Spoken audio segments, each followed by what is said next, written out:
Everything is broken. Damn it!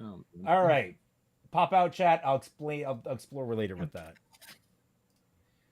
All right, there we go. Everything's back. Oh. Except for Twi being cut in half by her own stuff. Yeah, sorry about that. I accidentally unplugged my microphone, so that made RockyTuber stop working. That makes sense. So I just had to...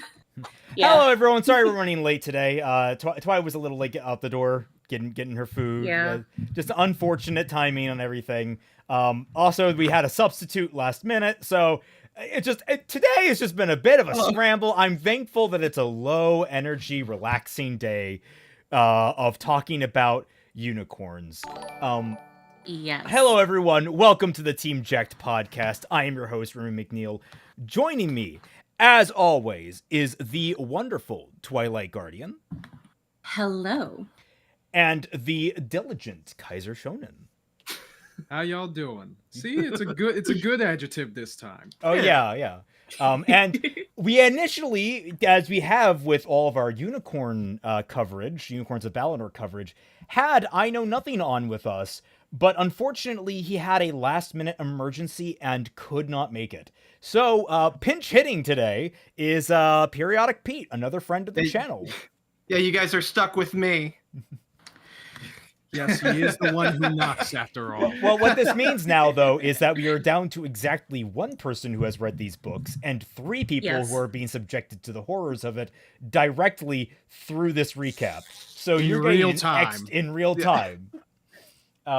Yes, I am beyond thrilled that I get to subject another person in person, in quotation marks, in person, to this. Get out of here! I want that soundboard so badly, and I am so upset that YMS's Discord doesn't have it. I'll look into. If you remind me, I'll look into adding that to the Tundra. I appreciate it. Nice. Teddy Bear Paladin says, "Oh God, who is PU? Plush Unicorn. Bears of such brutish nature, I almost said British nature. Bears of such brutish nature naturally resent their majestic betters. Teddy Bear Paladin, I see hubris has not left you, cousin. Both go inert, mean cub. 'Cause give Lady Glamour back, our cub. Go away. Oh, now we're getting the cubs involved. Wow. All right. Here we go. I'm so. This is so exciting. Also, there is Billy Donuts is in the chat. Books and donuts. We're all Billy! Okay. Now, in all honesty, my experience, books and donuts not exactly the best combination because donuts are like a finger food that gets messy, and then you get like chocolate or glaze all over your pages. Not usually the best combination of things I've discovered. Why are you holding your food directly over your book, Raymond? You sit on a chair and with something with your book propped up on it, and then you have your tea on the side, and then you have your donut. Listen. You fucking heathen. Eat like you're reading, you got tea, like just taking an extra step further and like bring out the fork and knife and like just keep your pinkies out the whole time. I'm not talking about holding my food over a book. I know how to eat with a book involved. It's just when I eat the donut, I have to put it down and I have to make sure that I wipe my hand off before I manipulate the book with my free hand. Which, I gotta take extra careful. It's like an extra layer of unnecessary complexity compared to other foods. Like, I don't know, a saltine. Yeah, you gotta gaslight the book. I understand, Raymond. You gotta gaslight the book. You gotta gaslight girl boss the book. Billy Donuts says skill issue. Skill issue. Calder Phoenix, you recovered from the Cat Vi ship taking a torpedo. It's not sunk, it's just listing at the moment. Dude, I don't know where the Cat Vi ship is right now, all right? Yeah, man. It's literally that moment in the Emperor's New Groove where Kronk is all like, by all accounts, it doesn't make sense. Yes, in all accounts, it doesn't. Oh man, so the reactions for Arcane, I got yesterday's episode out a little later than I intended. I just got kind of scrambled for time in the last 2 days.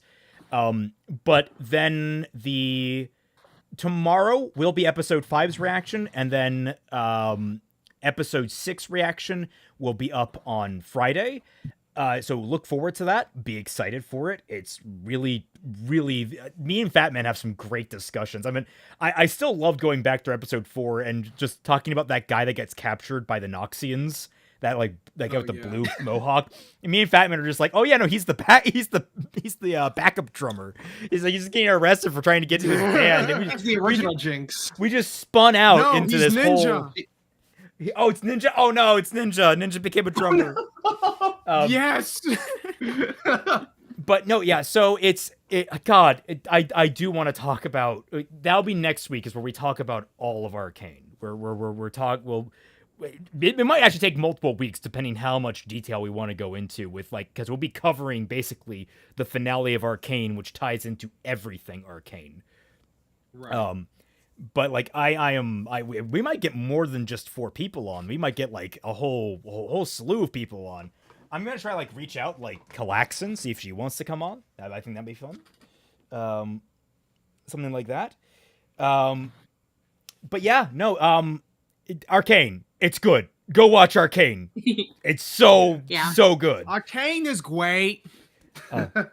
So following in from the discussion that we were having before the stream, do you think there's ugly bastard unicorns? Turning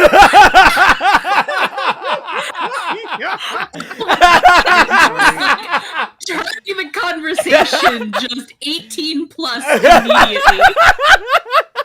No, look. You know what? I'm not even gonna ask. It's a whole thing. It was asked in the sketches that we just it started a whole line of questions. I didn't ask then.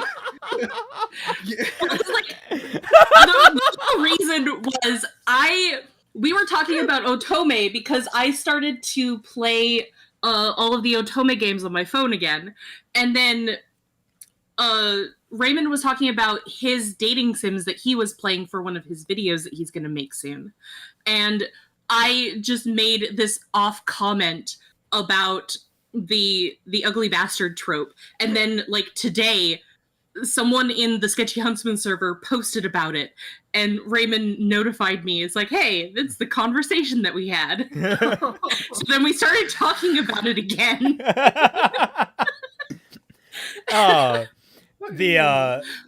But yeah, I was thinking about the unicorn question when we were having that conversation. I'm gonna spring this on her in the middle of the stream and just see everyone's reaction.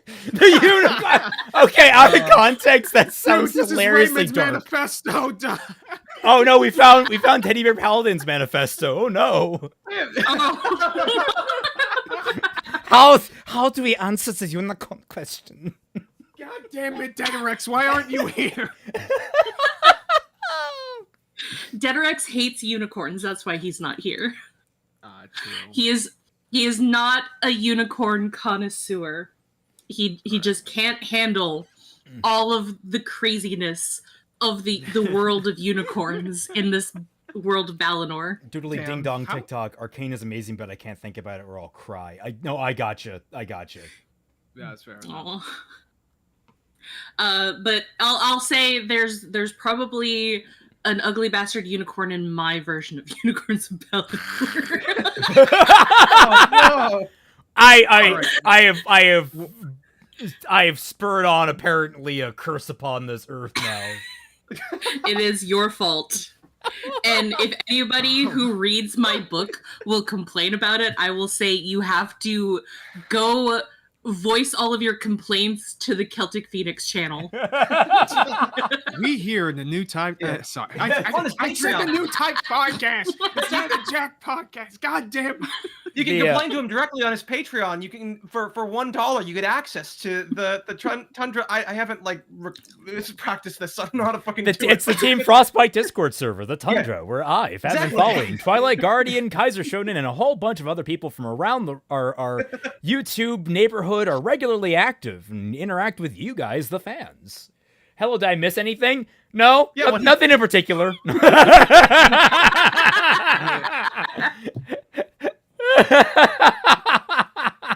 Nothing at all.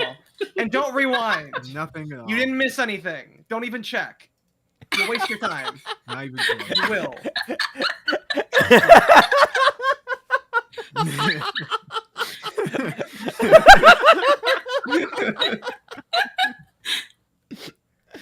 Okay. Now you got me curious. I had a You're joke going to about regret the- it, Ryan. You're going to regret it. Oh. Anyway. Anyway, Let us get on to the topic at hand, since we are running a little late today to begin with. So let's get right into it. Last time we started covering the third book of Unicorns of Balinor, which I think is the Valley of Fear. yes, the Valley of Fear. And even though we just got to the Valley of Fear. Why is Kelpie looking shocked, by the way? He's not really shocked. It's just a neutral expression. It feels a lot of different roles. We're not in the Valley of Fear. Remember, no one has ever returned from the Valley of Fear except that one guy that returned from the Valley of Fear. Yeah, the one vixen that returned from the Valley of Fear. I'll have to ask for is this what oh shit, no wait. No, never mind. The joke fell apart. No, I'm not even gonna. No, I'm sorry. No, we're moving on. Of course, you'll never know what it was. They must never know. Pete, were you in the chat last week? Should we give you a rundown of what happened, or no? I was not in the chat last week. I unfortunately I had other things. I'm sorry. So yeah, I might need to get a recap. Okay. So last week we were introduced to the third book in the series, where Princess Ariana has been told that she has to go find the royal scepter, which is the last key to the puzzle that will complete her bond with her horse husband, the Sun Chaser. But unfortunately for her, the scepter is currently in the possession of the evil Shifter. Antia, the their Shifter, enemy. our enemy? Oh. Yes. And Ari suddenly has a crisis of not thinking that she wants to be the princess. Because as we all know, princesses, as the leaders of the kingdom, the princess has so much responsibility as a 13-year-old monarch. So she asks if she could return to Glacier River Farm and just be a normal peasant. And Atalanta, the horse god, says yes. But then she gaslights her. I was gonna say, saying, well, actually, no. Atalanta's like, gaslight. yes, horse but boss. well, yes, but actually, no. That's what Atalanta says. Mm-hmm. Okay. Oh, we lost Kaiser again. Oh, did we? Wait. Am I back? Yeah. Yeah. Okay, Yeah, I was saying she gaslight horse bossed her. Mm-hmm. So, as they're figuring that out, Dr. Bones comes back with a couple of wolves who let them know that carnivores eat meat, and that is a horrible atrocity. Oh That's a God, revelation. No, you don't understand, Pete. You weren't here for this. This was one of the most fucking mind-blowing things. So, remember the whole thing about how animals can communicate? They can actually speak and actually talk, like, language? Remember that whole plot beat and how, like, oh, it was such a big thing that they were losing their way of speaking? I think I can catch up on this. Well, some of them, because they've lost their ability to speak, they've basically gone feral. They have now, they've fallen back on their instincts, and they have started to consume other animals. And this is seen as horrifying and terrible and something that shouldn't be allowed. It's disrupting the peace of the forest. This is wrong on so many levels, I cannot even begin. Well, not only that, not only is it, like, considered wrong morally, it is considered against the law for bears and wolves and big cats and other obligate carnivores to eat meat.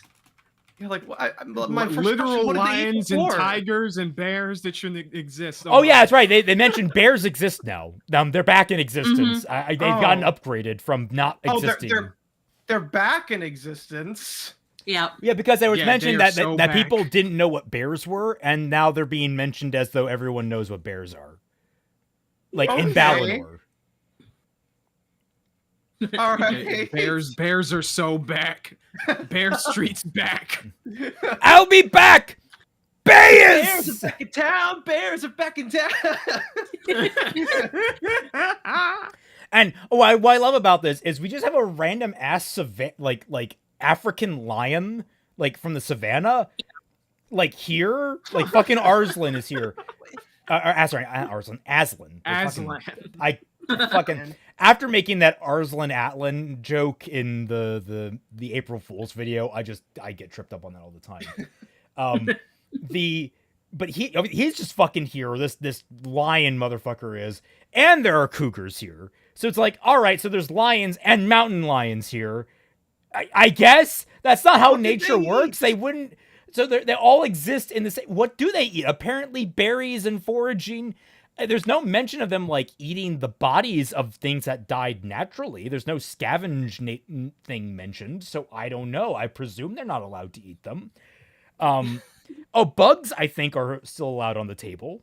I'm not sure. Yeah, and Yeah. it's hinted that fishing is also on the table, but we also never see any of the characters eat fish. So wait, so then like fish and bugs don't have sentience, but like all the other carnivorous. Okay. Yep. Yeah. All right. Apparently. All right. Well, I'm becoming a whale hunter in this place. Hashtag fish lives matter. And before you say whales are mammals, I'm going to immediately retort with, do you think this author cares to differentiate? Apparently, savanna lions just live in a place that is very much coded like the northwestern United States.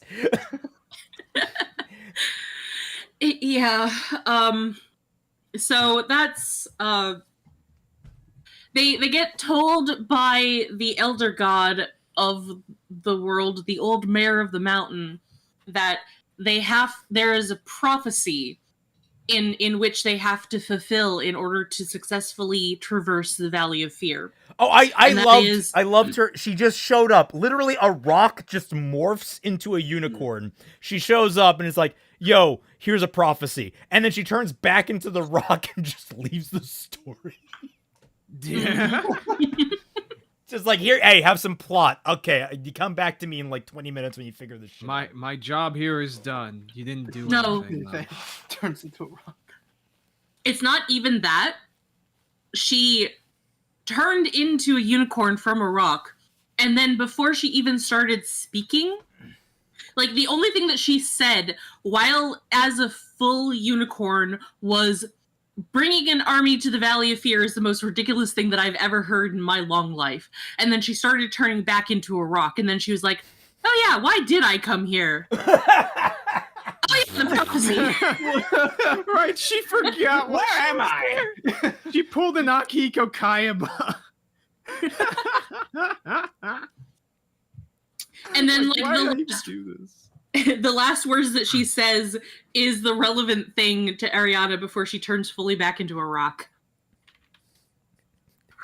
I would So love then- if like Ariana's just like, okay, so we're taking this rock with us. Why? It's the mayor of the mountain. Like, that's obviously, I don't think that's how it works. I think the mayor can just like, No. just teleport through objects. But I would love the characters. I mean, they're 12. They don't understand this shit. Well, there's also the fact that like the pioneers used to ride those babies all over the place. Shut Is up. that too? Listen, man, what's useful? Spoken like a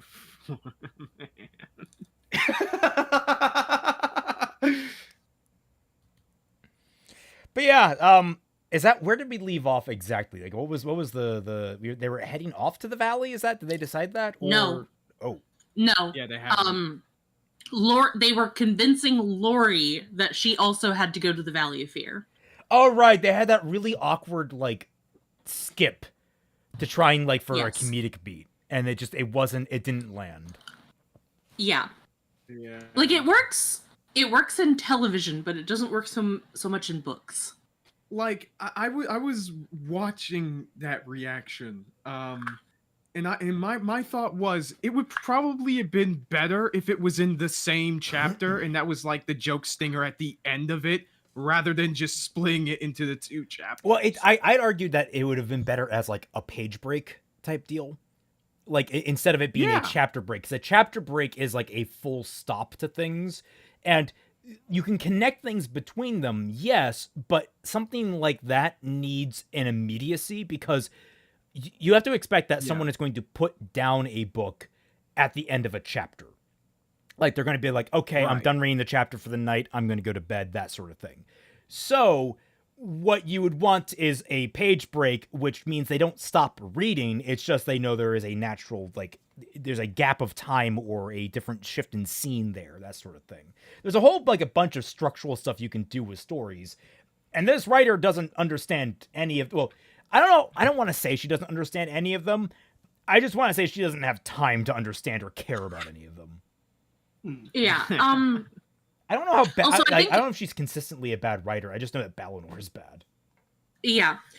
I would probably say that chapter books probably work differently than regular books because they are meant to be small and easily readable. So they probably don't have as much nuance to them as any other kind of book. Yeah. Because they are meant for children around the ages of like 7 to 12. And then like middle grade books are for like 9 to 12. So it's like slightly older audience.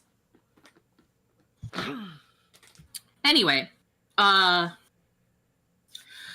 Lori stamped into the stable yard at the back of the Inn of the Unicorn. She was furious, confused, and homesick. She sat on the edge of the watering trough and tossed bits of straw into the water. Mr. Samlet bustled by, trundling a wheelbarrow filled with manure from the stalls. Now, milady, quit that. I say quit that. He exclaimed.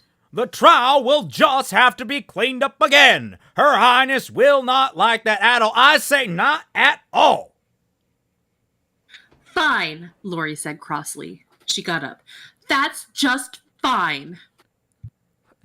It's hay in the trough. It's going to get there anyway. You're going to have to clean the trough anyway. And it's not like horses don't eat hay. It's fine. It's not like she's throwing rocks in there or something that might get, like, upset the stomach. Or the rock. I don't know if a horse would be brave enough to try and eat the rock.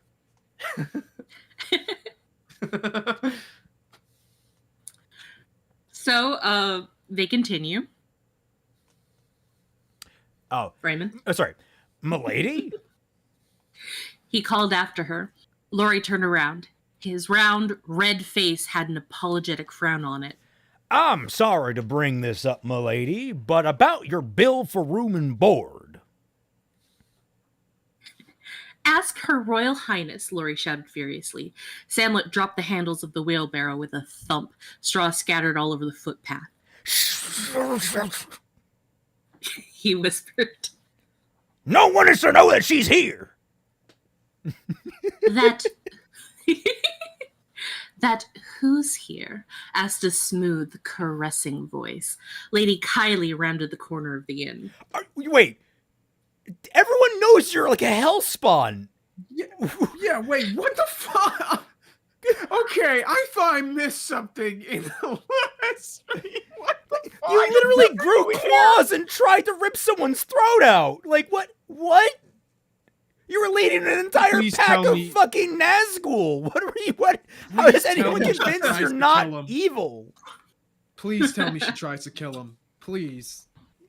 No, it's even dumber. Fuck!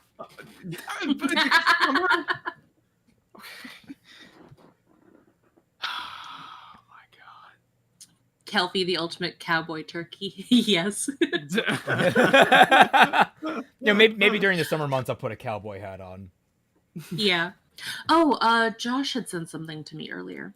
Twilight, is the apparent unicorn army they mentioned earlier going to do something? We will get there. We will find out eventually, because we're gonna finish this book. Yay! So I love how Samlet just sees that this child is upset at something, and the only thing he does is scold her and then ask her about money. Oh, you know, it makes sense now, because like in their universe, in Balinor, babies can talk. So they grow faster than our children, because our babies can't talk yet. But babies are just born with the ability, because all animals can talk in this world. I am presuming that's how it works, because I have gotten absolutely zero information on how any of this functions properly in any kind of realistic way.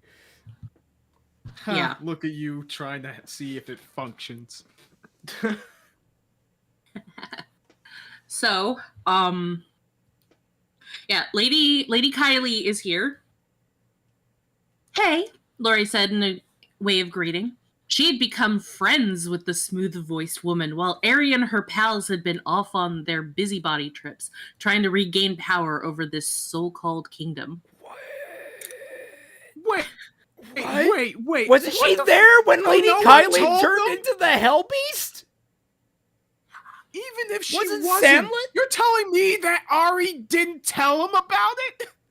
Yeah, by the way, there's No. this bitch in the village that literally grew claws and tried to chase us and kill us, and we had to hide. We were hidden by a god unicorn that barely saved our lives. Yeah, Discount Lust from FMA tried to get my ass. You should probably look into that. Yeah. I feel that that's an insult to Lust comparing her to Kylie. Anything is an insult comparing them into this book, okay? She really does try to make Kylie a Lust-like threat. I was gonna say, like, Right, me. Jeez. Also, reminder, Kylie is an anachronistic name, even by this story's measures, because it only came about in the 1800s. Nowhere near the Middle Ages that is being portrayed here in Balinor. Yeah. Like, if her name was Tiffany, that would be a different matter.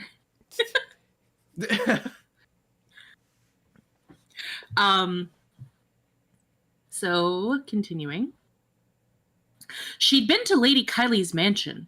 Well, it was her brother's manor, for lunch a few times. Remember when Ari was only like a day's ride away? Oh my I God. don't... Wasn't Lori with them? No, because remember, they had parted ways at the river so that Ari and Sunchaser could go to the animal meeting alone. And then Dr. Bones and Lori and Toby went back to the Unicorn Inn. And in between that 1 day's ride, that 1 day's ride back, that would be a lot slower in a cart, she had become such good friends with Lady Kylie that she had been over to their mansion for lunch multiple times. Yeah. We just would walk back to Lori, You and know she's just what? like, she's like literally just a ball with how much she's eaten. It's like, I had lunch like 5 times in a day. Okay, you know what this probably is? Ari not telling Lori about Kylie. All these E's, I swear to God. Not telling her about Kylie is just her doing so out of spite because Lori refused to come with. That's my headcanon now. I was gonna say, like, it's only tangentially related. The idea of like a lot of characters' names ending with E's. I actually find I like female characters with E sounds at the end of their name, and so I have to like stop myself. It's like, wait, no, I already have too many characters with E's at the end of their names. I gotta diversify the names of the cast. Oh, so that's why you like Kari and Yoli.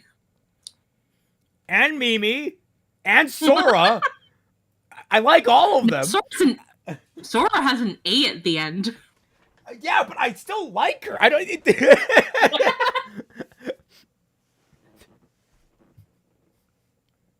The point was that I was making a reference because their names end in that sound. But yeah. This is the pancake and waffle problem, Raymond. I never said that you didn't like Mimi or Sora. In fact, I could have also said Mimi. I don't know why you were like zeroing in on those two. It's like because they're the names that popped into my head first. That's why. Who's the main character of this book? It's Ariana. Yeah. Not to be confused with Aliana. Which is from the fanfic that we read on Fridays at 10 p.m. Join us then. Which we finally managed to finish. Yeah. No, we haven't. Well, we didn't finish completely. We finished the Force Awakens. Yeah, we're close to the end of our coverage. Yes. Yeah. She kept hoping that Lady Kylie would ask her to stay. Lord Lexon's manor was a lot nicer than this crummy inn. Lady Kylie had been very interested in Ari's adventures on the other side of the gap. Lori had told her that Ari was just a stable hand at Glacier River Farm. And that Lori, was the important one. Her father, Lori said, was as rich as Lady Kylie's brother, maybe even richer. And he wouldn't have stood for the way that Lori was being treated around here for more than a second. And yet hasn't been invited to stay. Yeah, nope. I'm also like I'm pissed because this could easily be a great little arc for Lori. Like the idea of her giving her greedy impulses leading her into this manipulation, and Twy off to the side having a panic attack, it seems, about something. I presume her headphones cut out. Because that always happens when she like mildly moves her head to the side. I get irritated. It's like Lori could have such a good little arc of learning to be so much more independent and less judgmental, but I don't have any faith for doing that. I feel like she's just going to be used to create conflict over and over again. Yeah. Hi, what was that? Yeah, okay? And it's a shame. Oh, I was going to put Spotify on very low so that my headphones wouldn't die, and then everything crapped out on me. See? Headphone problem. I knew it. Yep. And now I can't move my avatar. I can't move Takara back to my second monitor. Oh without no! Restarting. Oh. It's just, she's just stuck there now, getting in my way of reading. Have you tried the Windows key and arrow? Because when you click on an application and then you hold down the Windows key, you can use the arrow keys to move around the window.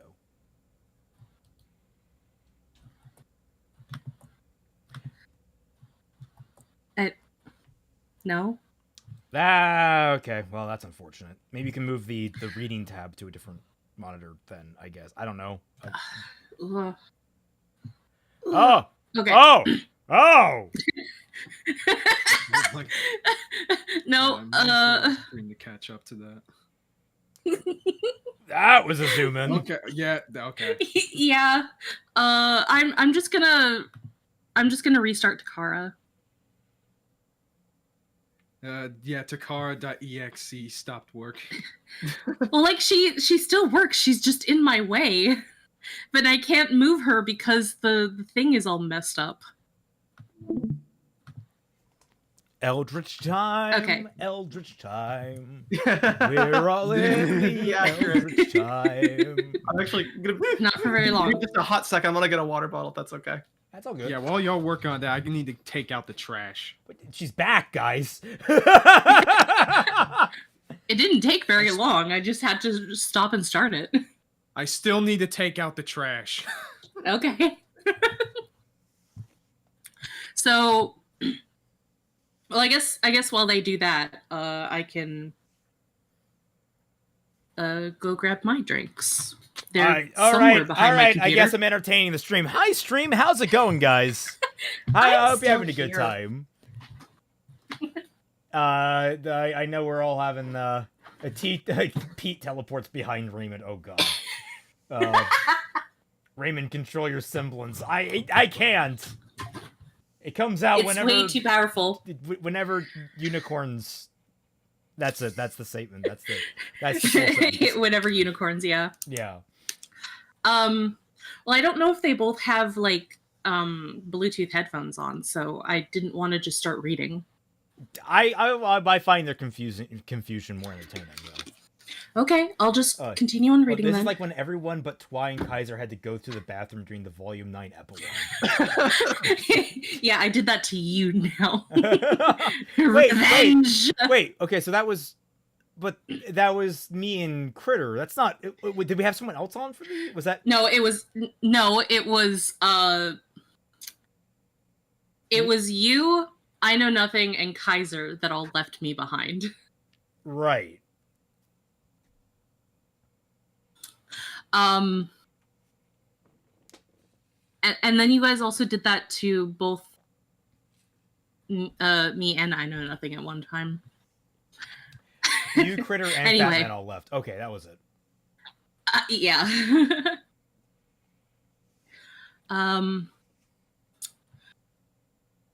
Well, don't tell anybody, Ares said. But, Lori! Toby trotted into the stable yard. His withers were damp with sweat. It looked as if he had run long and hard to get there. Lori made a face at him. He'd left her and Dr. Bones at the edge of the village 2 days ago, and she thought that she'd seen the last of him. Ah, Tobiano, Kylie purred. How good to see you again. Bitch, you're a monster! And just clop, just fucking hoof to the face. I almost said he clops her, but I'm like, wait, no, that has a different understanding now.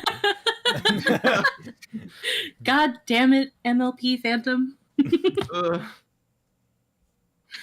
The last time I saw you, you were having a bit of trouble getting your unicorns to take you home, Toby said. Things a bit different now? Yes, she said shortly. Wait. They're talking again, those two. Must be a lot easier to go from place to place now that your animals can talk to you again, Toby said with a grin. He may have his horn, Kylie hissed furiously, but my master has the power. Her flat black eyes glittered with malevolence. Are you talking about Chase? Lori said, mainly to avoid being ignored. Your master is going to lose, and lose big, Toby said shortly. I'd get back home if I were you. Lady Kylie raised one thin black eyebrow. You would? She asked softly. And then what? Prepare for a journey, perhaps? Stay home is my advice, Toby said, if you know what's good for you. Lady Kylie fingered the elaborate knife at her belt. Ah, now, Tobiano, why would I want to remain at home when I and my fellows can hunt? What are you two talking about? Lori demanded. Unicorn stew, Kylie said. Perhaps. Perhaps not. Good day to you, Tobiano. What is the status quo right now? Because they yeah, go ahead. Well, okay, so one, that was Kylie that Ariana helped maneuver the unicorns to get home, I guess? Yeah. Two, this goes back to, do they own the unicorns? Does that, it's their animals, quote unquote. What, like, possessive? What, is that just a hyperbolic statement, or is that an actual, like, legal statement? And three, why are you not killing each other? You know who each other are. Yeah, I was about to say, Toby should have been like, be gone, thought. Fourth, why are you not telling Lori this woman is a demon? Hey, Lori, avoid this woman. She will literally eat your soul. Stranger danger. So they're referring to an event from book 2, where we first met Kylie and her brother, Lord Lexon. Now, Lord Lexon is apparently a good guy, but we don't know because he's not a bad guy, so therefore he's not important to the story. Um, only his sister, the evil bitch. So their whole thing was they were talking at the inn about raising a resistance and all that kind of stuff, and that's when they learned that Aerie was from beyond the gap, where the shifter is from, until they retconned it to being from him being underneath the 6 seas to then him being from across the 6 seas. Yeah. Oh, to answer your question, Raichi, this is not a rare book series. This is actually a very popular book series back in the early thousands. So you could probably find copies of Unicorns of Balinor online for cheap. Yeah, they're... especially with really ugly covers that no one would ever want to buy. Ugly. Like, you see the CGI unicorn that I have in the thumbnail? I'm pretty sure I got that from a Unicorn of Balinor cover that I just randomly found on the internet. It's really ugly. Oh. Like, the more I was looking at it, the more I'm like, this is the exact same rendering as all the different Unicorn of Balinor covers that we've seen from all these shitty, like, re-releases. Yeah. But yeah, no, it was an incredibly popular book series when it first came out. Like, not Harry Potter levels, but it was certainly popular in terms of, like, other children's book series, like Deltora. And it came out around that time as well. But it was everywhere in the school libraries and all that.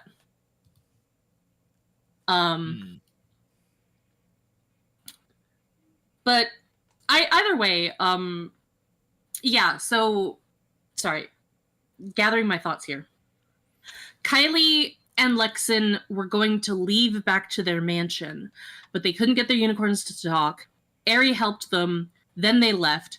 Then later that same night, Kylie had come back secretly with a bunch of little goblins in order to capture Ariana. And then that's when Atlanta hit her. Right.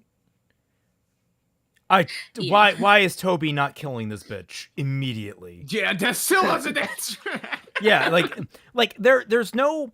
Is there like a political intrigue that's supposed to be going on here where like the factions between the loyalists to the crown and the loyalists to Entia, are the shifter, our enemy? Are they like in like a kind of a stalemate circumstance right now where it's not like there's an uneasy truce where it's like our people won't fight your people except on the kind of fringes, which is where our main characters are. Is that what's happening here? That seems, if that's the case, that's really complicated for a kid's book.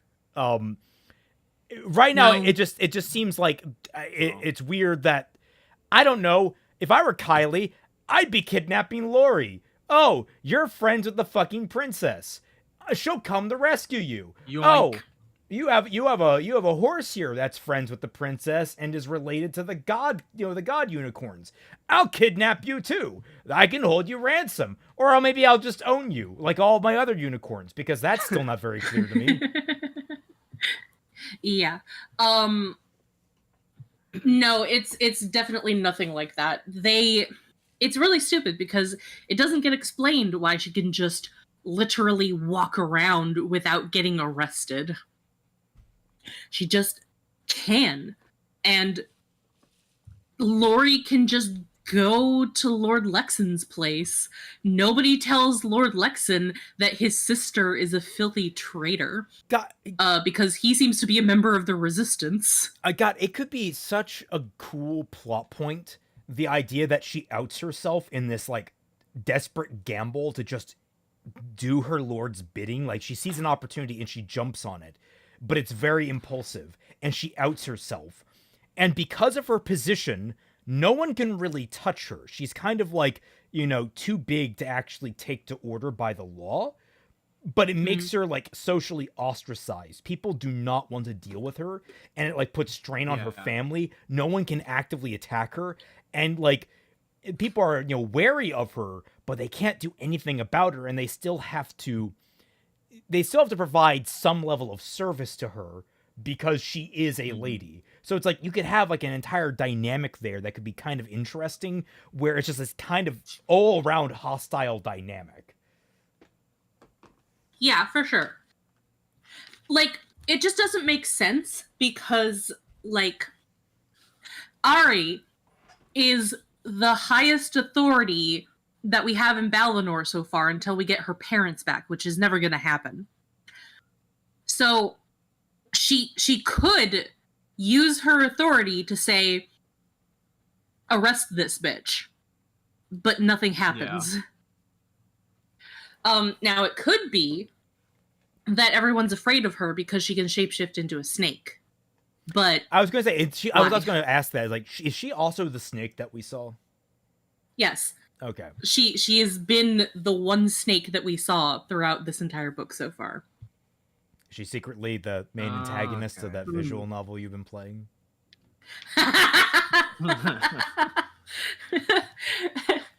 Rika dyed her hair black, apparently, yes. Very pencil thin eyebrows. Yes. So it's very weird because she shouldn't have authority. Like, she just shouldn't, and yet she's free to walk around. She's free to fraternize with the princess's companions. I'm not going to say friends, but I mean, yeah, like, Lori. Sure. Just very, very odd. I really hate how these aren't characters. It really annoys me. Yeah. Like, they don't tell Lori anything. Shapeshifts into a snake, huh? I guess that's where Noah's staff went.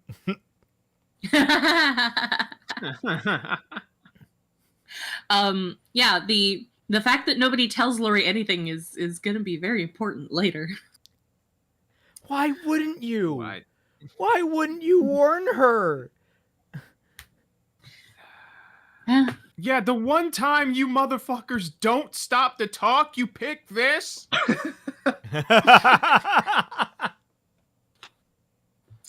So, Kylie leaves, but not before she asks Lori to have one more visit with her, which Lori agrees, because she's not going anywhere. Toby tells her to fuck off. And then, after she does, "That's a gorgeous dress she's wearing," Lori said. Toby snorted. "Now, miss," he said sternly, "I have a message for you. You're going on that trip and you're not going to tell anyone but Ari and Chase why." What? Yeah, it's... Oh, sorry, the trip to fucking... to the Shadow Valley. The Valley. The Valley of Fear, yeah. Valley. Yeah. Yeah. The place that The bad place where no one comes out alive. the place that Roosevelt warned us about. Fucking Along the force. this unicorn walks up and is like, "Look, you are going to die and you are going to like it." In Minecraft. I just want to clarify that. Oh god, if they turn the corner and it's just Jack Black and he's like, "I am Steve." Okay, did you guys see the new trailer for that? It just dropped, and I got Ravenwood posted in the Tundra, so I just got curious and clicked play. No. The opening line, they literally use "the kids yearn for the mines." Like, that whole joke, that if you've seen that, like, copy pasta go around about the guy being like, "Oh, kids love Minecraft," and he goes into, like, how kids actually want to do manual labor, and, like, you know, and, like, how we should get rid of, like labor laws around kids, because clearly the kids yearn for the mines. It's, like, a whole, like, joke post about that. They actually use "the kids yearn for the mines." Like, "As a kid, I yearned for the mines." And it's like, no, you don't do that in the actual Minecraft film. That is a bad idea. No, that's the perfect place to use it, because it means that they can always, like, put it with the subtitle of "in Minecraft." The children want to do manual labor in Minecraft. Actually, wait, sorry. I just brain blasted. Maybe they use that line to try and SEO the fucking original. Oh my In the same way that you have that conspiracy theory about Disney releasing Frozen, so that whenever anyone types in Disney Frozen, they would get the film and not anything about how they've cryogenically frozen Walt Disney. Don't think I don't know it, Disney! We'll find him one day! We will free Walt! Or the other Frozen. The one about skiing. Yeah, but okay, that one was getting traction to begin with. The stream just instantly gets blown up. The most popular thing about that film is the YMS video, which is just Yeah. oh no, look at the puppy dog licks, the puppy dog kisses. No, they're tearing you apart. No. Like, I tore off my arm. It's like a big hunk of sausage.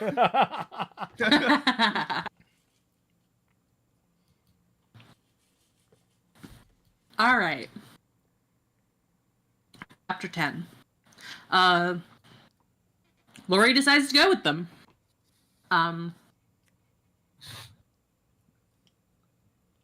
Sorry. When she came back, she seemed in good spirits, and she told Ari that she would be one of the 6. Oh yeah! Wow, massive turnaround. Wait, didn't? Well, I'm Toby. sorry, what? Okay. Toby gave her the ultimatum, but we don't get to figure out what it is until later. Oh, I have several jokes, but in the realm of decency, I will not say any of them. Jesus Oh boy. Christ. Oh, please continue. This is You why I disgust me. drink. You don't drink. You drink water. No, I'm drinking cherry Coca-Cola. I mean, fine, that too. A woman can drink a lot of things. Yeah. I just said this is why I drink. I never said what I drank. I never. Didn't stop you before, I Raymond. never So he's said- really bad. I do So- self-censor quite a bit, believe it or not. I just what you guys are actually getting are the really tame shit by what goes through my head. All right. Oh Why- yes. What you're saying, Twy, is that if unicorns of Balinor didn't exist, you would die of dehydration? To be fair, soda is a diuretic, so I mean, Okay. Yeah. Okay. she would Well, actually. you said drink. You didn't say what. Yeah. Yeah, exactly. That's the That was whole what I point. was trying to say.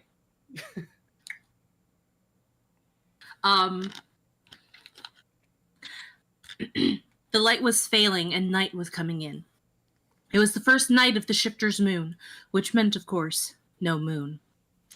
Because the only time, like I said last time, the only time that they ever do fucking anything is during the night of the shifter's moon.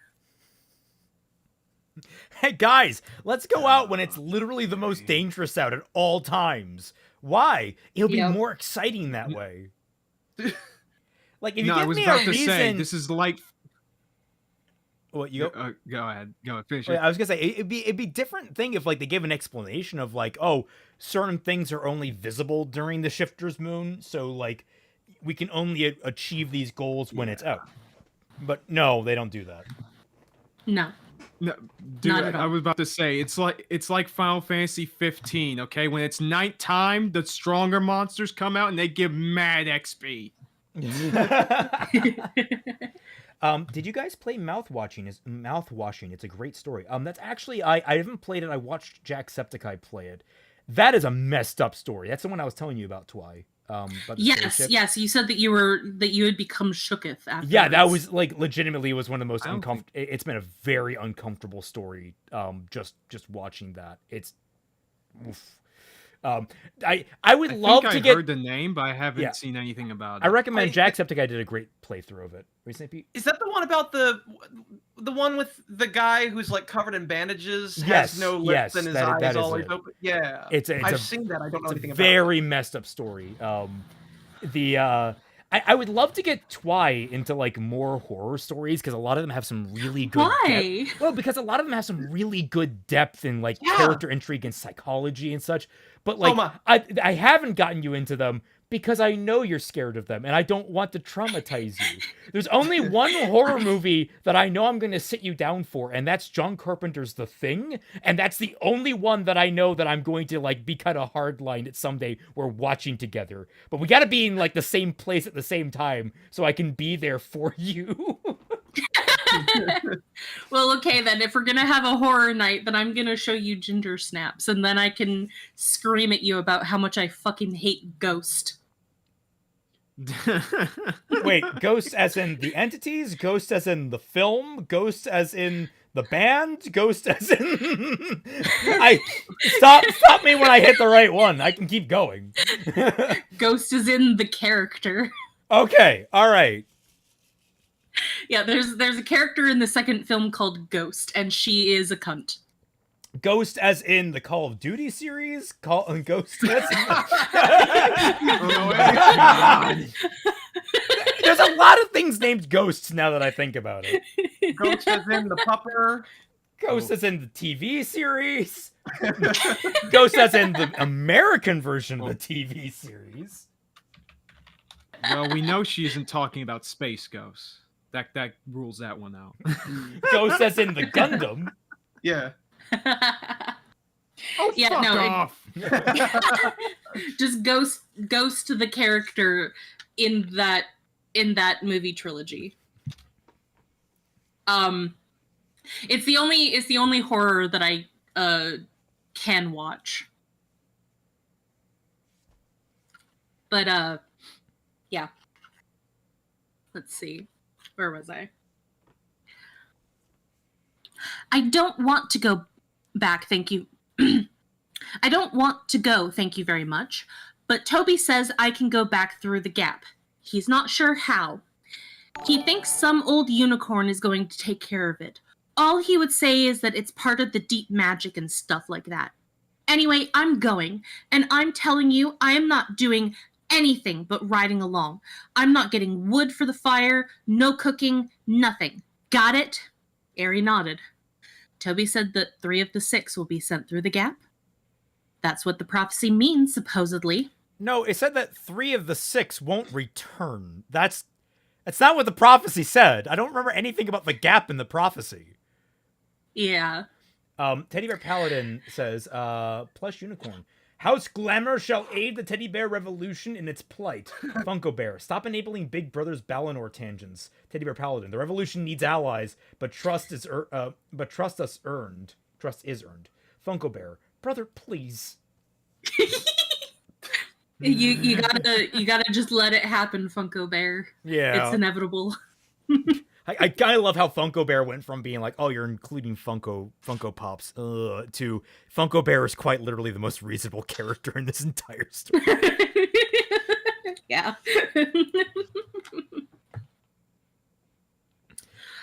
But yeah, so Tobiano has just lied to Lori. Right. Technically not.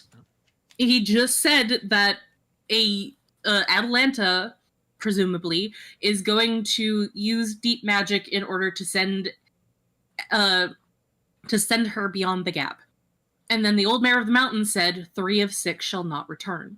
So Ari is just assuming here that 2 more are going to cross over to the gap. Okay. So he pulled the... God. No, remember last week when it was really great because it was kind of foreboding and we didn't know what 3 of 6 shall not return means?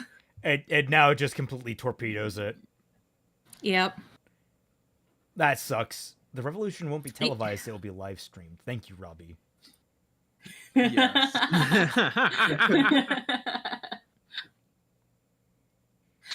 Ari said, of 6 who go, 2 wait to learn. 3 of 6 shall not return. Toby said the other one who gets to go home is Lincoln. Lori tossed her peach pit back into the wooden bowl. He's not supposed to be here either. I do not wish to go back. Lincoln gazed up at Ari with worried eyes. I want to stay with you. So, supposedly, we already have 2 of the 3 who are not going to return. Well, Sorry, I was responding to a message. Who is so Lori's not returning. Who else is not returning? Lincoln. Okay. I didn't know that you needed your ears to reply. My brain can only focus on so much. I know, I'm teasing. Did Toby think that there was another meaning to the prophecy? Like what? Eri got up and faced her. It's dangerous. What we're about to do. The future of the kingdom hangs in the balance. Then, seeing that Lori still didn't get it, she said, lives are at stake. We may be killed. Yeah, he said that.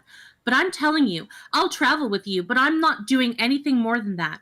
I won't fight. I won't lift a finger against that guy, the Shifter. And yeah, the Shifter, our enemy? They may not matter to him. Lori looked smug, but didn't say anything more. Eri shrugged. Okay, I've warned you. Are you ready to go? Lori widened her eyes. Now? We can't go now. I thought we would wait until after the Shifter's moon thing is over. Oh, good. Oh my God. Okay. Stupid shit. It's hilarious that Lori is trying to get out of it, but then also talking in one of the most reasonable things ever. Uh-huh. Yes.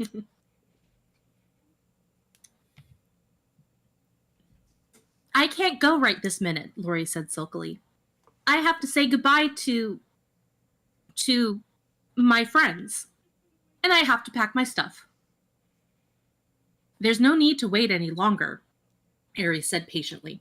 The foxes Dill and Basil have been waiting by Balinor Ford since this afternoon. We'll stop and pick them up. I won't sleep tonight anyway, and we'll be less conspicuous in the dark. When did you become a fucking, survivalist leader, Ari? Also, did you not hear Lori's reasoning? It's not about no need to wait any longer. It's Lori being like, I have to go say goodbye to people, which should already raise some questions for a number of different reasons. But, Ari, you're being kind of a bitch. Mm-hmm. And also, how could you be less conspicuous in the dark when it's literally the biggest moment when you're in danger, the biggest time when you're in danger, because Entia, the Shifter, our enemy, that's when all his ops are out. What the fuck?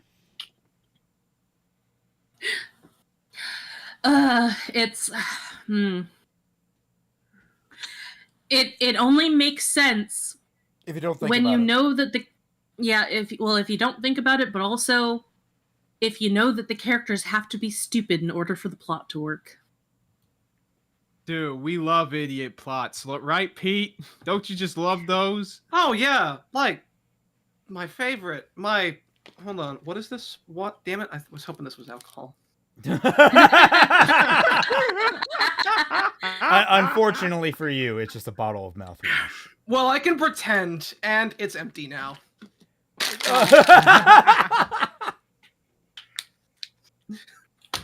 I'm gonna pretend it was.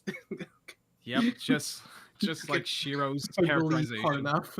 This is why Pete drinks. For real. It's one of the... Is alcohol on the periodic table of elements? I can't remember. Or is that a complicated? It's a compound, not not an element. Yeah. They should make it an honorary one. All those poor scientists out there.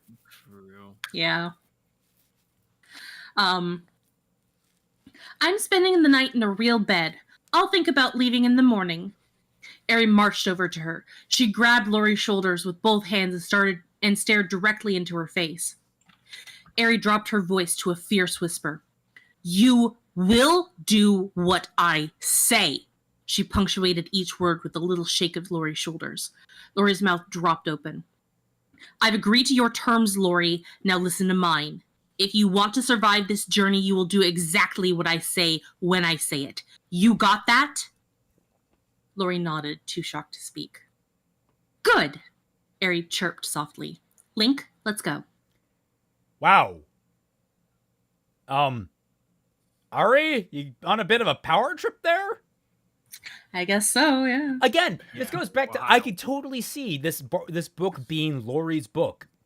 And the idea is that Ari is actually, after 2 books of being the main protagonist, she's starting to slip down like the, well, I'm in charge because I'm the princess thing. She's getting so wrapped up in herself. And Lori starts to have to be the voice of reason. And by the end of the book, because Lori has gone through a character shift, she can actually like slap some sense into Ari, and they both come to terms with, okay, we're both out of our depths here. That's not what's happening, but like I could totally see this being adapted differently. Yeah, totally. Fixing Balinor.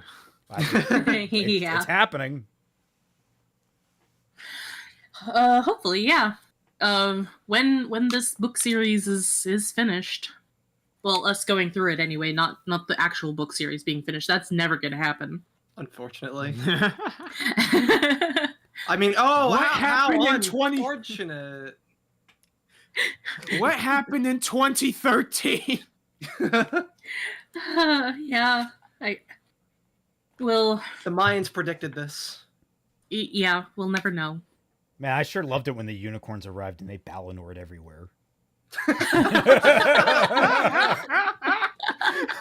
he's about to Balinor! Oh god. They Balinored the Pentagon.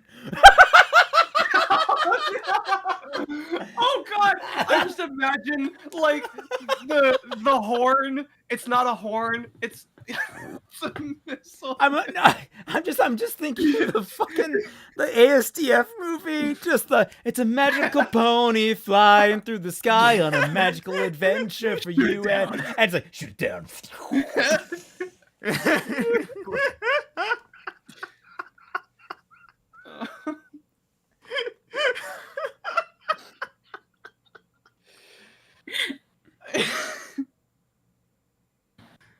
Okay, Right, so Lori, Ari leaves Lori and she goes back to her room and then starts a conversation with Dr. Bones. My magic is for small things, she said. She chuckled, her face breaking into 1,000 wrinkles. A little bit of this, a little bit of that. Magic, Ari said. Thank you.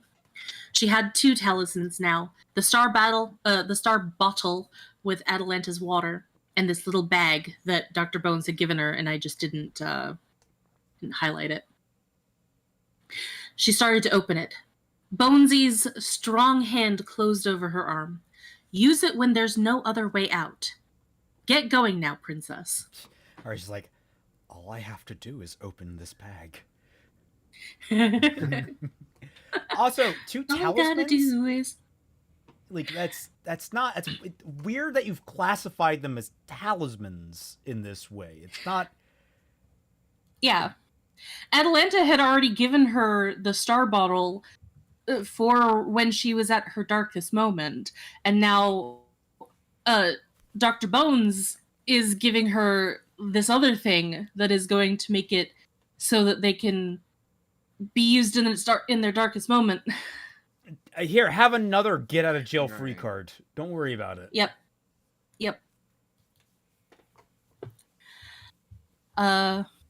So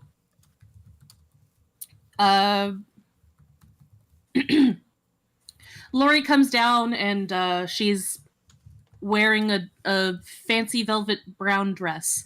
I don't know how brown velvet would look nice as a dress, but okay. Yeah, that just it's like I guess it's more of a gold. I mean, it says brown, but like I could only see it really like having like a gold sheen to it, like a bronze, which would make It's a sense Balinor considering, thing. But it just I don't know. It sounds unappealing. Yeah. Let me look up. Well, I guess these are more God sexy, damn it, my so stream paused. Oh. Yeah, I gotta close it in an. Wait, I'm just looking at the material. Open image, new tab.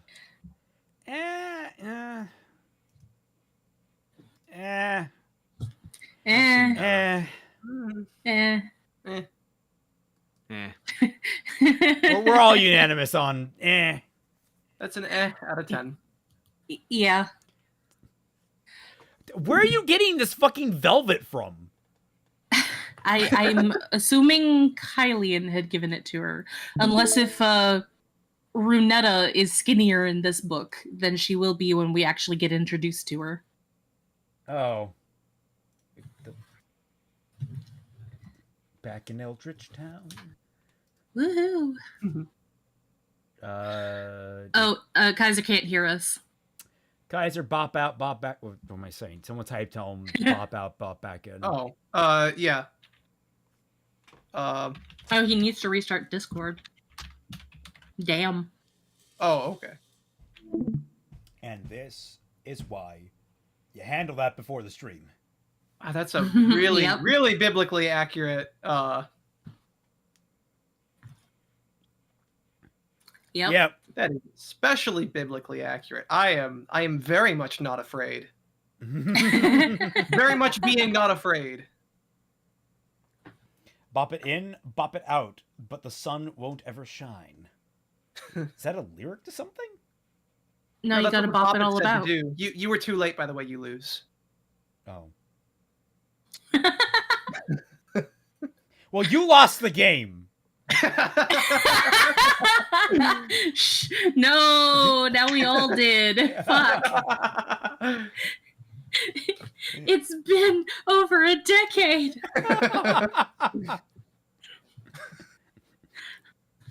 How could you do this to me, Raymond? The betrayal.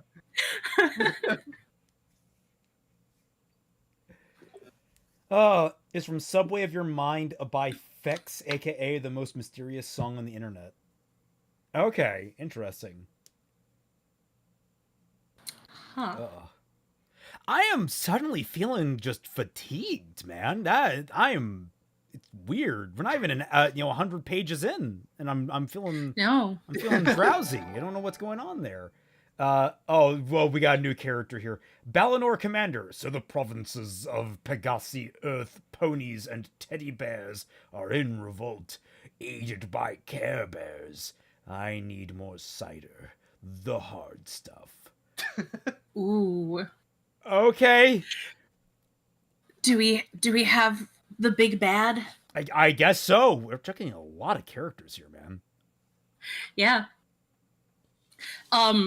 Like it started off with like Teddy Bear Paladin talking about protecting his cubs' dreams from the nightmares, and now I gotta wonder, is he dreaming about scary horror unicorns in his dreams,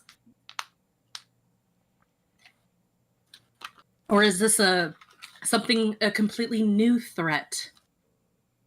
And we're back to normal. There we go. Woo! Oh yeah. Okay, so continuing on now. Ari asks where Lori got the dress. Lori avoided a direct answer. He said we had to travel in disguise, at least until we reached the 6th sea. So I said the best disguise would be if you were my maid. Remember how we first came to Balinor? You were my maid then, she smoothed her dark velvet with a complacent air. So you can be my maid now. Right. Yeah. Ari isn't going to bother to argue with her the particulars of that incident. So we move on.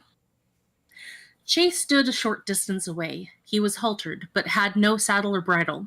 They were traveling light, and the tack would be an encumbrance. If Ari had to ride, she'd ride bareback. Oh! Your legs! Your fucking legs! Ari! You're going to die! This girl has a six-pack. Already. Even though that she'd been stuck in a hospital bed for multiple weeks. She just has a six-pack. Jesus Christ. I mean, I guess she's been doing crunches in her hospital bed. I guess so. Maybe. It's just But yeah, so like her stupid. legs will not be happy with her. What? She might even get fractures again. I don't know why someone who apparently has a lot of experience with horses thinks this is at all a good idea. Yeah, no. Izanagi, yeah, girl must be pumped. Yeah.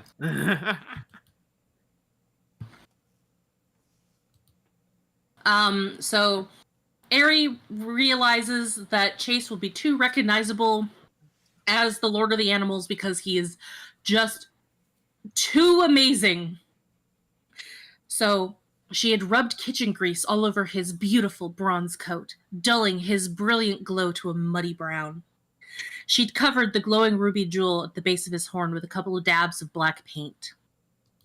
But there wasn't much that she could do about his size, larger than any other unicorn in Balinor, or his magnificent walk. Just fucking, he's just moonwalking backwards.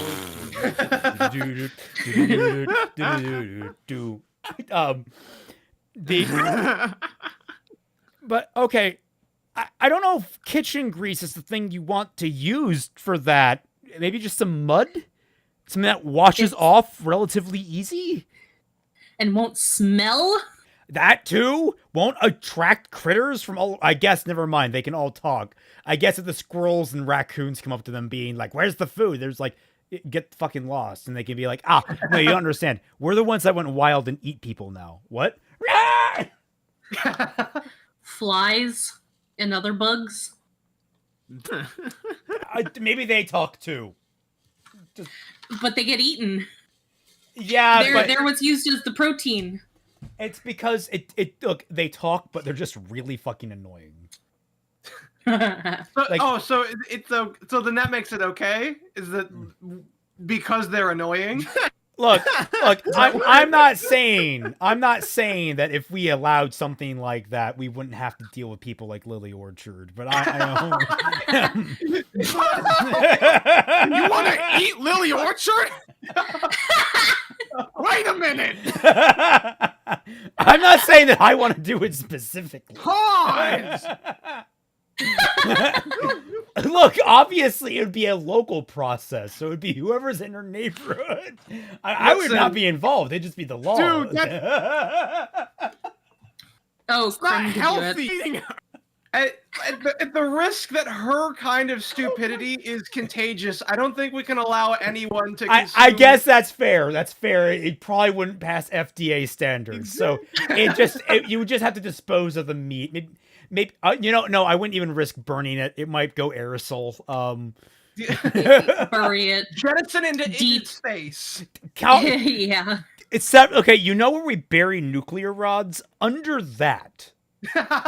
Yeah. with active hostile architecture. Yeah.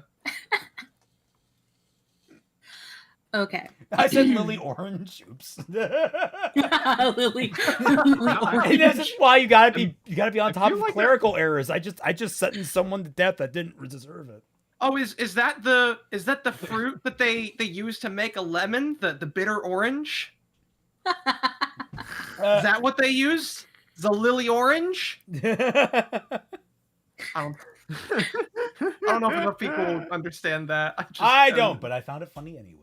Okay. Yeah. It's because lemons aren't naturally occurring. They were made. Ever have one stream without mentioning Lily? No. We're covering her still in the bad fanfiction nights, so she's still somewhat relevant to us. And B, she is just hilarious to laugh at. Yeah. Plus, some of our friends are directly dealing with her, so we want to make fun of her whenever we can, just out of being petty. Our enemies won't expect us to leave at this time. We'll increase our chances of traveling unnoticed. Raymond? Wait, sorry. Our enemies won't expect us. Oh. It'll take 2 days to reach the 6th sea, milady. Mr. Samlet said. Depends on the state of the roads. We're to leave you there, according to Toby. You know where you're going from there? I say you know where you're going. Best not to ask, Samlet, Chase said. That's right, Your Majesty. I won't. Only Sixton is somewhat a rough town from all accounts. Remember that. Chase lifted his ebony horn. The sharp end glinted in the starlight. "We are well protected," he said. They're not going to have any problem disguising the horn because he keeps changing what it fucking looks like. Yeah. So, they finally leave. Two lanterns hung at the rear. They were so bright, Ari could have read a book, if she had anything to read, which she didn't. She sighed. She hadn't read anything for weeks, and she missed it. Wait, it's been weeks? I guess so. I guess I could suppose that she hasn't read at home either, so... When have we ever seen Ari reading a book? Never. Which imply, it would make sense if she's like a self-inserted writer, because I would not believe they've read a book either. Oops. Yeah. We see her reading just only slightly less than Blake. Mm-hmm. So, they start making their way to Sixton, which is closer to Balinor village than Lucken was. Because remember, Lucken was a 3-day trip. So, you would think that if it's a rough town that you would be a little bit more nervous, that, the rough area would start to spread over to Balinor village, but okay. Yeah, sprawl is a thing that starts to happen with towns and cities. So, that is a concern. You typically don't want your neighbors to be an unseemly sort. That's not how you kind of want things. Yep, nope. Bullying is a slippery slope. How y'all packed your cleats? Don't worry. We have industrial cleats. We're like the mountain climbers. We're good. Don't worry. I'm Canadian. We all have cleats. We got to deal with ice. I can wall jump.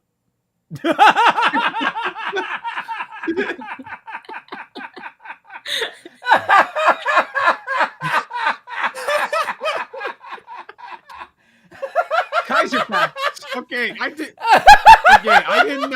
know that would get you that hard, though. I forgot, because I always forget that your character is always based on Mega Man X, and it's just like you said that so casually and matter of fact. I completely believed for a second there. Oh yeah, no, he totally can. I'm just like, wait a fucking minute. I didn't take that as a joke. My brain accepted it as fact. Just like, wait, what the fuck?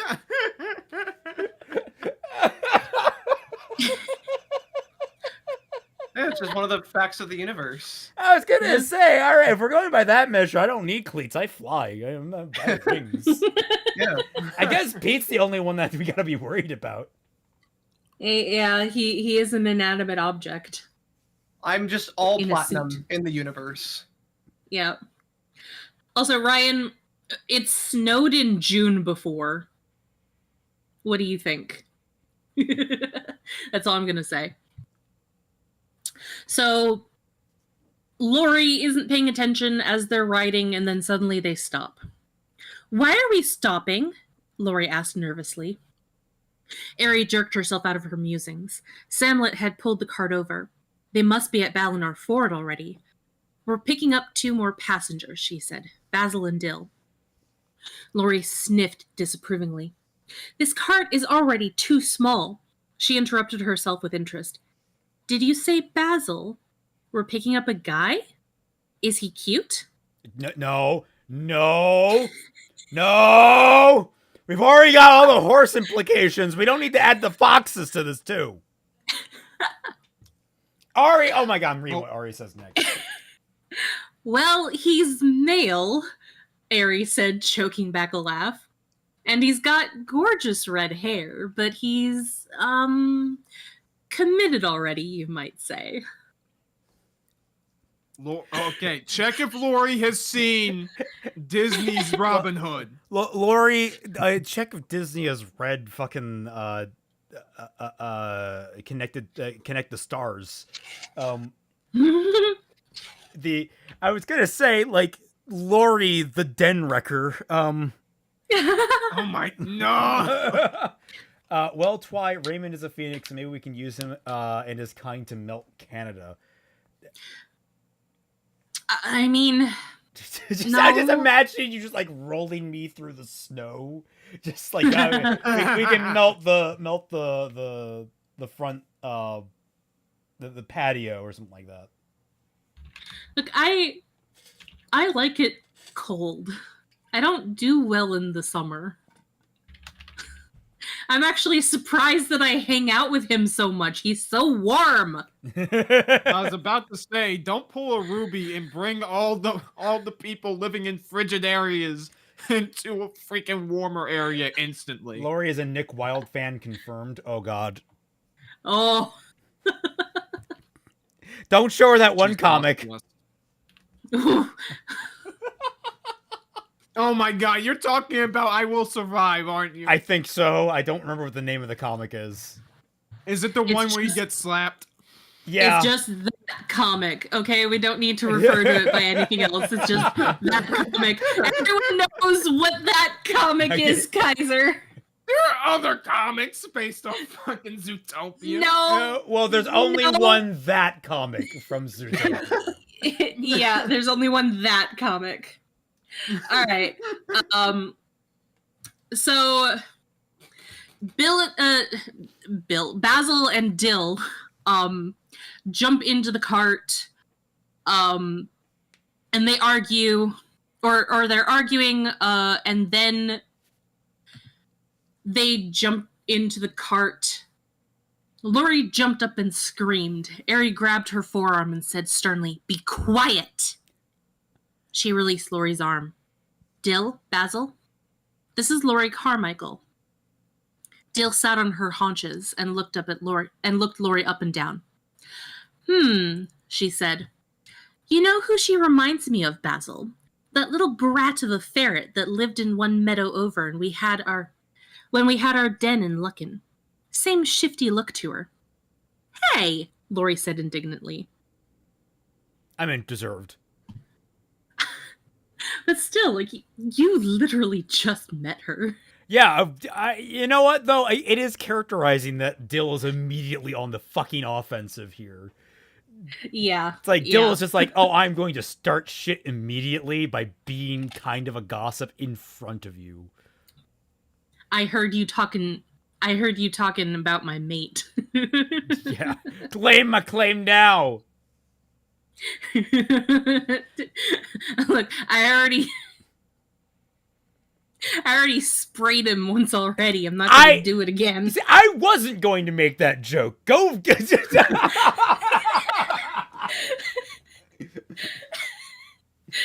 We might survive. Raymond's age rating won't. Thank you, Josh. I definitely need that.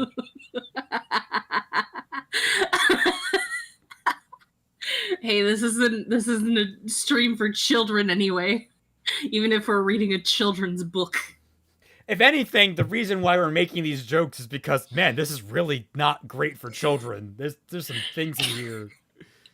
Yeah, no.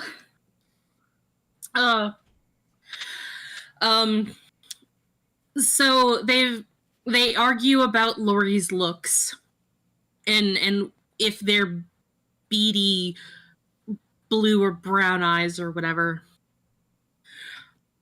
And then Ari breaks up their fight. It's a long journey to Sixton and the shore of the Sixth Sea, Dill. We have plans to make on the way. First, I want to know everything there is to know about the Valley of Fear. The best defense is to be prepared. I'd like to create a map so that we can all see where we're headed. Dill, for once, was completely quiet. She looked up at the night sky. The moon was dark. The shifter's moon. The stars seemed faded and far away. I'll tell you what I know, Your Royal Highness, she said. But not now. Not now. Tomorrow, when the sun is bright. And we won't imagine things coming for us in the dark. Okay, well, A, You can still imagine that even with sunlight out. It's not all that impossible. You just got to find a particularly shady tree. So, wrong on that count. Second of all, you could have done this when it wasn't the Shifter's Moon. Yeah. Third, it's a long journey to Sixton. Isn't it only like a day or two? Like, it's only a little ways away, right? It's not that far. It's only 2 days. Yeah, it's only 2 days. It's not away. a long trip. A long trip is actually like a week or two. Like you're not doing like a long journey. It's a fucking day and a half. Oh God. I guess to 2 tweens who are used to cars, it is a long trip. It might as well be cross country with how long it takes. Oh. Or cross province. Anyway. Eri tries to go to sleep. She has a nightmare. She wakes up again. She looks at Chase. They can hear things in the dark. Do not speak, he thought at her. What is it? Eri thought. Do you hear it? Do you feel it? Eri listened. Yes, there it was. I'm sorry. I'm only thinking of Adventurous, that D&D campaign that over all the shorts. Like, Torbeck, don't say anything. I'm speaking to you in your mind. What?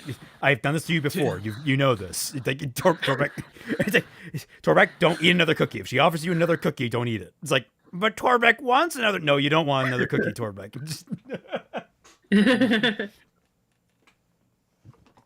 The cold sound of a snake. Eri shuddered. Chase arched his great neck over her and blew softly on her cheek. Sleep, milady. It will not approach us this night. I will see to that. Eri slumped back into her cart and pulled her face into her hands. The last line of the prophecy echoed in her brain. 3 of 6 shall not return. Link, Chase, Basil, Dill, Lori, and she, Eri herself. 6 of them set out on an impossible journey. The 6 referred to in the old mare's prophecy. 3 of 6 shall not return. She was so tired. The way seemed so long. The task ahead of her was so hard. 3 of 6 shall not return. Bullshit. It's not. Link. It's literally been a fucking breeze this entire time. I had more difficulties getting from one side of the lake to the other at fucking scout camp than you have had being trapped in an alternate world far away from what you thought was home. Jesus Christ, you are so fucking ungrateful. 3 of 6 shall not return. Link and Lori were to pass through the Valley of Fear and go home to Glacier River Farm. 3 of 6. What if the old mare of the mountain was wrong? What if death lay ahead of all of them? Shall not return. Sounds like a you problem right here, lady. I don't know. Like, you brought this on yourself by going during the freaking Shifter's Moon, you dumb bitch. Yeah. Also, Like, apart from... I was gonna say, Chase, what are you doing to hold back the snake exactly? Are you just, like, staring at it? Like, no, don't. Like, how do you know it won't approach you? Why wouldn't it approach you this night? It's the fucking Shifter's Moon. It's, like, the best time to attack you. You're out and fucking, like, exposed. This is, God damn. It is such whiplash going from watching Arcane to reading this. Like, Yeah. in I was gonna Arcane, make me that and Fat joke Man later. had an in-depth conversation about why didn't Vi kill Mbessa? She had the opportunity to do that. And we went on this whole little conversation about, well, there's all these different circumstances as to why it would be unfortunate if Mbessa were to die, and it would just cause war between Piltover and Noxus. That ultimately end up, I think, happening anyway from what we saw. But, like, they were trying to avoid that, and that's why there wasn't a kill shot. We had a debate about, like, the nature of the tactics at play. But like here, it's just sort of like, why isn't the snake attacking? I don't know. It's like the most perfect opportunity. I don't know. What is Chase doing? I don't know. What's happening? Why is Ari constantly repeating this fucking phrase? We get it. 3 of 6 shall not return. We get it. Dog, you are describing the gap between level 1 and level 0. Sorry, level -1. Well, I mean, as you can see, I highlighted it orange, which, if you remember, I thought was good writing, just within the bounds of the actual yellow or orange highlight. I was gonna say the writing itself is actually fine, and if this were in a better book, I could see it actually being like using the repetition is actually a thing that can work. It's just so far they've already repeated so much to us again and again and again, and not only they repeated it to us, they've repeated it to us wrongly again and again and again. To the point, it's like none of this has any like weight or meaning behind it, and the character being worried about this just feels vapid. Yeah.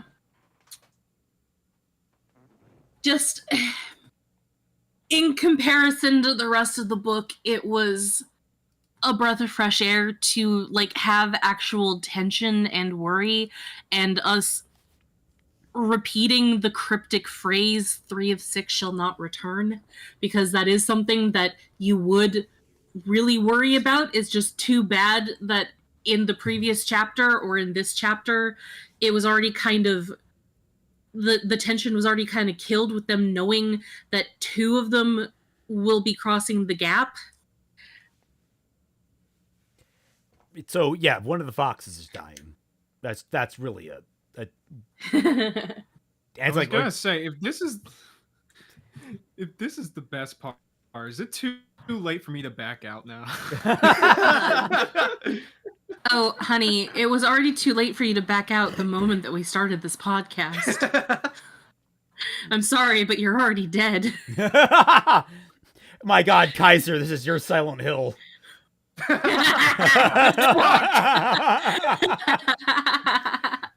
I hope you've read up on Jungian psychology. You can start understanding what all the symbology is for here.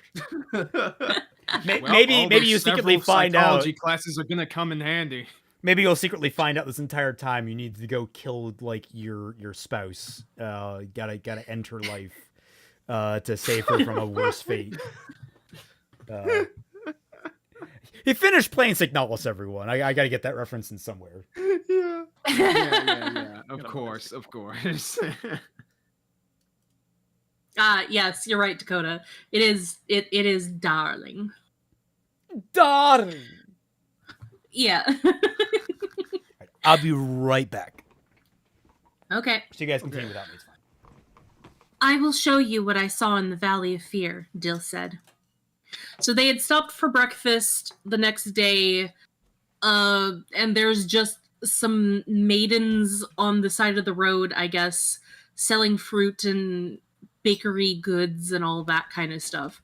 Well, at least they're not maidenless, I guess. Well, definitionally they can't be because they are maidens. Dill sat on her hunches in the middle of the cart, just one long paragraph about what they're doing, and then continuing on with the Valley of Fear shit. Really weird. Dill sat on her hunches in the middle of the cart, bushy tail curled around her feet. Her pointed nose quivered with tension. So you want to know about the Valley of Fear, Your Royal Highness, she said. If you could spread some fine dirt on the floor, I can draw a map for you. Like you just said, I will show you what I saw in the Valley of Fear. So you want to know about what's in the Valley of Fear? Yes! Jesus Christ. What the fuck? This person also has dementia. They're like, where am I? You want to know about the Valley of Fear? Where am I? Dude, that entire like paragraph right there, it's meant to freaking make you forget that she already said that. Yeah. Oh, God. Was this redrafted? No. These books came out within 2 months of each other. Yeah, so imagine just the Ruby scheduling, but just categorically worse. Oh god. Yeah. No, it's the first 2 books are actually worse because I think that they were all written as one book, and then the first 2 books were released at the same time, and then this book was released 2 months later. Oh Lord. You can't tell, but my hands are on my head. I'm like all across my face, and I'm just. Yep, you're doing the AVGM. What are they thinking? I understand. Yeah. So Ari jumped out of the cart and scooped up a handful of grit from the side of the road. She got back in and spread a thin layer in front of the vixen. So you just made your cart fucking dirty. You could have gotten out of the cart and just drew the map on the side of the road. You're gonna destroy the map anyway, so why did you bother doing that?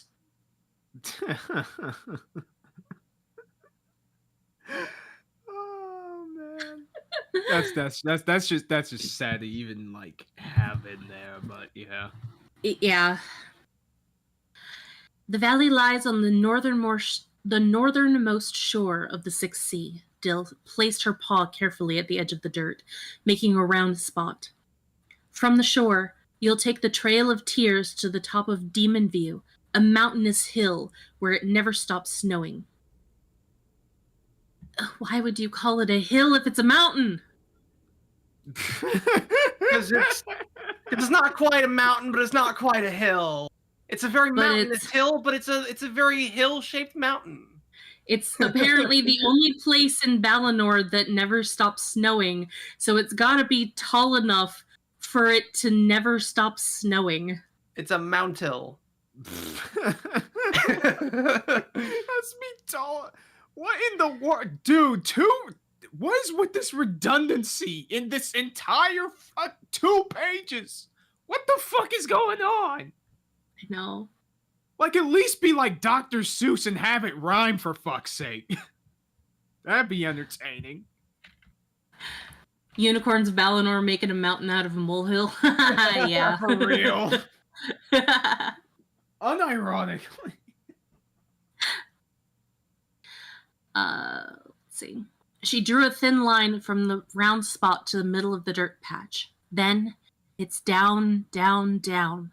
The lower you go, the hotter it gets. You reach the fiery field. This is a terrible place, worse than the snows of Demon View. And there is... Her voice dropped away. She shuddered. The fiery field is patrolled by the Shadow Herd. So Lori actually never saw the Shadow Herd at the end of the first book. So she asks what that is. Oh, it's bears. That's what it is. Yeah, it's the bears. Those are where the bears came from. Black unicorns. Black. Jesus Christ. Dill's voice was a mere thread. With fiery eyes and horns like molten spears. The sand where they walk is black and hot. All around them there are holes with fire. That so, sounds, So, after the cold place, we gotta go to the really hot place, because we have the progression of a early 2000s collectathon platformer. Yes. Gotcha. I was about to say, this is like Dark Souls 1. Also, they really hate unicorns that have black hair on them. Just Sleeping Beauty would get slaughtered in this place because he is just automatically evil.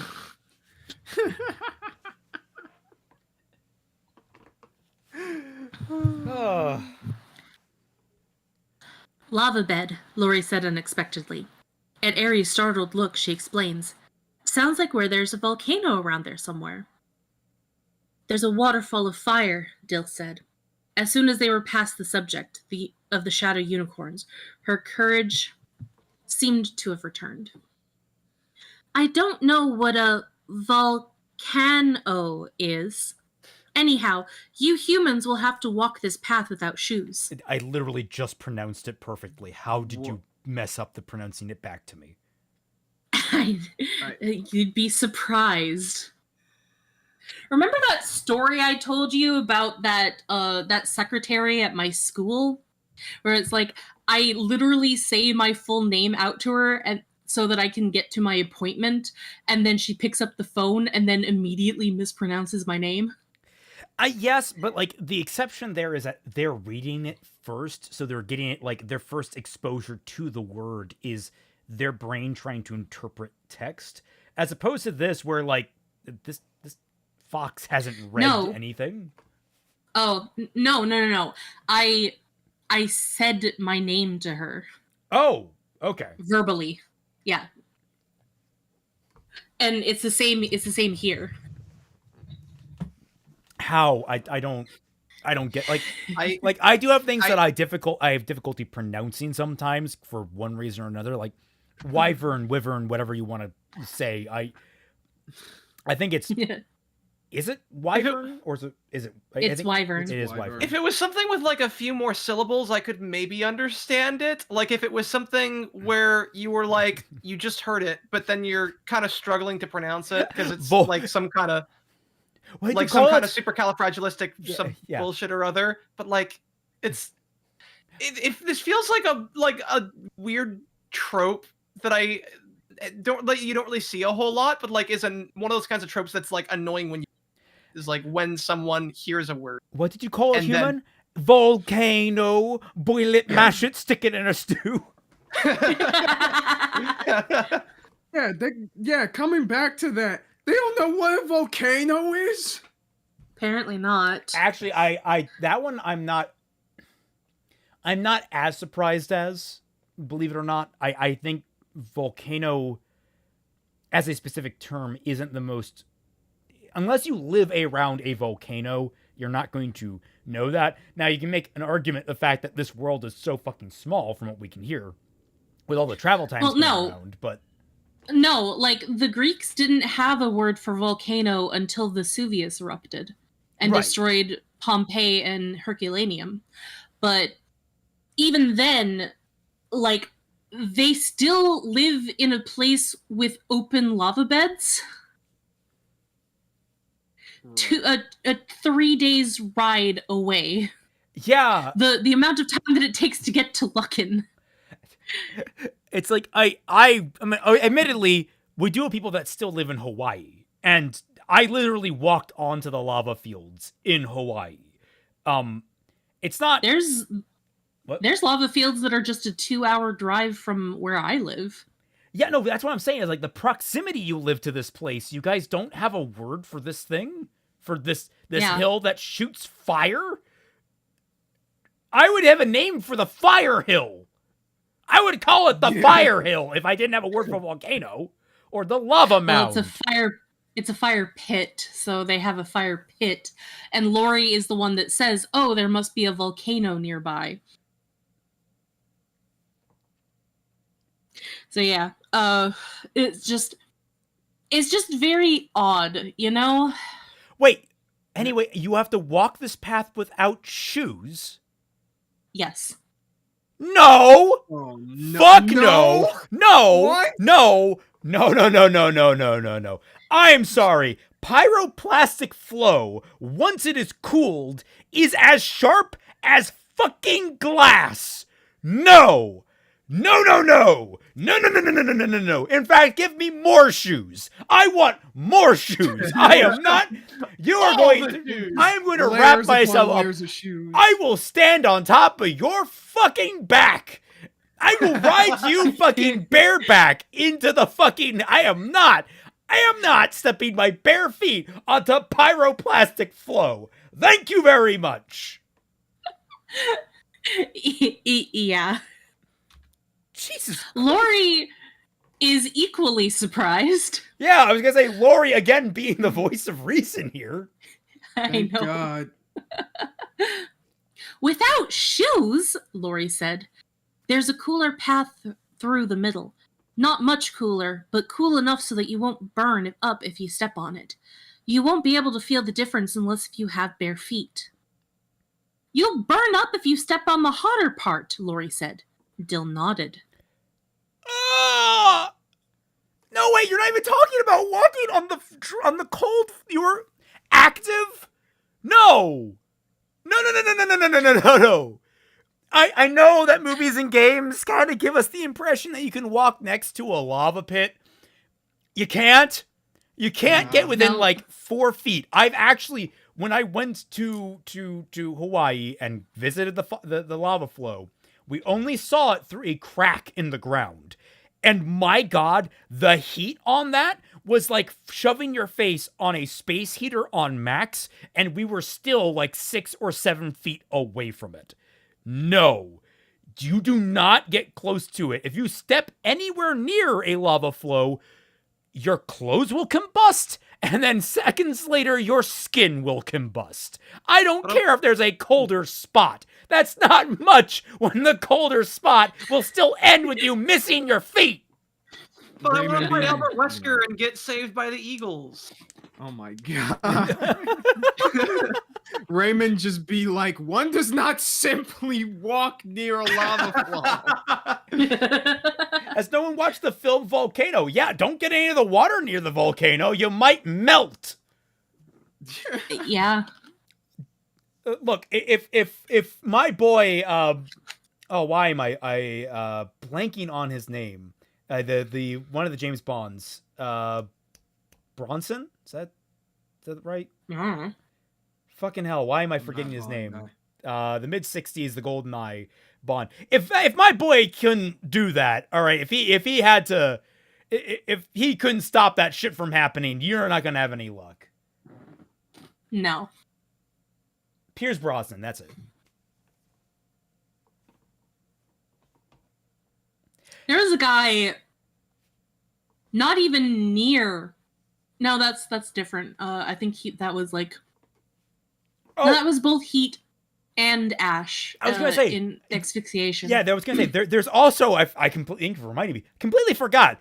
There's also the complicating essence, a presence of gaseous chemicals that are next to that stuff. You will die. Yeah. You don't fuck with volcanoes ever.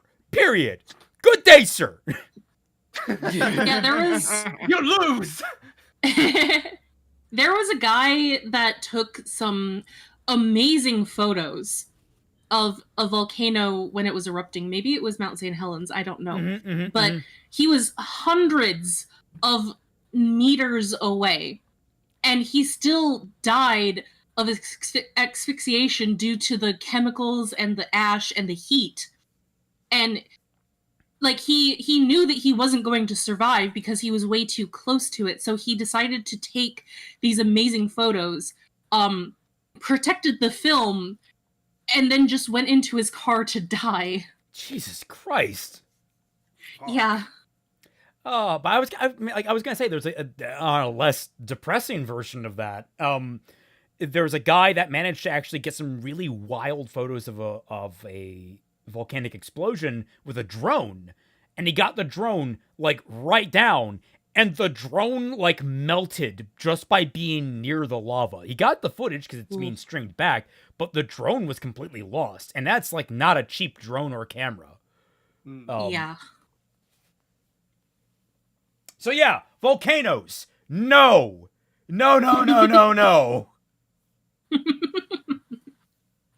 Roku, yes, very, very much that. Josh. He probably bended the heat or something like that. Oh yeah. Who knows? It's all related to fire. An Avatar did it. Yeah. You can get past the fiery field if you have to travel carefully around the pit. The pit? Ari asked. What's in the pit? The Elder Dylan High didn't say School anything. football team. Sorry, I had to get that reference in there for anyone that knows anything about Cincinnati. Anyway. Dill didn't say anything for a moment. Basil, who was curled next to her, put a protective paw on her back. She'll tell you what she can tell you. We go around the pit, Aerie said in an encouraging way. And then? You'll see it then. Castle Entia. And we just... Dill took a deep breath. We just walk in the front door. Entia, the shifter, our enemy? We just walk in? Aerie said. Aren't there guards? There's plenty of guards, if you can call those evil, twisted beings guards, to sneak past when we're in the valley itself, but not in the Castle Entia itself. Entia, the shifter? Or sorry, I'm not going to keep doing that. But I thought that was only a thing with Numenor.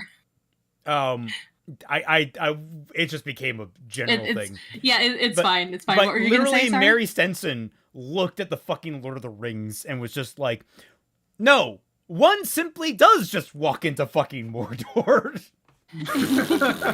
Yeah. Yeah, why not? Fuck, dude. Oh, Piers Morgan does... Bronson wasn't in Volcano, he was in Dante's Peak. I understand the confusion. They came out at the same time. Yeah, that was a weird thing that just kept happening. Disaster films of the exact same type coming out at the same time. It happened like multiple times. I don't know why. People sharing the same brain cell. Like you and I Know Nothing. That's a scary thought. Yeah. Especially after last week. No one goes to... why would he? No one goes to Castle Entia unless they're summoned. It's not the kind of place that you hang around for fun. Half the time, the shifter himself isn't even there. Atalanta said she and the Celestial Valley unicorns would create a diversion, Aerie said. So the shifter won't be there, I hope. Nobody said anything for a moment. Everyone was wondering what would happen if the diversion didn't work. Dill broke the silence. So, the Dream Speaker is supposed to create a diversion so that the shifter and most of his army are going to be off chasing the celestial unicorns. So he won't even be at home. And the shifter won't leave guards when he is not there because it's worth your life to take anything that belongs to him. Dill shuddered. You'll see what happens to thieves when we pass by the pit. Who'd be crazy enough to ask for that kind of punishment? We are, Lincoln said wryly. If you ask me, it's hopeless. We're supposed to sneak past the monsters, ghouls, and shadow unicorns that live in the Valley of Fear, walk into the Castle Entia as nice as you please, and walk out again with the royal scepter? I can't believe that the shifter subjects are so afraid of him that he doesn't need guards. But I can't believe that there isn't some hidden trap just waiting for us. Also, you shouldn't just let your keep be accessible. Like, people hate you. People want you to die. People really, really want you to stop breathing. Yeah. Have a Ring doorbell. All right? Yeah. Counterpoint. These guys have one brain cell. Are you saying the villains, or are you saying literally every character in this story? Yes. Fair. But, how did you like that long page of exposition, Raymond? The long page of exposition that fucking is redundant to, like, you could probably cut out 2/3 of that and be done with it. Yeah, because we've already known this information. It's like, we're going to sneak in. We not only do we know this information, it was already repeated in this paragraph. Yeah. It's like, we're going to sneak into Castle Entia with this distraction. It's like, we're going to sneak into this castle with this distraction and get this thing. It's like, shut the fuck up. All of you, shut the fuck up. You know what? Go walk in the volcano. Go ahead. Go for it. You know, someone can just simply walk to in a volcano. Yeah, I'm sure you guys will be fine. Lying. No problem. Yeah. Not for me, at In least. fact, if you pour some water on yourself before doing it, you might have a chance. You No, might no, have a- Here, no take a skin sip of off my coffee with back. you. This is Plenty- fine. No skin off my back. Plenty of skin off yours. Yo. I mean, if this place is near a volcano, do you really need guards? It's why Mount Doom had no guards. That is not the justification they gave there. Literally, the justification they gave is who would try to do it, and it's like, I don't know.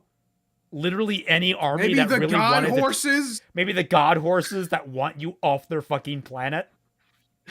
Yeah. Like the justification was he's evil and scary, therefore who would go near him? That was literally it. Trying to decide if I like that explanation more or Fucking less. than- Doofenshmirtz has better security. What were you saying, Pete?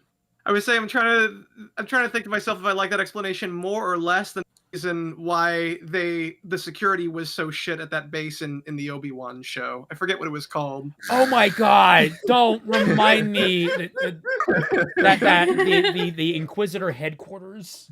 Yeah, no one would attack. It's the Inquisitor headquarters. We don't need security. I don't. Yeah, legitimately.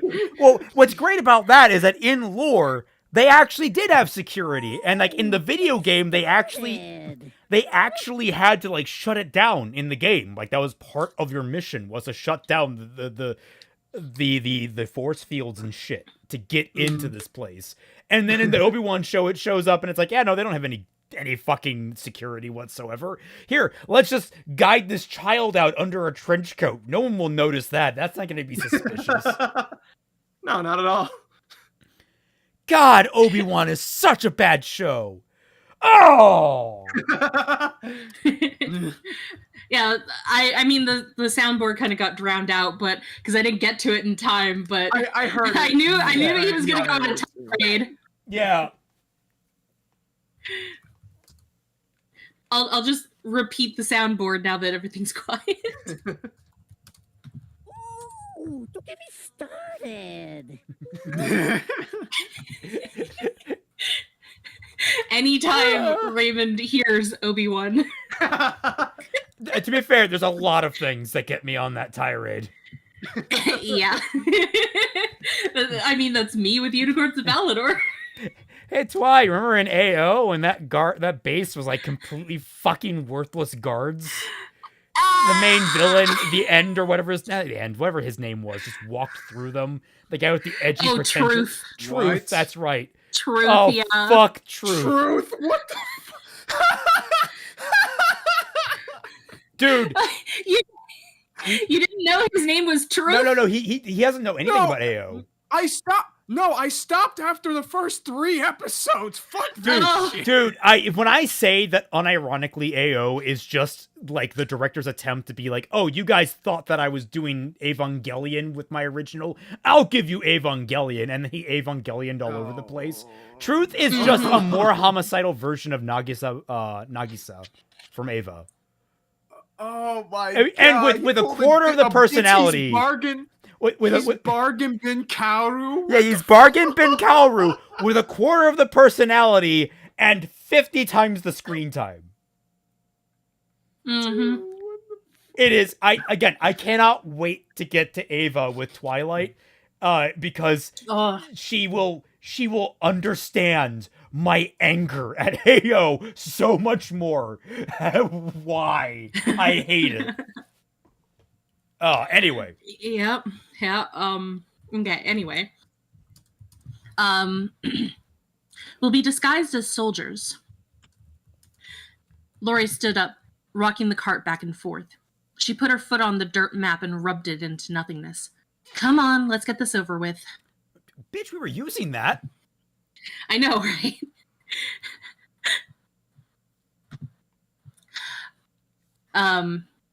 So they finally get to Sixton. Just okay. All right, we're here now. Yeah, we're here now. Sixton was a bustling, thriving town. Everyone here's a fisherman, Toby said over his shoulder as he pulled the cart down to the cobblestone streets. They pretty much stayed out of the Shifters' War last year. They're too far from the palace at Lucken to care much about government affairs one way or the other. but they're mostly loyal to the crown. Okay. Remember they said that Sixton was a shifty place? I mean, I guess maybe Mary just has a very low opinion of fishermen. I guess Well, so. we know the fish can't talk, so that may have something to do with it. Well, yeah, I mean, you can be a shifty person and still loyal to the crown. You just stab the people that aren't related to the royal stuff. Seems simple enough.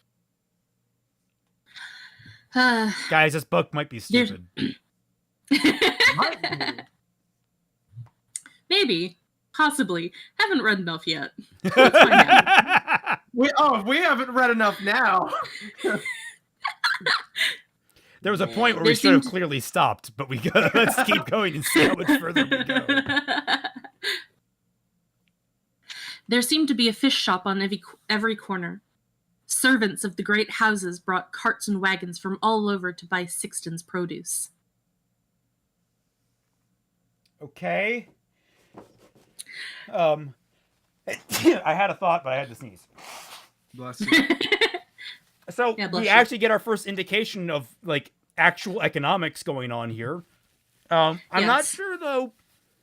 I'm not sure how often you would have fishermen selling their wares out in the open, like on a fish shop like Well, that.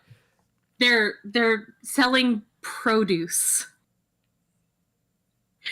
They're Oh. selling fruits and vegetables, apparently. Because produce, the word produce is almost exclusively used for fruits and vegetables. Yeah, so she misconstrued that. Okay, that's yeah. Yeah. But also, let's take it for what I think she intended was it's a fish shop on every corner. That's not really Yes. how fishing towns typically work. You typically have a thriving fish market near the port. You typically have it down that way. But I would imagine with sending wagons of food to other cities, you would have shipping markets. You would have basically what you would have with Spice and Wolf. You would have traders Yeah. coming to and from, Right. and you wouldn't have open stalls. You would just have basically the ship would be ported into a guild somewhere, and then it would be Yeah. preserved in some way, probably packed with salt, and then sent off to a different town. Yeah.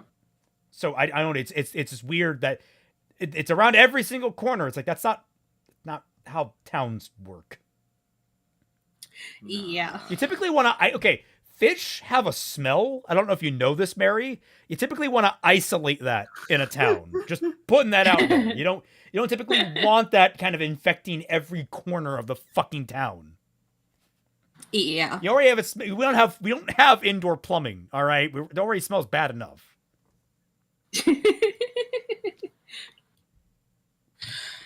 All right.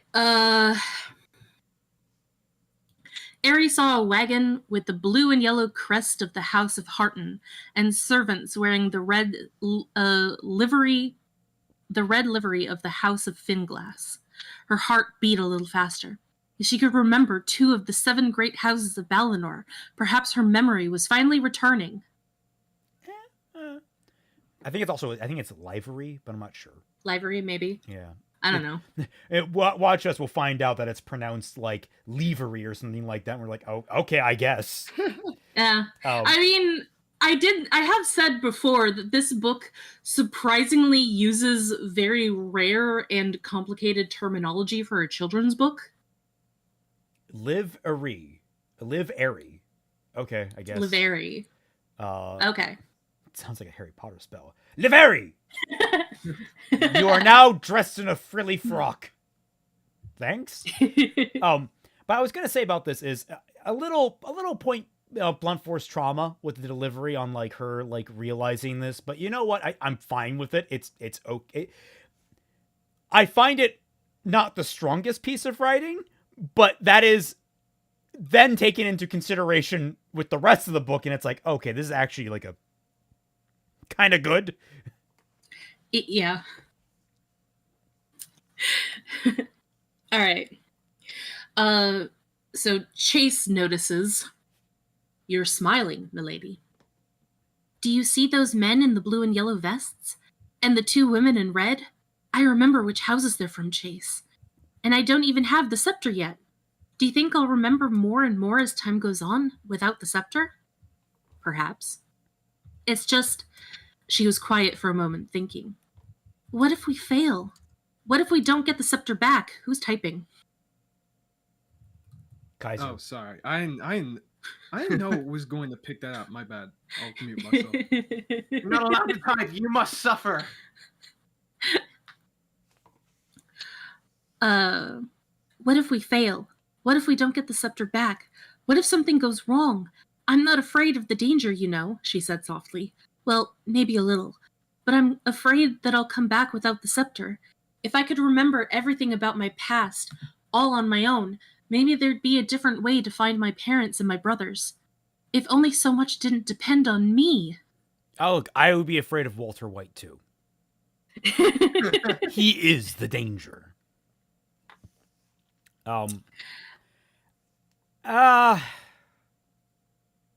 Honestly, Ari, I don't care about you being worried about your parents at this rate. I mean, part of that is knowing that we're never going to get any resolution to that.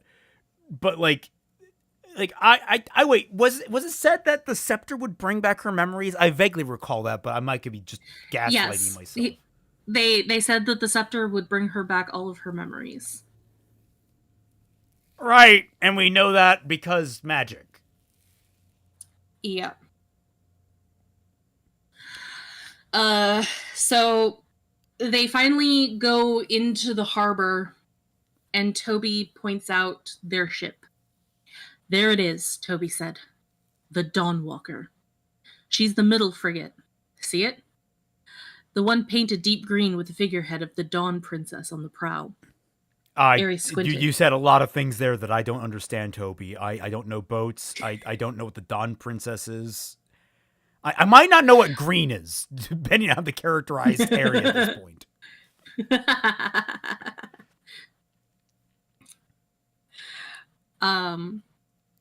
Ares squinted. She could read the name on the ship's side. The letters were painted in gold. Dawnwalker. Toby came to a halt. We'll leave you now, Your Royal Highness. He took a breath, as if to say something more, but then he merely nodded.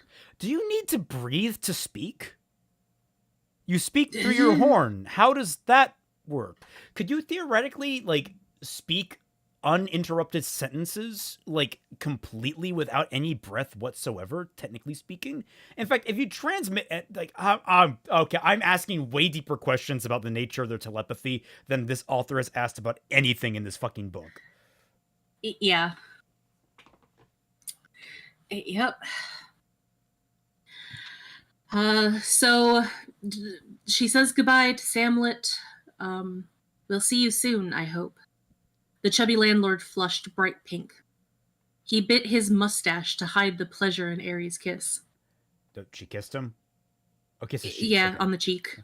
Well, I'll be waiting right here, Your Royal Highness. I say right here. I have a cousin who's a lobsterman, lives a few miles up the village. Toby and I'll stay with him. We'll come to the wharf every morning to check on you and also argue with the lobsters before we kill them and eat them. I say kill them and eat them. Shush, don't say that. Batman might hear you. His people, they get murdered every day. Oh, please. I'm pretty sure Fatman will acknowledge that they are delicious with butter. Yeah. Batman confirmed. The cannibal. Confirmed. We shouldn't be gone too long, Ares said. And you won't see me again at all, Samlet, Lori said. So here's some pay for my room and board. She dug into the pocket of her velvet dress and pulled out a few small gold coins. Samlet accepted them with a nod of thanks. Where did you get the money, Lori? Link asked. A worried frown appeared on his dark brown eyes. Or between his dark brown eyes, sorry. Oh, I've got friends, same as you two, Lori said airily. That should concern everybody! Yeah. And Carmichaels always pay their bills. Thank you, miss. Mr. Samlet said. I can't say it's been a pleasure having you. I say having you stay at the inn, but I'm glad to get the bill settled. Jesus Christ, Samlet, you are the worst fucking innkeeper of the planet. I know, Jesus Christ. Like, can you imagine leaving a hotel and being like, man, you really sucked? Like, oh my god, the housekeepers hated you. But you know what? Have a nice day. Thanks for paying your bill. Yeah. You'd never go back there again. Yeah, no. Maybe he only said that because he thinks that he's never going to see Lori again. So it's like, what does it matter if I'm rude to this shitty ass customer? It's still courtesy. Good practice and all that shit. Yeah. Lori said, humph. So they get onto the ship with Lincoln on one side and Chase on the other. Aerie set off for the Dawnwalker. She didn't look back. Lori mooched along behind, which is not a word. Like, to mooch, like, I mean, it is a word, but it's not when you use it. It's to, like, basically rely on someone's support ungratefully. Yeah. What the fuck? Yeah, that's what I meant. I was like, yeah, that confused me too. I'm like, what? That's not what that word means. Wait. Oh, how is it used? It was. She mooched along behind, holding her velvet skirt of her riding habit to avoid soiling it on the damp way. It's just. I think that actually might be a word.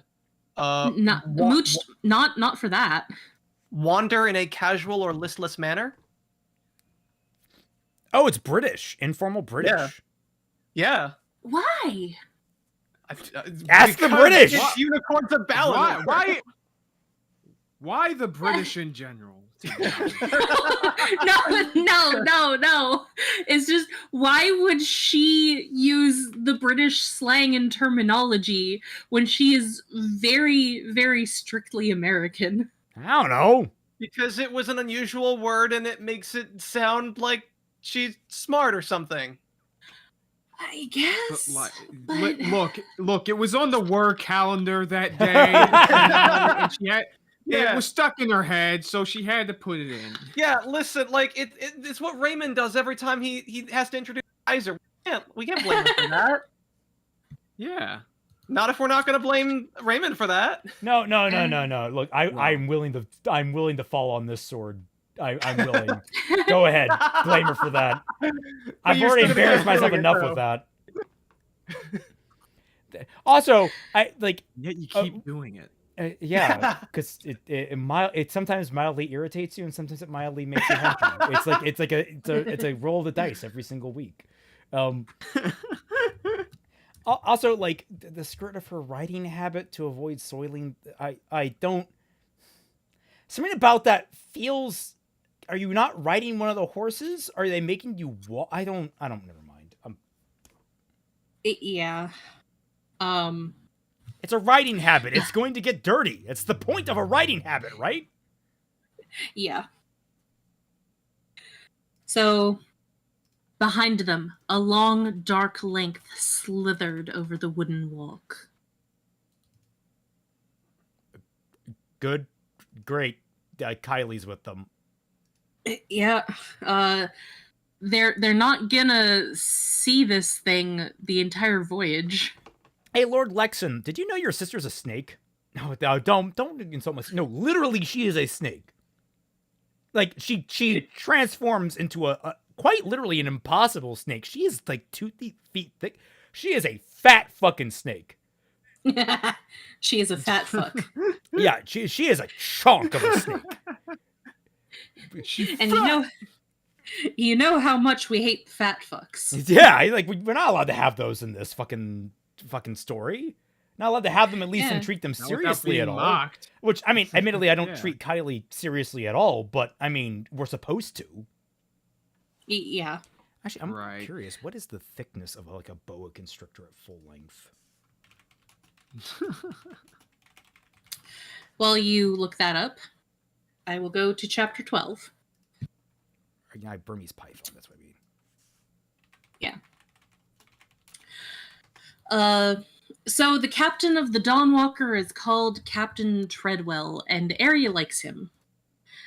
We get a description of him, and I don't care. Captain Nick Treadwell, at your service. Milady. He swept off his captain's hat with a flourish and winked at Aerie. "You be wishing passage aboard the Dawnwalker for yourself and your companions?" he addressed Lori. Clearly, he had been warned of the group's need for disguise. Lori loved being treated like a wealthy lady. She stuck her chin in the air and nodded in an arrogant way. "Yes, Captain, I'd like the best cabin for myself, and my maid too, I guess." "And your destination, milady?" Lori opened her mouth and then shut it. "The North Shore," Chase said quietly, near Demon View. "Ah, going to check on the ice gatherers." His voice slid easily over Lori's bewildered look. "I take it, milady, that you have sent members of your house ahead to gather ice to store the fish you'll be taking back home." Well, yes." Good, good. A good mistress always checks on her servants. And Demon View is the only place in Balinor where you can obtain ice year-round." "And thank goodness for that," Aerie said, before Lori could jeopardize their disguise with questions. "Milady, I think you mentioned how tired you were after your trip. Wouldn't you like the captain to take us to our cabin?" She put her hand on Lori's back and gave her an unobtrusive shove. "Here, let me help you cross the deck." Lori shook Aerie's hand off. "I can get there myself, thank you very much," she scowled at Aerie. "Oh, Captain, the dog will need a place to sleep.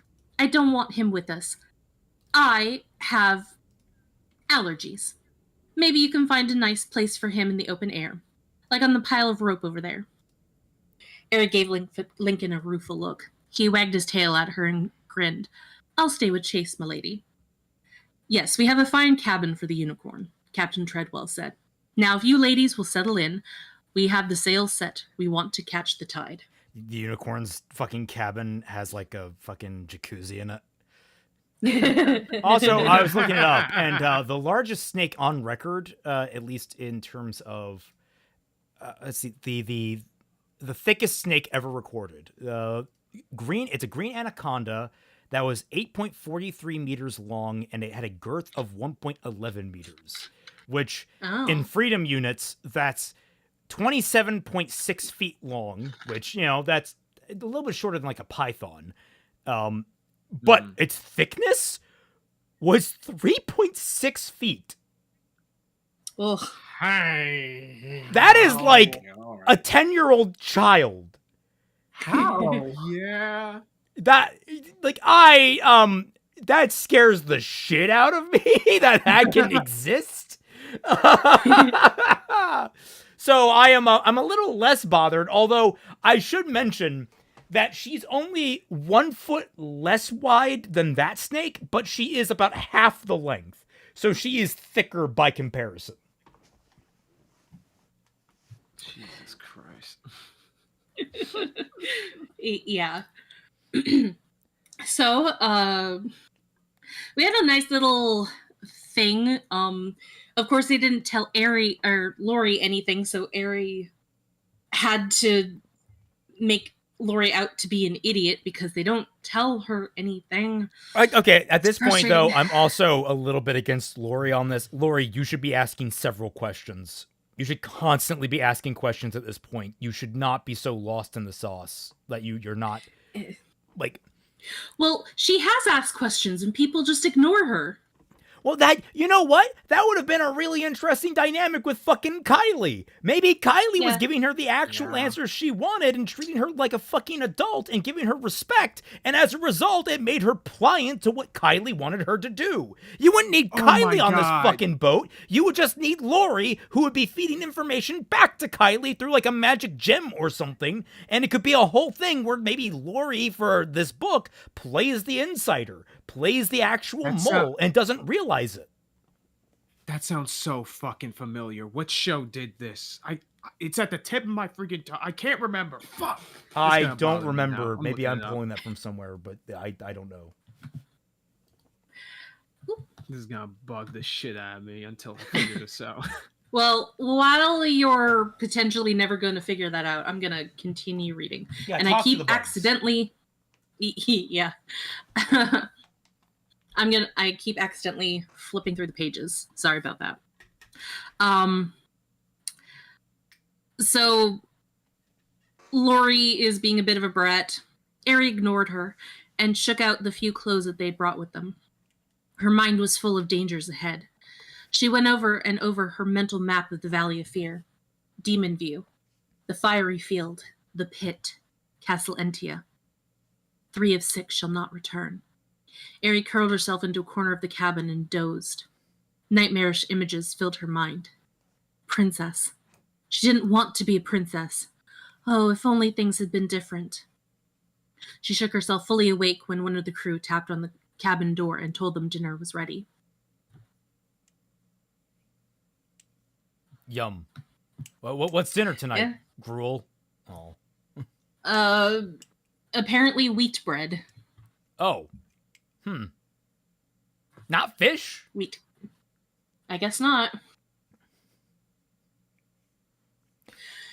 These poor kids are going to be so malnourished by the end of this journey.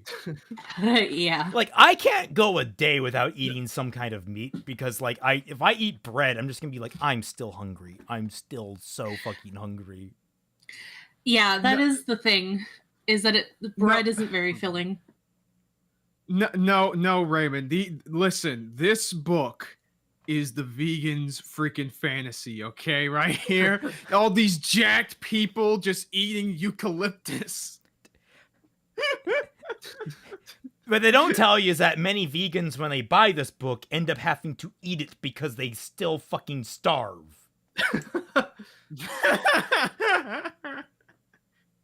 And then they lose a few IQ points because of that.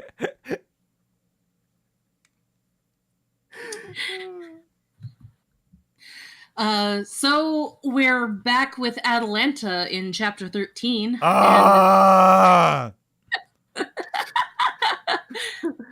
Let her die! She hasn't been in a life-threatening circumstance yet, but please just let her drop dead of a horse heart attack. Oh my god. Atalanta stood motionless at the edge of the watching pool. She was alone. Some distance away, the unicorns of the Celestial Valley waited for her. The image of Ariana on the deck of the Dawnwalker faded into the waters of the pool. It was almost time. Tomorrow, the sun rose over Demon View, and the Dream Speaker would lead an army of celestial unicorns to Balinor, where they would challenge the palace where the shifter reigned. They wouldn't fight. They would race through the forest of Ardit, the shifter in hot pursuit. Are you sure that he will only follow us? Numenor had asked. May we not be prepared to fight? Atalanta had agreed. They would fight if they had to. She raised her crystal horn. She closed her eyes. Her silvery mane flowed over her withers. I call on the deep magic, she said, so softly that only the one who rules could hear. Transform me, change me, for the sake of us all. The waters of the pool churned. The waves sprayed high. A fine mist floated in the air. The mist whirled, took shape, and then settled over the Dream Speaker like a bridal veil, as fine as a spider web. The net floated onto her horn, passed over her violet eyes, hid her completely. She grew in size. Her body darkened to a fiery purple. Her silver mane grew longer, thicker, swinging from her neck with a metallic clang. Her eyes burned with a fierce indigo flame. The waters of the watching pool calmed. The mist drifted away. The unicorn called the Dream Speaker no longer stood at the edge of the pool. A warrior unicorn stood there instead, chest and withers gleaming with chainmail, hindquarters covered with hammered silver shields. Her crystal horn was a diamond sword, flaming at the tip. Atalanta took 2 steps and reared. She trumpeted a war cry to the sky. In the distance, Numenor answered, and with him, the call of the stallions of the celestial herd.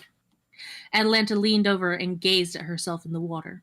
She shuddered at the sight of her own warlike image. She would maintain it. If it took all of her strength and personal magic to do it. Oh yes, Numenor, she said. We are ready for the shifter now. Oh, yeah, it's just a chapter. Gotcha. All right. Yeah. Also, that was the chapter. I love how that was entirely highlighted. Yeah. Atalanta, great. Now you can actually do shit. What? Yep.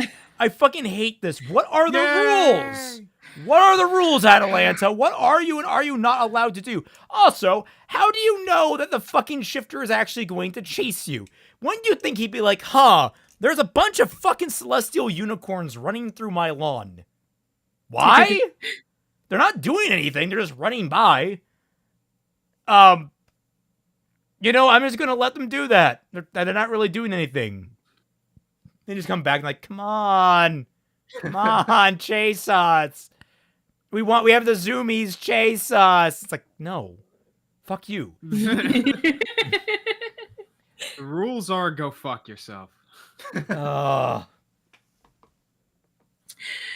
Yeah. Atalanta remains worst character. Yeah. Yeah. So we're back with Ariana. And she is I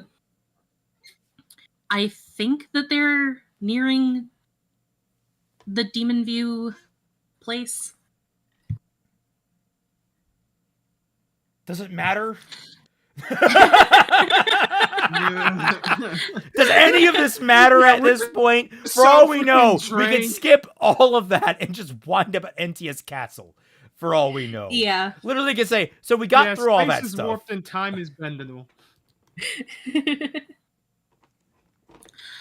She packed up her few belongings in her saddlebags. The star bottle with the water from Atalanta's Grove was at the top. She held it in her hand. It made her feel safer, closer to the dream speaker in the faraway meadows of the Celestial Valley. On impulse, she tucked it into her leather vest. She tucked it into her leather. Josh is like, Jesus Raymond's Christ. given up, and I'm just like, Twy is just dead. Like, I gave up, Twy didn't, and this is the result.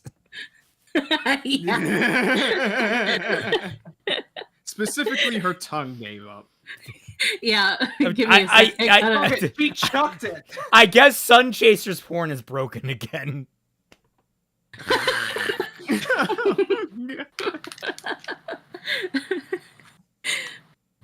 Okay. On impulse, she tucked it into her leather vest. And Dr. Bones's red leather bag. She'd carry that with her, too. The old vet's words came back to her. Use it when there is no way out. Great. Thanks for reminding us of that. Yep. Also, do you know how closer? What do you know about the Celestial Valley? How do you know there's meadows? What? Like if this were like her memories creeping in, that'd be one thing, but we have not really seen that being like done subtly. Like that would be like a highlight. Also, good night, Teddy Bear Paladin. Oh, good night. Good night, man. Stay platinum.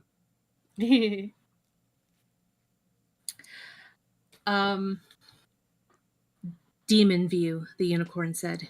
He nodded, pointing his horn off to starboard. There's snow on top of the mountain, Lincoln said. Aerie forced herself to look. Demon View reared its jagged peak in front of them. It was close. The mountain's icy peak was a sullen white, now visible, now hidden as the wind pushed the clouds along. I thank you, Lincoln. That is very vital information about the place we know never stops snowing. Yep. Also, now visible, now hidden. Oh my god. Ninja Mountains. Whatever. Ninja. Remember, this was a thing last week, too.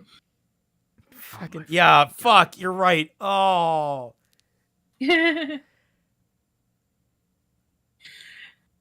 So, there's description of the place. Aerie gets a vision. The unicorns of the Celestial Valley are advancing on Castle Entia, said a voice in Aerie's mind. The shifter has already seen us. Soon the diversion will begin. It is time for you to go forward. Move swiftly through the fiery field, my child. But be careful. If you fail, all is lost. No pressure. Yeah, no pressure. No pressure. Atlanta. Somehow the dream speaker talked to Ari the same way Chase talked to her, through her mind. But it was more than talk, it was a vision. Ari could see the celestial unicorns, hundreds and hundreds of them, marching on Castle Entia under the white banner of peace. They just have like a Why? big peace symbol on there. Should... Wait. Are you guys just gonna fucking surrender? Why the Is that your plan? Yeah, what the fuck? Also, Ari, you should absolutely be not. like, if someone just started talking to me in my mind that wasn't my bonded partner, I'd be like, oh, fuck, what the? Is anyone else hearing that? Am I going crazy? Hello? Okay, Right. more than that. Go ahead, Pete. Just gonna, like, have I finally cracked? Am I hearing the voices? My mind been broken by this book. They become self-aware. Okay. Wait, is this false surrender? Because that's a more war importantly, Yeah. why the fuck aren't you diseased of shit? Well, crime. I'm sorry, Kai. What we heard is why the fuck aren't you diseases shit? Wait, what? Oh, wait. Did I cut out again? Oh, And not only did it cut out, but when it cut back in, it just smushed everything you'd said together. yeah. You repeat it one more time. Okay. All right, one last time. Why the fuck aren't you pulling a Xeon and tactically colony dropping this piece of shit? That's a good There we go. question. Yeah. Like, you have several god horses here. What the fuck are you doing? Hundreds. Why? Numenor led the march. Rednal of the Red Band trotted beside him. Cinched to Rednal's flank was a tall white banner of peace. Okay. That's all right. Well, I highlighted that specifically because it's got to look really kind of dumb for him to just have flags just plastered to his sides. But also, Rednal's going to be an important character later on in the books. Yeah, I figured as much. I don't know if they like they're naming unicorns now. Yeah. Oh, how do you imagine this is like I'm imagining this is like a banner on a pole that's been like mounted. Yeah. Which it looks weird without a writer. So also it's gonna look weird because like why peace? That's not how military works. I'm sorry. If you are marching an army, you're not wearing a flag of peace. The idea is your symbol. Like, okay, for example, if this were like America, we'd be lifting the American flag because we think of ourselves as the good guys. We think of ourselves as the symbols of peace. Like that's the idea. I know we can get into the uncomfortable politics of war and all the nature of like, oh, we actually bring a lot of chaos and harm and all the bad things that everyone does at wartime, every country, whatever. But like that's the idea, is that every country that marches into war lifts their own banners because they see themselves as the superior option to the people that they are fighting. You're not what you are saying here is you're lifting the banner of peace. That means you're surrendering, motherfucker. That's what you are doing. Yeah. Also, they are repeating the banner of peace within 3 fucking sentences. Yep. Why? Numenor stopped on the hill overlooking the castle, and the celestial unicorns gathered behind him. "We come in peace under a white flag," Numenor called. "I, Numenor, the Golden One, herd leader of the Celestial Valley unicorns, shall speak to Lord Entia." Entia? the shifter, our enemy. You tried so hard to get that out without laughing and you I failed. tried. I was just like immediately, it's like, oh, it's actually completely relevant now. Mm-hmm. Yeah. A black unicorn trotted out of the castle, his red eye shining with hatred. "What is your business here?" he sneered. Oh, please tell me this is Entia. Behind- It says Entia. I don't know. Oh. Might be. Behind him, more coal-black unicorns slipped silently out of the castle and into the dismal forest. Soon Numenor and his gallant band would be surrounded. "My business is with your lord," Numenor said proudly. "It is time we talked of peace, not war." Eri cried out to Atalanta, "The Shifter has sent out his legions to surround Numenor and the celestial unicorns. You must warn him before it's too late." Atalanta answered, "We expected this, Ariana. We knew the Shifter would not allow us to come and go in peace. Although we are not ready to fight a war, we will lead a merry chase, and we will fight if we have to." The evil unicorns leaped upon the rainbow herd. Numenor and the celestial unicorns split up and galloped north, south, east, and west. The shadow unicorns were momentarily confused. It was the delay that Numenor and his troops had hoped would occur. Why? This is so dumb. Yeah. What? Also, I would love if, like, the guy on the fucking battlements is just like, "No solicitors!" and just walks away.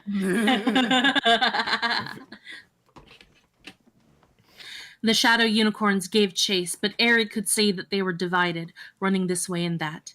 They no longer held the advantage of surprise or superior position. The celestial unicorns were faster, stronger, smarter. Evil and the lust for power had a way of corrupting the body and the mind. I fucking hate that mentality. Yeah. That's actually, I think, a really bad lesson to tell kids. It's one reason that, like, something like Sauron is really, really good as an antagonist. He's not stupid. They're not dumb. Yeah. Evil can be really fucking intelligent. Oftentimes, intelligence, Right. knowledge, I mean, not to get biblical here, knowledge can sometimes be the root of evil, because a lot of people come to conclusions that are immoral, but logically make sense. It's like they divorce it's they almost divorce like- any kind of moral paradigm from their intelligence, and that leads them to make some really awful choices for other people. You mean Which is villains why that some- have a point? Which is why some religious extremists in your country want children to stop going to school and just get to work. Yeah, no, those guys are also stupid.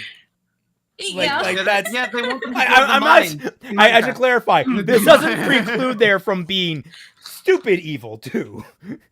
It's the difference I draw between lawful evil and neutral evil. And then we have chaotic evil, which is like a whole category in itself that's really hard to like talk about. That's a whole nother level of shit. Yeah. I was gonna make that joke before when you guys were talking about the Minecraft movie, but this was also a really good time to say it too. In the mines. Yeah. So they're fighting, they're running around playing tag with the Shifter, I guess. "You must go now, Ariana," said Atalanta. "We don't know how long we will be able to keep the Shifter and his legions away from the castle. We are all counting on you. Good luck." Yes, everyone was counting on her, Ariana, the royal princess. She trembled with fear. Ariana, the royal princess, the Shifter, our enemy. Wait. Yeah. Fucking hate. You know- Stop saying everyone's title every 12 minutes. These books would be like 3 chapters shorter if you did. I know. Also, You get it. You finally get it. This is the reason why I had IKnowNothing read the books in the first place. The titles. The fucking titles. Yeah, Kaiser, your stream is paused again. Don't worry about it, though. okay, whatever. be But I was gonna say also, Ari, imagine what would have happened if you went earlier, got the scepter before this attack happened. Y'all could have just banded together and just completely shit all over Entia by now. Well, no, the idea is like they're leading Entia away so that she can sneak in and get the scepter. Yes. Despite the door Okay. being open and no one really being stopped on the way in, there's not apparently any resistance to go in there. Yeah, what happened to there are no guards in there? Apparently there was a whole herd of fucking unicorns in there. Well, no, this is at Well, this is at Castle Balinor that the Oh yeah, the thing is happening. Whereas over in like it's at Castle Entia or whatever, or the Shifter or enemy place castle. That's But I don't like fucking know. this still doesn't make sense because they're like, well, a different piece of Entia is taking care of Castle Balinor. The real body of the Shifter lives in Castle Entia. And it's like, okay, so why doesn't that piece be the one that chases them and then the Shifter just stays in his castle? yeah. That's why I was so confused, because I'm like, but you have to get like the actual Shifter out of the castle. Why would he's in the Valley of Fear? Why would you go to the other castle to lure him out? Because I guess he'll be distracted through his proxy, I guess. Maybe, but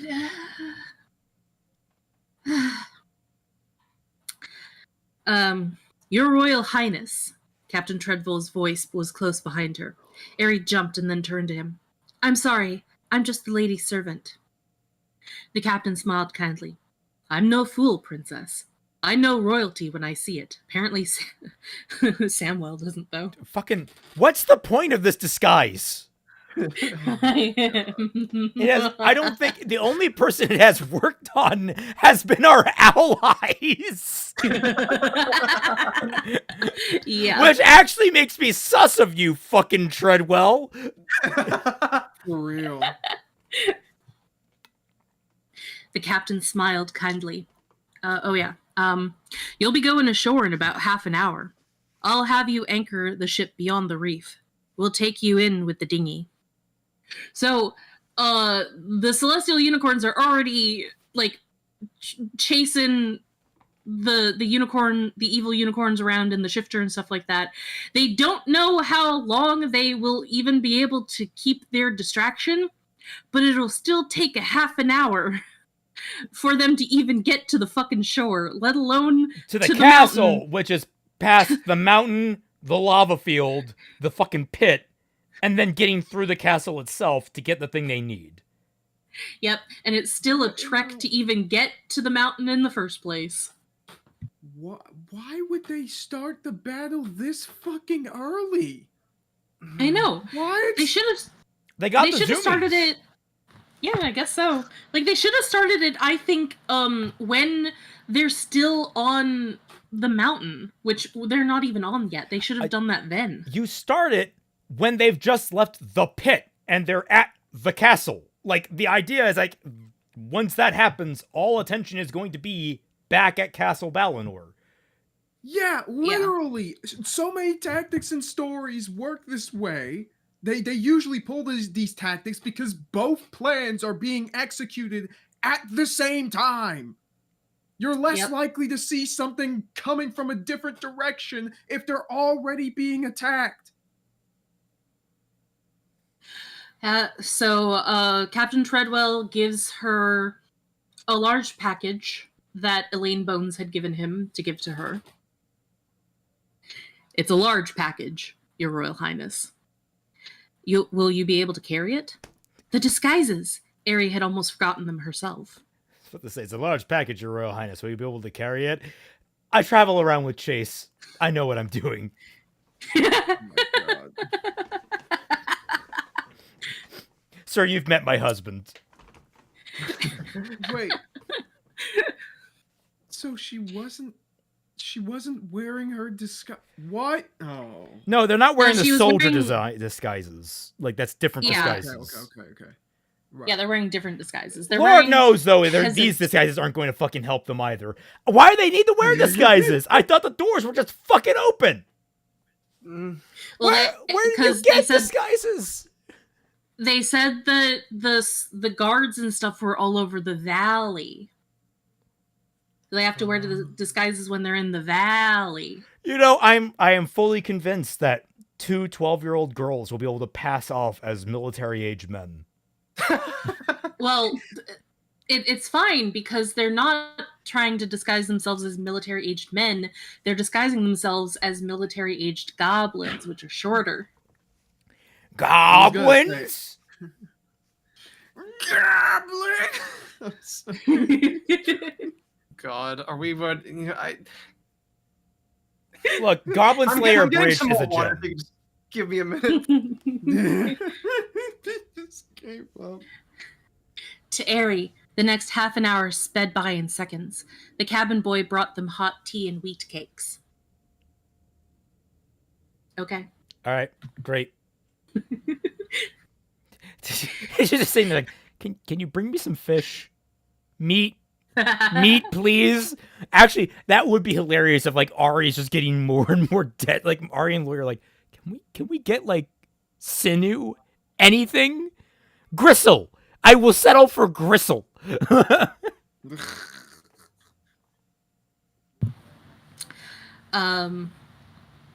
So Chase decides that he's not going to wait for the ship to dock and just plunges into the ocean to swim to shore.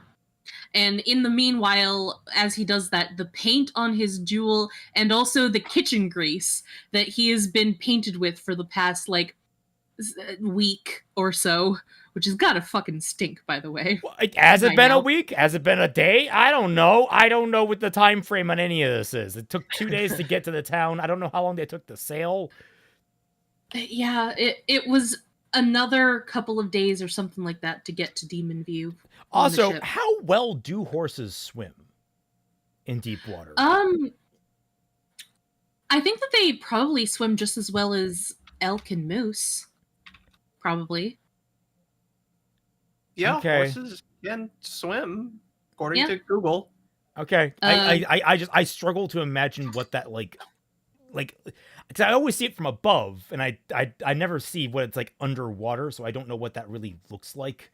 I always worry about Doggy them. paddling? I guess, but Yeah. like I always worry that like I mean, they're like, gonna sink. provided that they keep moving forward, they Yeah. should still remain afloat. Yeah. So long as they keep moving forward and they have air in their lungs. Yeah. Yeah. Like, the only thing that moose really have to worry about is, like, killer whales. So, I've never heard of a... I'm sorry, don't you mean of the a other whale way in Balinor. around? The whales have to worry about the moose? I mean, well, No. actually, I think that's actually happened. I mean, not to derail too much, but I think like an orca has Yeah. No, she's she's being truthful. I'm just saying that like if you have to resort to a killer whale to kill an orca, to kill a moose, I would actually I could actually see a moose winning against an orca. Just putting it out there. Oh yeah, like mooses are Not- fucking beasts, dude. Not in their domain. Not in the whale's domain. The moose will drag it onto shore. I do not doubt that would happen. I just found it really hilarious. It's like, we could get the human to kill the Homo sapien. Look, I just wanted to be book accurate, all right? Yeah. So Did Pete just say mooses? Yes, he said the technically correct Yes. term, yes. I was gonna say to be a cheeky fuck. I was gonna say meese or like something like that. Yeah, I but do love was saying meese, no. ironically. Captain Moose Treadwell's fan! eyes. Sorry. Captain Treadwell's eyes widened. I have heard that the Sun Chaser has returned with you, Your Royal Highness. Is that? He stopped himself mid-sentence. I am forbidden to ask more. Forgive me. He bowed in front of Airy, his gray eyes lively. We will wait here for 3 days, then I must return to Sixton. Airy nodded. Suddenly she felt very tired. The words of the old mare's prophecy haunted her. 3 of 6 shall not return. Yes! We fucking get it! My God! Can you go 5 pages without reminding us of this? You know, just hearing this just has me thinking, today of all How? days. I'm going somewhere with this. Let me cut. Today of all days, just think about it, guys. Tommy Oliver died for this. Remember, today, R.I.P. Jason David Frank, today is unfortunately the anniversary of his passing, yes. Oh, Okay. Yeah. They were okay. Oh. Okay, were you scrolling Twitter and you just ran across that and were like, I can tie this back in? Was that what happened? No, I mean, like, probably wasn't no. scrolling just now. That was something that like we saw earlier before the stream started, but Okay. Yeah, I was about to Okay. say I saw it was all day. So apparently he's smart enough to recognize royalty when he sees it, but he's not smart enough to see a unicorn has been slathered in kitchen grease. Was Ruby ever this annoying? Ruby the character. Have you or Ruby the heard Ruby's voice Oh, past Ruby, volume 3? I was about to say, ask Critter about that.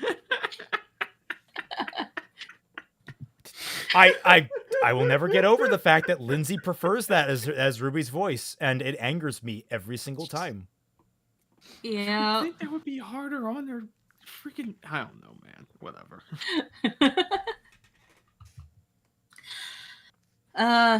It's her throat damage. Whatever. Captain Treadwell's clear eyes darkened. Milady, you know what lies on the other side of Demon View. Yes, Captain. I do not know your quests, Princess Ariana. But I will wish you well. Did they warn you? Do you know where the Shifter's territory begins? It is not safe to go past the line of ice gatherers. I know all about it, Dill said bossily. Just get us into the boat, Captain. Chase is practically on land, and we're here gabbing the time away. So Dill is getting them moving, finally. Captain's like, I never thought I'd take orders from a fox, but here I am. I guess so. Ah, used to be a commander of a fleet. Yeah, used to have a life outside of this. Has a deep, rich backstory. I'm reduced to just sitting here taking orders from a fucking woodland animal. Yep. So Chase gets onto land. They get into the boat. They rowed ashore. Are you coming? Ari asked, because Lori has not gotten out of the boat. Lori looked at the sky. It was empty, except for the clouds. She bit her lip, nodded, and got out.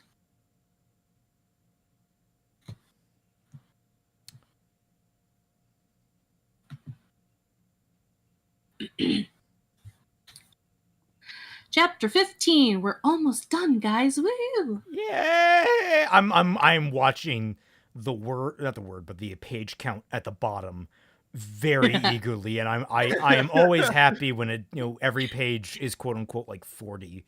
It's nice. Get like a Yeah. rush. Yeah.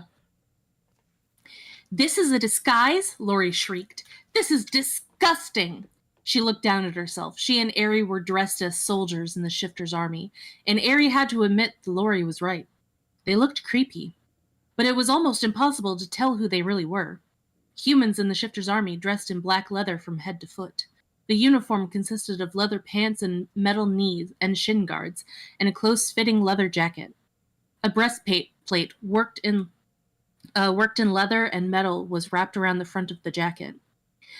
The weapons belts were heavy. Both Lori and Ari had a mace, a short sword, and a wooden implement that looked a little like a slingshot. Catapult, Chase said. There should be small iron balls to go with it. Ari dug in a bag. Yeah. Is that actually a thing? Like mini catapults like that? Is that actually a weapon that people employed ever? Maybe? Izanagi says black leather and armor. I'm sorry, is this Mad Max? Apparently. People did dye leather. Just putting that out there. It was a thing. I don't know how extensive. Also, I need to point out, you said goblins, humans in the Shifter's army. Yeah, no, I completely forgot about that. Izanagi, wait, no, technically Roman armor. I don't know. No, they are clad in head to foot. The Romans wore skirts of leather.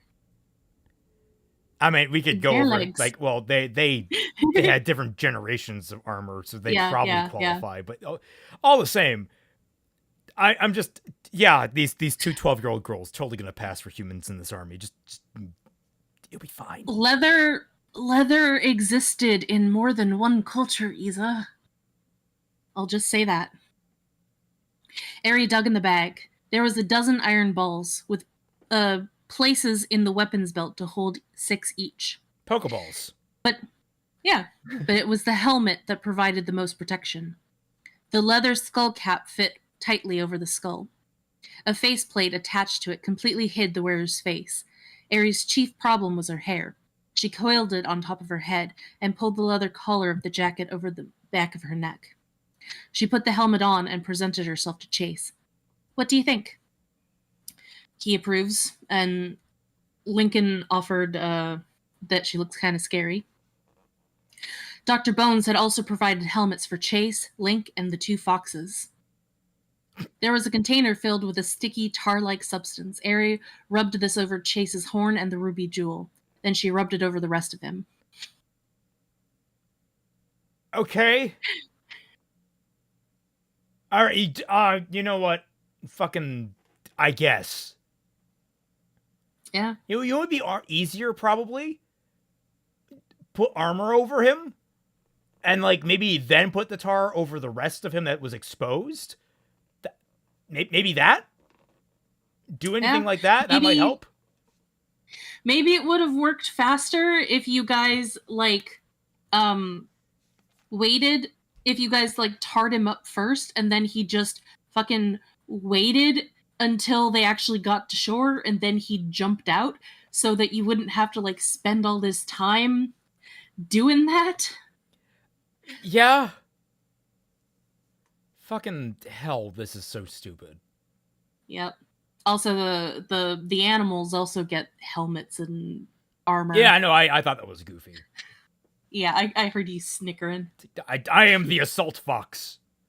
Yep, motherfucker. Witness me. Tar on a horse. Yeah, he needs to look black so that he gets disguised as a shadow unicorn. Though I don't know how that will work for his hair. Because tar and hair don't do well together. When she finished her work, Chase was completely black. His horn was an iron spear.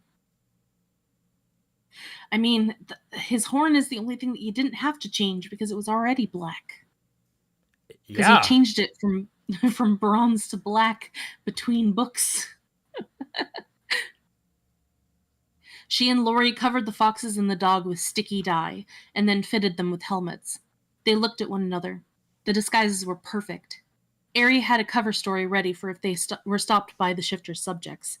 They were a scouting party, out to search for deserters. So Lori wants to get going, but Ari says, wait. She took the star bottle and Dr. Bones' leather bag out of her vest and tucked them into her weapons belt. Then Lincoln dug a hole in the sandy shore, and Ari put her discarded belongings in it. I don't see why you couldn't just have those in packs with you, but okay. Yeah. I just hope that no goblins come along and dig through all of my personal effects. Yeah, no, Pete, obviously, Kai, he dropped his, I don't know what he's doing, actually. His viewpoint's gone. Dear. So, yeah, enjoy biblically accurate Pete for a little bit here. I am currently cut in half. I am the void. This is my true form.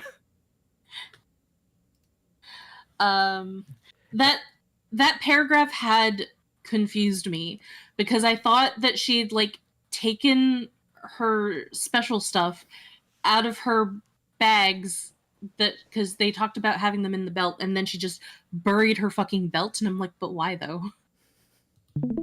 Also, I'm back. Sorry about that. Oops. Discord. Yep. So now that they're all disguised up, they go to the mountain and start climbing up it. Chase is apparently leaping up the mountain. Ari and Lori sweated their way to the top, crawling on all fours. That's not a good thing to do, to be sweating when you're cold. Yeah, not to be sweating when you're cold. And you're wearing leather. And crawling on all fours up the mountain. You don't typically crawl on the mountain, you climb it. Like this. Yeah. Crawling is, I don't know what you're trying to describe here. Like, what am I supposed to be visualizing? Yeah, I don't should know. have wall jumped it. I was gonna say like Chase like taking the mountain in great leaps. Yeah, he's just doing the Skyrim horse thing. That's fine. Right. Yeah. The higher they went, the colder it got. Clouds swirled about them, obscuring the way. They passed an occasional party of ice gatherers chipping away at chunks of ice, loading it in baskets to carry on down the mountain, to be shipped back to Balinor. The ice gatherers straightened up and turned their backs when the six passed them. Lincoln put his muzzle into the air and sniffed. They are afraid, he said. There is nothing quite like the smell of fear. First of all, Lincoln, alarming way you put that. Second of all, if there's an easy route up, why didn't you guys just take that? They have to load chunks of ice and send it down the mountain. Typically speaking, that creates a path. People actually make paths for this kind of industry. There should be an easier way to climb instead of crawling on all fours somehow. Yeah. So, they frostbitten. They reached the tippy top of the mountain. Okay, actually frostbitten or just cold? Because if one of them starts their feet. I was gonna say if one of them starts losing limbs, I'm going to start laughing. The cold numbed their feet and bit fiercely at their cheeks and ears. Lincoln's fur was matted with snow. Dill was white with it. Only Chase appeared unaffected, his great body steaming in the frigid air. Okay, that's gonna give you away. Yeah. Yeah. When the freaking paint just start like slicking off of you or something? Yeah, if you're burning that hot, that tar is never going to cool down and stick. It's always going to be like somewhat muddy. Yeah. So they're finally up at the top of the mountain, and then they look down. They have finally made it to their destination, the Valley of Fear, 81% of the way through the book. I'm not so miffed about that, really, when it comes down to, like, oh, the entire purpose of the book was to get to this place. That's fine, I guess. But it's more that we just kind of skipped over the first major hurdle. Like, yeah, they climbed the mountain. All right, we were there. That's it. They were a little cold. Yeah. Great. Textbook and then storytelling. Yes. Yep. Ari gazed down at the Valley of Fear. There was no snow on the shifter side of Demon View. The mountain's barren sides plunged to a vast black expanse of sand. Steam drifted up from the fire-filled holes, pocking the landscape. A faint odor of rotten eggs reached Ari. Sulfur, she thought. The fiery field was swollen with hummocks of sand and black granite. Black dots moved in clusters on it, like maggots on a log. Work parties? Soldiers? There weren't many, Ari thought, about the message Atalanta had sent her. Even now, the bulk of the Shifter's army was chasing the celestial unicorns through the forest of Ardit. She hoped. The horizon of the Valley of Fear was filled with dense, oily smoke. It coiled around itself like a huge, undulating snake. Through the coils, Ari could just glimpse a sprawling building. That would be the castle, wouldn't it? Yep. I actually liked the description that she gave, to be fair. Yeah, that was fine. It's just, hey, you know, that smoke and shit, you should be coughing right now. And, yeah, like, dying. Horribly. Well, it's probably not bad enough that they will be choking on the sulfur, but they can still smell the sulfur. Oh, fuck. I just read the next highlight. Oh, I forgot about that. Wow. Castle Entia, at least a day's walk away. Take no food or water, Atalanta had said. It was going to be a thirsty hike. No, really? You don't say. Jesus Christ. And the award for the no shit Sherlock. You are going to be dead within the first 2 hours. Like, it's just guaranteed. Maybe even in the first 10 minutes, if things are really bad. You'll be like Anakin at the end of Revenge of the Sith on steroids. So, I don't know how long we can give the shifter a merry chase, but it's still going to take a full day's walk to get there. A full, I'm assuming, 12 hours. Yeah. I mean, she meant like a work day, so like 8 hours. Maybe? Yeah, I don't imagine Atalanta wants to pay them by the hour. She doesn't want to pay for overtime. Mm-hmm. What's a fucking 9 to 5 shift inside of Entia's castle like? Hello there, I'm Grug. I'm one of the gods here at Entia's castle. Let me show you what my day's like. The reality TV show, it's like, in the morning I get up, I have to kill one of my co-workers to make sure I get in the proper line for the commissar. It's like some calm music playing in the background. Yeah, it's like, everywhere you look. Every morning's meal is some new variation of gruel. The commissar cooks like to shake things up. We had bedrock gruel last week. Very good for the digestion. Not exactly the best tasting, but, we make do here. Sometimes we get lucky and there's a little bit of cinnamon in there. It's just... Twice immediately, bedrock gruel with cinnamon. Delicious. And now we know how to convince Twi to eat anything. No. Yes. No. I'm gonna make a cooked onion and sprinkle it in cinnamon. That's what you're saying. No! What you're saying is when it's time to eat Lily Orchard, Twi will take that job. No. Oh no. Remember, she doesn't meet FDA qualifications. Minecraft. She's not considered edible. Yeah, no. We must bury her with the radiation. You are severely overestimating how much I like cinnamon. I was just It was just like, oh, it's fancy gruel. It has cinnamon. How lovely.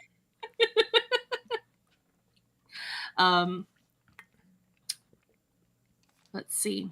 Stop here, Dill said. They go down the mountain. The cold air grew warm, then hot. Sweat is trickling down them. They go through thorny brush, and even though they're wearing leather, the thorns cut right through it and scratch them. Stop here, Dill said in a low voice. Ari halted and stretched her aching muscles. She had an urgent desire to rip off her helmet and take great gulps of air. A low sobbing made her rigid with fear. She turned. Ari sat in a rough piece of lava rock, her helmet on her knee. Her blonde hair tumbled over her shoulders. Her face was streaked with dirt. Put your helmet back on, Lori, Ari said softly. I can't. I'm so hot. It's going to get hotter, Dill said. Put your helmet back on and take off your boots. I can't. Then, Dill said brutally, we'll leave you here. You wouldn't. You couldn't.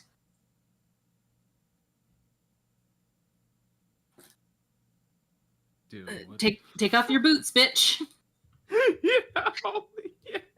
I mean, you asked for this. We told you what's gonna happen. Yeah. Well, no, she didn't ask for this. She got forced into it. She got with the promise of getting to go home. Yeah. Sorry, I think I had to use the restroom. Anyway, this is I'm not gonna reiterate my whole rant about why you shouldn't take off your boots here. Yeah. I don't blame Lori for any of this. She's being blackmailed at this point. Yeah. Like, even knowing like being aware. It's like I get you. I understand you. Guys, please be more kind to her in this circumstance. But I don't want any, I don't expect any nuance here. Yeah, no. Right. Especially from one of the Rugrats. Eri does the we're all in this together. But we have to go on, Lori. We can't stop now. This is the only way that you'll get home to see your father. Not your mother or your brother, I guess, because they no longer exist. Remember them? Do you remember that Lori had a brother and a mother? I remember they existed, and now they don't. Yeah, they existed for exactly one paragraph. All right. Lori jammed her helmet on her head and tore off her boots. Eri pulled her own boots off and tucked them under her arm. Follow me, Dill said. Walk carefully. The fire shifts, so a spot where I am able to step can be cool 1 minute and boiling the next. Whatever you do, don't stop. What the fuck? So, all right. This is the Mega Man block puzzles, like that, where you have to fucking hope they appear under you. Yeah. Jesus Christ, this is the worst goddamn place. There wasn't a safer route you could take. Guess not. Also, on the point of Lori's family, can you imagine a quiet scene of Lori missing her family members and talking about them and having a conversation with Ari about them, and maybe that helps like jog some of Ari's memory about her missing family members or her false memories back on the farm and that sort of thing? Like, can you imagine anything that might build any ounce of character? Yeah, no, not in this book. Would be nice, though. It would be nice. It would be. Yeah. Eri placed one foot lightly in front of the other, drawing back instantly when she came close to a searing heat. Lori's screams, muffled by the helmet, told her Lori wasn't as careful. Eri made them all stop when she explained again how to get through the terrible ashes. I can't do it, Lori cried. I can't. Then I will carry you, Chase said. In fairness to Lori, I don't quite understand how this fucking works either. This seems like you're just rolling dice and hoping that it works out. Also, why weren't you riding the fucking horse to begin with? Yeah, like he has like the magic horse that can resist damage, that has repellent magic. Ah! Not only that, but like his hooves are made of keratin, so like he wouldn't be able to feel it as bad. Yeah, I mean, that's one of the cool things about those hoof trimming videos with the cows, and it applies to horses as well. You see them literally blow towards the fucking hoof so they can actually dry it off and apply a block. It's like, it's really metal as hell. Not a good idea. Dill squeezed her eyes shut and opened them wide. You can't be as agile with someone on your back. The weight will slow you down. You'll burn your hooves, Chase. Give her a leg up, Chase commanded. Your Royal Highness, Dill said indignantly. Are you going to allow this? We have to, Eri said. I'll say it as many times as I have to say it. We're all in this together. Here, Lori, put your foot in my hands. Oh, you're actually being nice to her. Nice, thank you. Yeah. Fucking thank you. Yeah, that's cool. Also, how would this slow Chase down at all? The chick is 12. She's probably like 94 pounds with all the sweat that she's got out. Like, no way. Yeah, she's freaking malnourished at this point. And he's a super horse. Fine. Chase will be fine. Yes. Yeah. The main thing that you have to worry about is him shifting suddenly and then she slides off his back.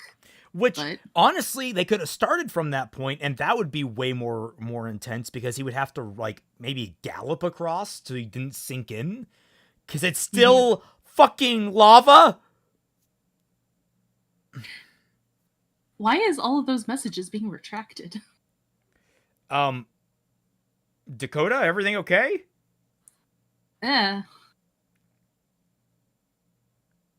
Anyway. Like... Your messages were fine, Dakota. The path wound on and on. Aerie's movements grew automatic. Touch, draw back, touch again, step.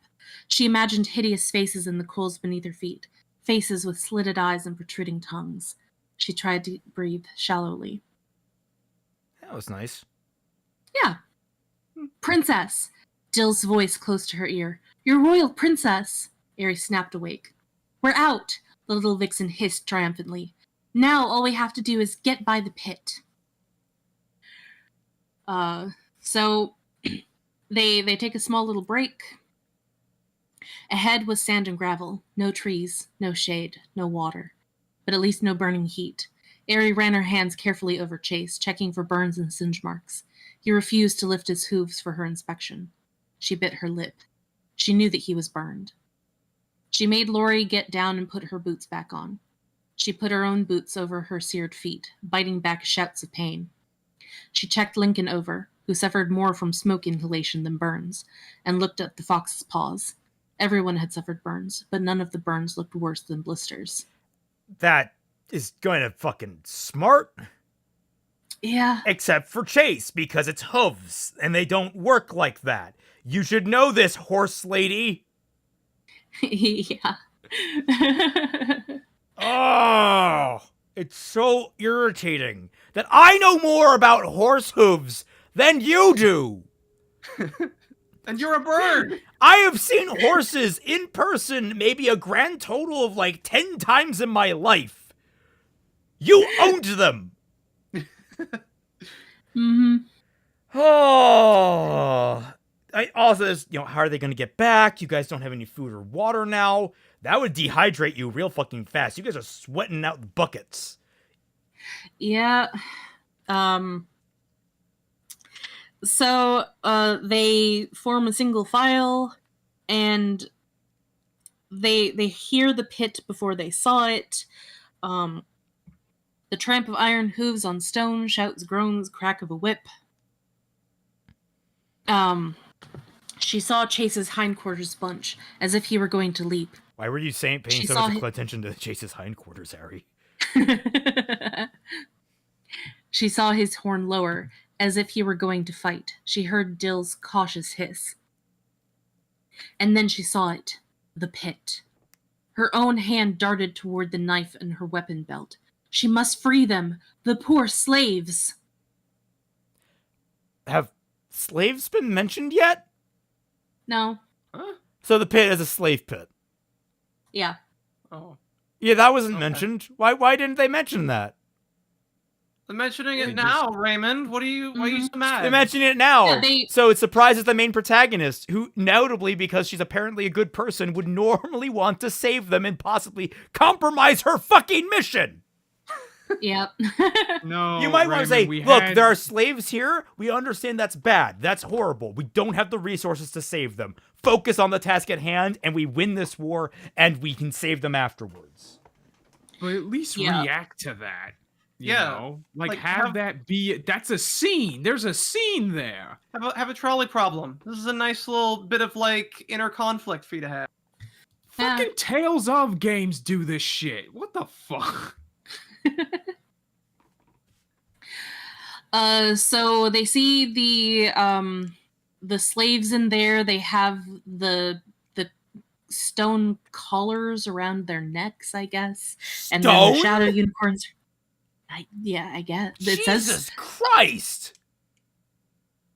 Harnessed by the neck to stone collars.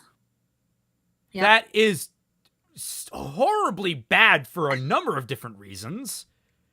Yeah. I mean, for one, stone is not really all that sturdy as a building material. Wrought iron is not only more efficient because it's, lighter, but it's also sturdier. It's more reliable. Stone can be cracked, chipped, and, dug away at. It's why we can use picks against them. You don't typically use a pick against wrought iron. Yeah. Typically. The six walked past in silence.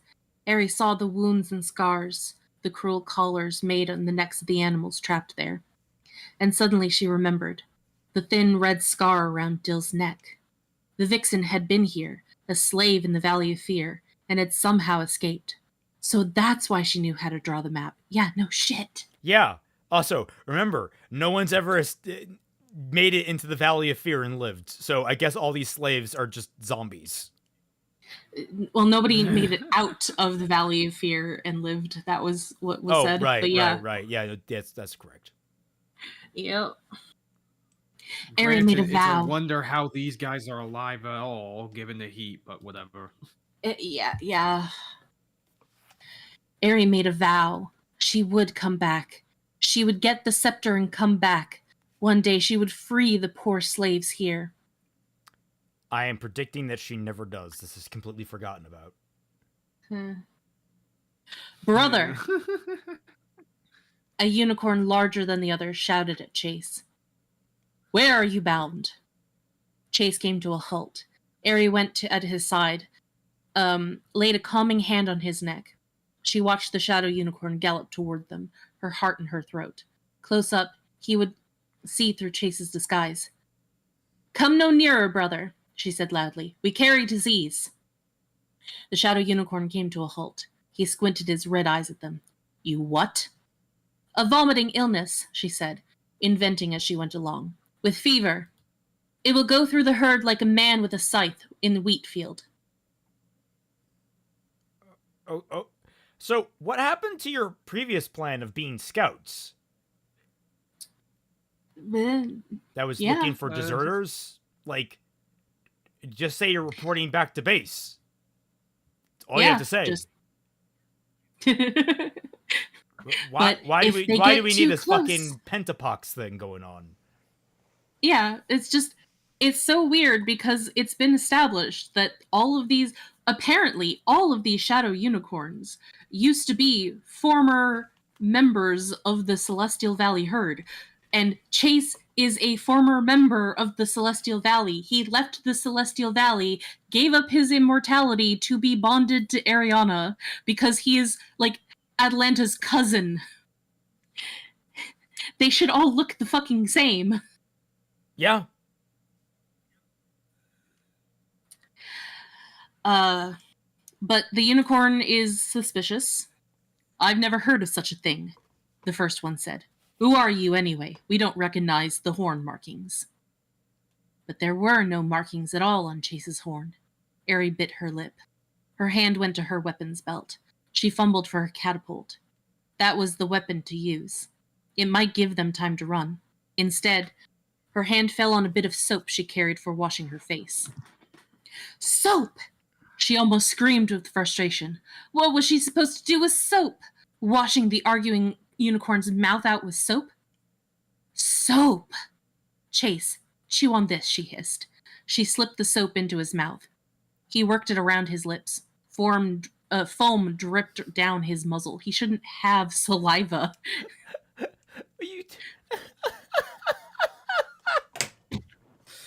You're doing it right in front. Wait. Is Chase behind her? It doesn't matter. She turns around. It's just like you just put your hand anywhere near his mouth. Remember, she couldn't reach up to his fucking neck to cut the snake. Oh my god. He was rearing up, remember? It does. That's not how rearing works, though. He would have to be walking on his two hind legs and never coming back down. Yeah, that's fair. It's like, unless he was like just constantly walking around. I'm a human and I'm suffocating by a snake. Oh, fucking hell. And now you're asking if they know about rabies? Did we even have a name for rabies? Like, when we didn't get to that yet. I know. I read ahead. Yeah. You see, brothers, Eri called. She pointed at Chase. We think he has the summer madness. Rabies. Even shadow unicorns were afraid of rabies. Okay. When was rabies named? Am I spelling rabies right? That's rabbis. That's the wrong thing. Oh, wait. Rabies has been known since around 2000 BC. First record... Well, yeah, okay, symptoms. When was it named? Oh, God.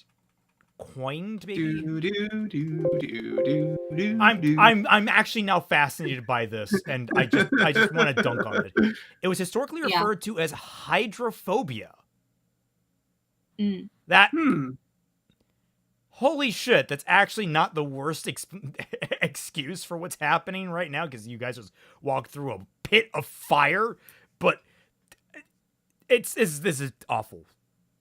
Yeah. The Shadow Unicorn but is like, what the remember- fuck is rabies? Yeah. It's just he shouldn't be able to foam because he shouldn't have saliva in his mouth.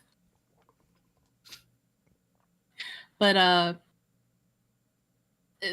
like I think that that she should have kept it at he has the summer madness and then said in the prose rabies. How does she even know it's called the Summer Madness? I didn't know that. I'm a writer. I research shit like this. It could be just what they call it in Balinor, and then she says the colloquial gap term rabies. Okay, I mean, like that could okay. This could be an instance of interesting of her past life bleeding into her current life. That's not. Fucking. Also, you know what? No, this is just so much stupid. I'm not gonna bother picking at every single step of it. Yeah. You've asked that a couple of times, Dakota. I believe I have. Yeah.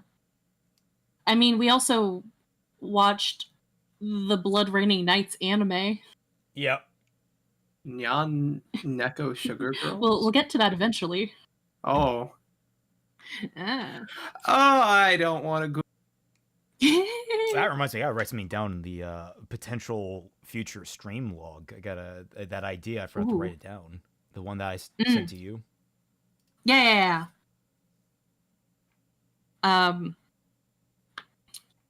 So the unicorns are afraid. They tell them to get the fuck out of there.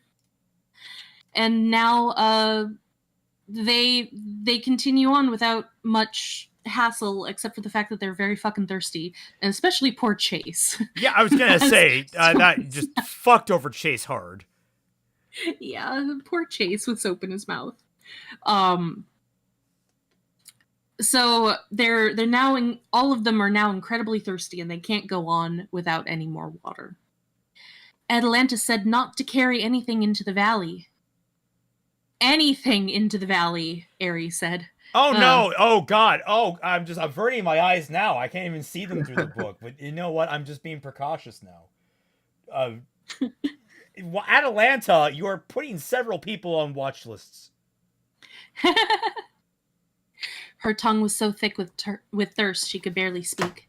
Everything here is poison, I guess. No, that's just the volcanic fumes.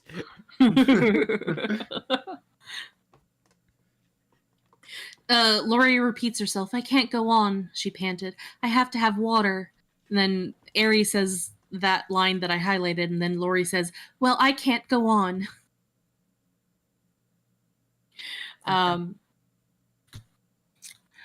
When there's no way out, Dr. Bones had said. Use it when there's no way out. And my magic is for small things. Ari fumbled for the leather bag. She drew it from her tunic and opened it with shaking fingers. She looked inside. There was only a small dish and a rock. She could have screamed with disappointment. Instead, she shook the dish into the ground and laid the pebble beside it. She stared at the dish. Then the half-forgotten legend of the unicorn's horn came back to her. Chase, she croaked, water-starved. Chase! She waved one hand at the dish. Chase nodded.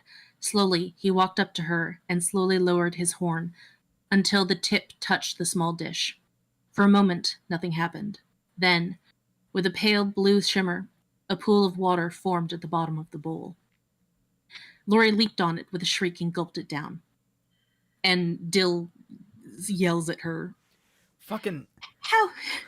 No, I'm sorry. Like, all right, so we have this massive threat that you can't have water in the valley. Let us just magically conjure some water in the valley because that somehow supersedes the rule? But you still have water then. It's still water in the valley. You're still breaking the rule. I guess it's just you can't take it into the valley, but that's bullshit. That's so much bullshit. Yeah. You weren't supposed to bring anything with you. She literally just said that. Anything into the valley. But they still brought a bowl and a rock and a bottle. And their clothes. And their armor. Yeah. And their horse. But yeah, Dill is angry at Lori. How dare you, you little rat. That should have been for Her Royal Highness. It doesn't matter, Aerie said softly. She had the most need. We all have need, Chase said gravely. Put the bowl back in the ground, Lori. Sullenly, Lori set the dish back in the hot ash. Chase touched it again. The dish filled up. Aerie picked the bowl up and offered it to Dill. To her relief, Dr. Bones' magic worked every time Chase touched his horn to the bowl. And at last, everyone had a cooling drink. Then Chase cocked his eyes at the pebble with a mischievous look. Shall I? Without waiting for an answer, he lowered his horn. The rock transformed itself into bread. Ari, just great. Bread. Bread covered in soot. That's exactly what I want. Yeah. I'm just reminded of that scene from FMA 2003 when Ed tried to just alchemy bread out of grass and it tasted terrible. Yeah. Tim Allen confusion grunt. Ugh. I mean, hey, in your volcano, you can turn it into toast. Got some butter or some jelly? No, they have nothing on them. I guess we could kill like one of the horses nearby. You use their blood for jelly. Lord knows it'll congeal fast enough. Oh my god. It's a toast. At least it's crunchy. Also, I don't know why the bowl had to be magically enchanted, because it's supposed to be that when a unicorn touches something, it has the ability to turn that place into like a stream for water. Like, that's just the lore of the unicorns in general. Because we couldn't just let them do that, or else this would be completely pointless. I mean, Yeah. It actually gets down to a lot of things I have irritated with a lot of tabletop systems like D&D and Pathfinder is the spell Create Food and Water is like a first level spell. So almost every single caster that can get it at that level, like at basically the very beginning of the game. And it's like, wow, you guys are never going to starve or get thirsty while you're out surviving. Like, and you can never do a survival campaign unless you specifically limit that spell off your list. Which then you start raising the questions, why can't we use? And it's like you got to be careful with spells and magic that produce nourishing effects, because my God, you know what one of the most common problems in society today is? Starvation and thirsting to death around the world. Yeah. Yeah. So, they're almost to the castle. Aerie raised her eyes. There it was, dark and forbidding. The two turrets on either side. The high, pointed roof in the middle. Castle Entia, the home of the shifter. Our enemy. Also, I was going to point out, did you mean foreboding, not forbidding? I mean, did she mean foreboding instead of forbidding? Let me check. Oh, I forgot. No, I can't check. Sorry. Yeah, those links. Uh-oh.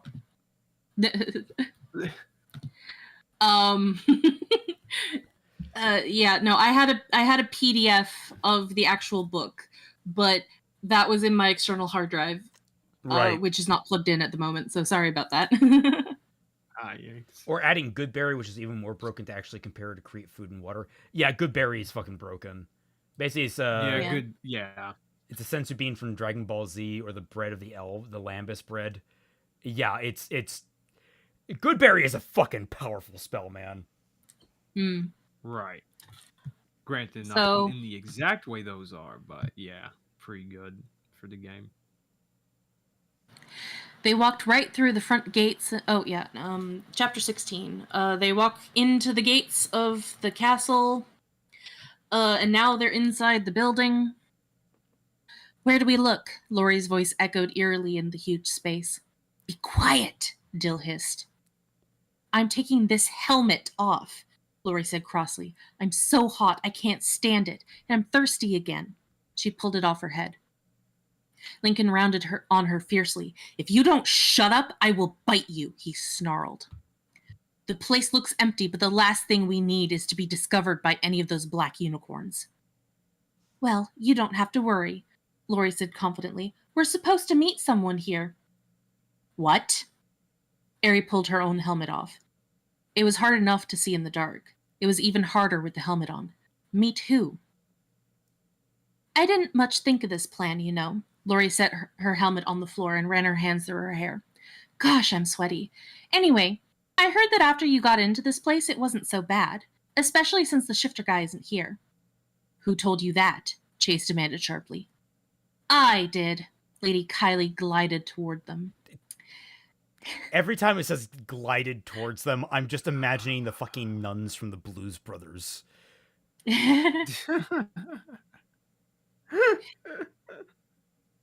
Ari looked at her bewildered. Where does she come from? You must be so tired and so thirsty, Lady Kylie said. She smiled smoothly. Come and have something cold to drink, and a bit of food.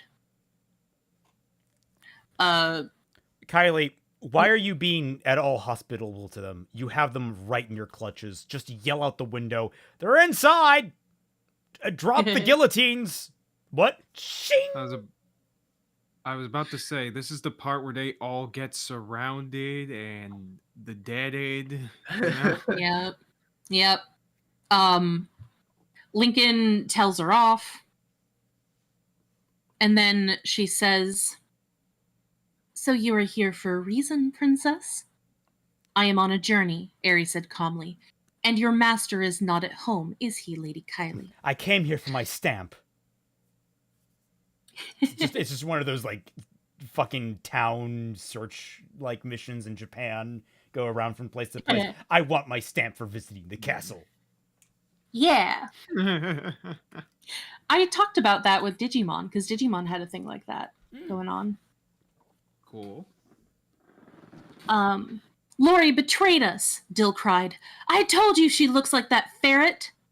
You shut up, Laurie screeched furiously. I haven't betrayed anybody. Lady Kylie said that this would be a hard trip, and it was. She said that if we made it to the castle safely, she'd be here to help us get that stupid scepter so I can go home. I haven't betrayed anyone.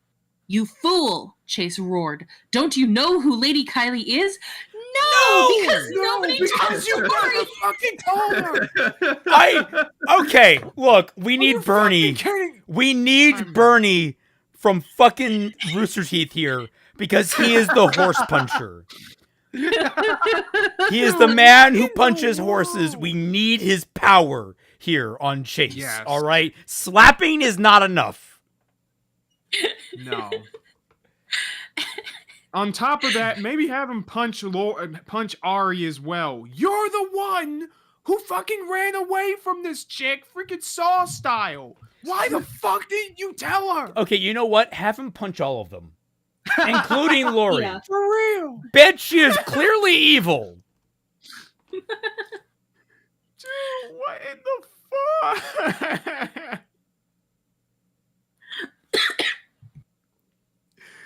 Oh my god.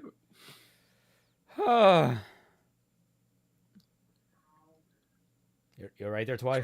This is like this is like the fucking. No, this is like, oh god. I was dying. Oh, okay. This is like the team, like for Ruby not telling Ironwood anything, but just way worse and even more hypocritical. Somehow, it's more hypocritical. That's impressive.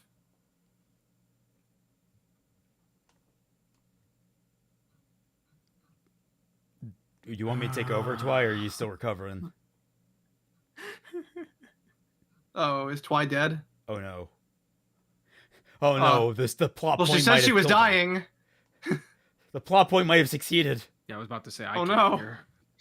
Does that mean we will never get any more Balinor? I guess How the book terrible. I guess while we're waiting for her, I can damn. try and go through what was left to read of that section. No, it's fine. It's Oh, fine. there you I'm are. back. Oh, you're back. Okay. Oh, we didn't Yeah, realize you sorry.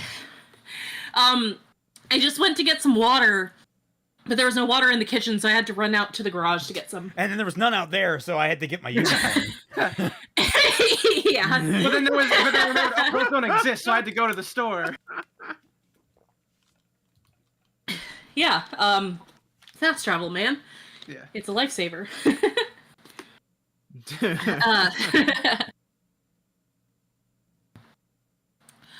Let's see.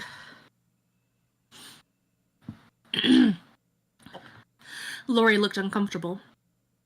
She's the sister of Lord Luxon, she said. And she's my friend. Dill snorted. Ha! She's a lot of things, Lori. Like the shifter, she changes herself to suit the occasion. In Balinor, sure, she's Lord Luxon's sister. And she was the Queen's best friend. That's new. But she's... No, that was actually said to Aerie in the last book. Oh, was By Atalanta. I thought that was okay. I separated the characters. Anyway, continue. Yeah. Like, Aerie should have said to everyone, hey, Lady Kylian is a traitor. Nobody should be...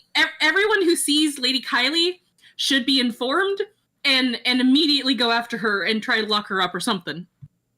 I was about to say she should just gathered everyone in the town square and had been like, I have an announcement. Lady Kylie is a bitch ass motherfucker. Lady Kylie pissed pissed on on my my fucking woman's horse. wife. No, she pissed on my horse.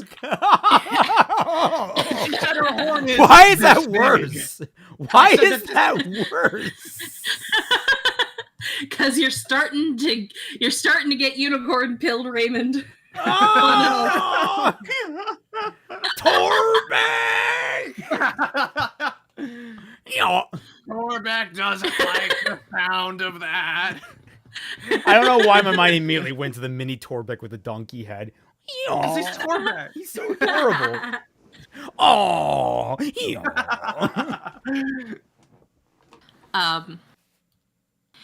Let's see. But she sold out, didn't you, Kylie? Sold out for power. She betrayed the queen and the king. And in turn, the shifter gave her the power of the snake. which allowed her, Kylie laughed. which gave her claws when she partially transforms. I don't question how that works. Yeah. A low, ugly, snake-like laugh. Her tongue flicked in and out of her mouth. It was red and forked, a serpent's tongue. The power of the snake. Lori sounded scared. For some reason. Nasty kind of magic, if you ask me. She can change into the snake as quickly as you please. And she has all the nastiness of those reptiles, too. Sneaky, crawly, lethal things. And all she could do was swank around to be second in command of the Shifter's army. Wow. The snakest much? Yeah, like we mentioned this last week. They just hate snakes for some reason. Look, even though that all animals are supposed to be vegetarian. Look, I don't exactly like snakes myself, but if I'm writing a world, I understand there's a lot of different views of snakes, and I understand that many snakes are just fine little guys. Oh God, is that what they ate? What carnivores ate for meat? They just all universally agree. Okay, we all hate snakes. This is how we will get sustenance, and we will not eat each other. Just go to a restaurant, they just serve up snake like sushi. What the fuck? Jesus.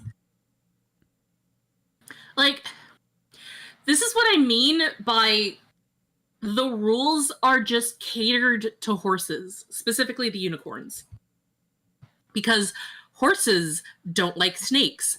Therefore, unicorns don't like snakes. Therefore, everyone in Balinor also hates snakes.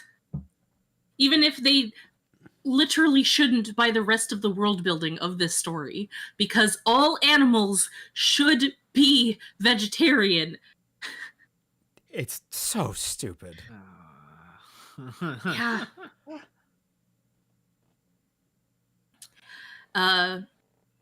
So Kylie tells Dill to shut the fuck up. And then she smiles evilly at Chase. This is what you're after, isn't it, my pet? My sun chaser. She held up her right hand. She was holding a short, beautifully carved staff. It glimmered briefly in a warm, rosy color, rosewood inlaid with lapis lazuli. The royal scepter. So Atalanta had been like, right. excuse me, he's my pet sun chaser? And sun chaser is just like, okay, fine, he's my husband. So Atalanta had been right.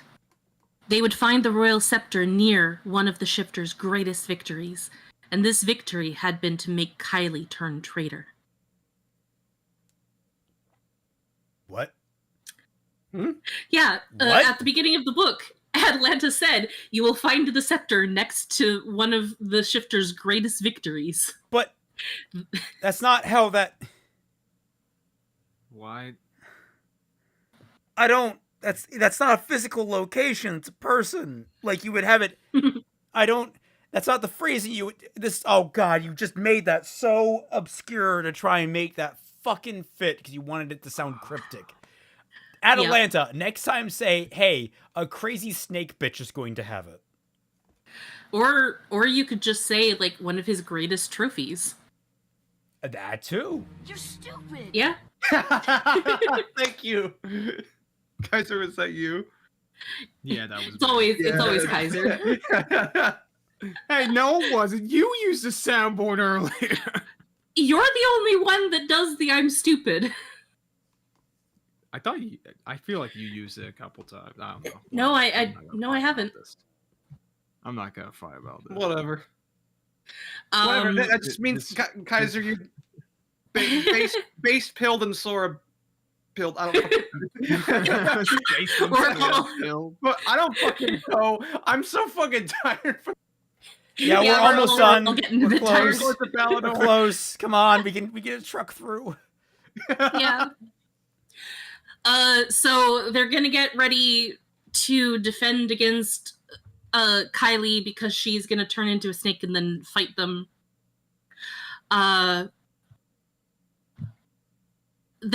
She wraps around Lori and starts coiling her to death. So they can't fight her. And then the bottle, Chase thought to Aerie. Princess, the star bottle. Aerie remembered the dream speaker's words. Use it only when all is dark and there seems no hope. Aerie fumbled for her belt, at her belt for the star bottle. Kylie laughed. Now you will come with me. I will imprison you until my master returns, and then we shall see. Aerie held the star bottle up. It flickered, dimmed in the huge hall. Atalanta, Aerie said. Atalanta, Chase cried. Atalanta! Dill, Lincoln, and Basil shouted until the roof rang with their calls. The star bottle burst into light. Oh! It's just Leo just swipes it. He's like, shing! Immediately dead. The star bottle burst into light, brighter than the moon, more glorious than the stars. The snake shrieked in agony, flinging herself away from the brilliance. The light seemed to blind only the snake. All I gotta do is open this bag. Okay, that's not. Yeah. I like the idea this doesn't work. This is actually not what it was intended to do. It's like, just the snake's like, stop. That's like, it's like, hey, you're getting, it's like some mildly irritating. Like, stop that. Stop. It's in my eye. It's so rude. Fine. Take the bitch. Fuck. God damn. I gotta have to go to my doctor and get my eyes checked now. You'll be hearing from my lawyer.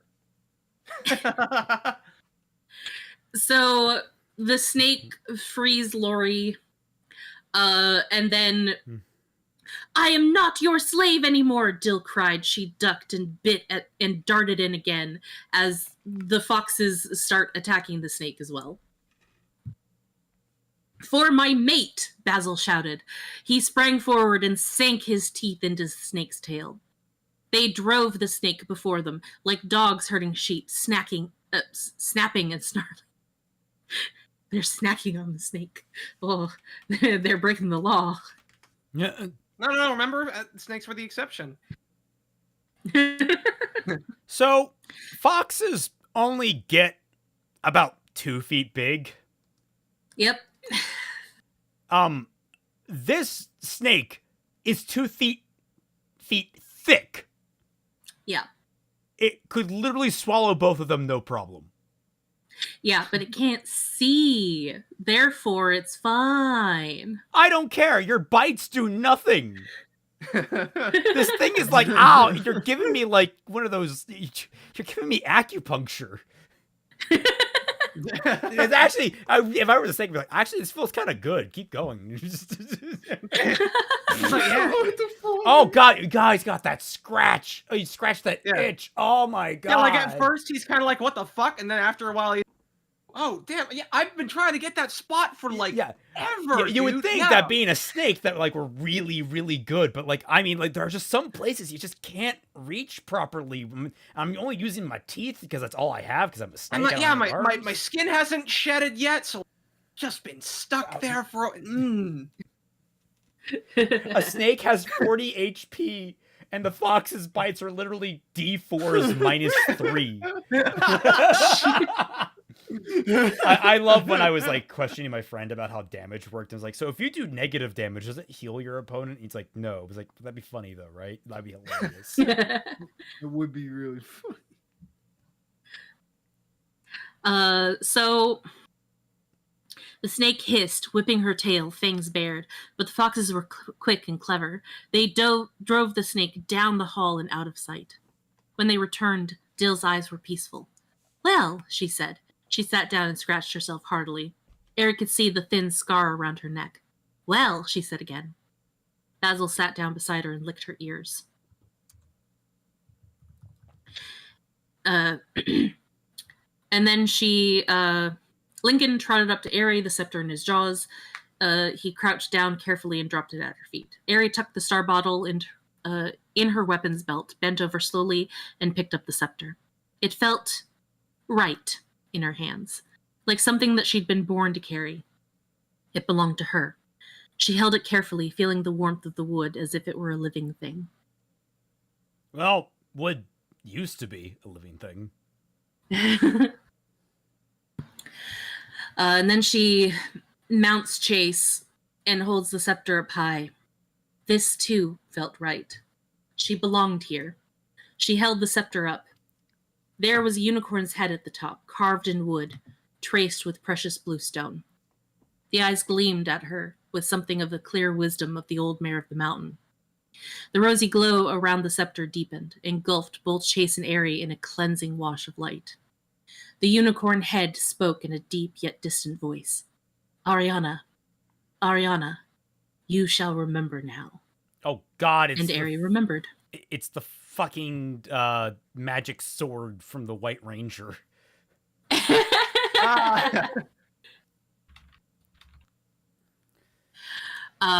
Also, God, we're just skipping Aerie having any of her amnesia. That's great. I'm so glad that we got so much out of that plot point.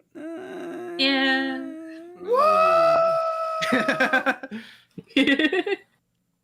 Saba, thank you. So slowly, Aerie remembers her family. Her brothers, Bren and Stally, playing a complicated game of hide and seek in the palace gardens. Though that's a name. Remember when I asked you what her brothers' names were? We never learned. because it was said in the. Oh, was No, it? we did. We learned in the last book. Oh, what were they? Bren and Tace. Oh, fuck, you're right. Stally's his middle name. Yeah, I'm sorry, they just Either got he- zoinked out of my head. Tace no longer exists. There is only Stally. Either that or she has 3 brothers. And then she just didn't bother to name one of them. Because he's not there in the memory. I don't know. Fuck. I'm not gonna actually. Oh, I can't actually not. I'm trying to. I just want to see how long the list. Oh, it's actually only short. Oh, I wanted to see the TV tropes. I was wondering how long it was. It was actually depressingly short. It needs more. Oh, yeah, it does probably. TV tropes, probably like well after the fandom for the. It's already dead. Yeah. Yeah. Robbie says, to be fair, those names are rather stupid.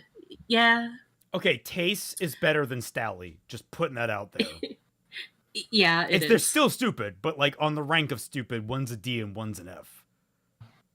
Yeah. Chase and the magic they could do together. The healing touch of Sunchaser's horn when they worked to heal the sickness in the village. The long conversations with the animals in the forest of Ardit, and the settlement of small arguments among them. And Lincoln, there was something about Lincoln she needed to learn, and only the scepter could help her. The scepter could help her with all these things. There was much more to learn from the scepter. She and Chase had been training with it, a training which had been interrupted by the Great Betrayal. Yes, she could use the scepter to rule, but she would need time to learn about its powers. Okay. All right. So, for one thing, realistically thinking, she's like 12, 13 right now. Is that right? So, Yes. Yeah. She's 13. So, losing your memory at that age, while it's more terrifying for the individual than it is a serious detriment to them overall, so long as they have a support system with them and they remember enough to function, which she clearly did. Like, she actually had false memories implanted in her. So she actually, the real memories she had, regaining them, now that I think about it, aren't really all that important, because what would she know by, 11? She's 11 years old when they were forced out. What would she know from that time? Like, she would have, maybe, 6 or 7 years of memories max? Like, that's not insignificant, but, so many of those years are developmental years where you're just learning how to barely function. You don't know all the important elements of, being royalty. So, she would still be very much learning things like finishing school stuff. So, I don't know how much these memories are actually going to help her now that I realize that we have them. I'm like, wait, how much has really changed? Not much. It should have been more of a terrifying prospect to her. The fear of the memories, or the fear of not having them. That should have been more important to her as a character, and should have been focused on so much more deeply. Because, ultimately, the memories that we get are not going to tell her what she needs to do. It's not going to, help her really form too much of her own, ruling style, for example. I wouldn't trust a fucking middle schooler today to lead a country, and they have the access to, so much information. I don't know. It's really, the more I think about this, it's a really weird plot point. Yeah. Let's see, Lincoln the Learn, and only the scepter could help her. See, and Lincoln, there was something about Lincoln that she needed to learn that she apparently didn't know already, because it's supposed to bring back all the memories.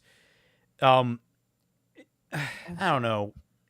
It's okay. Also, actually, another thing, going back to my idea that this book could serve as a great flip for if she had thoughts about lying the fuck, is she never asked?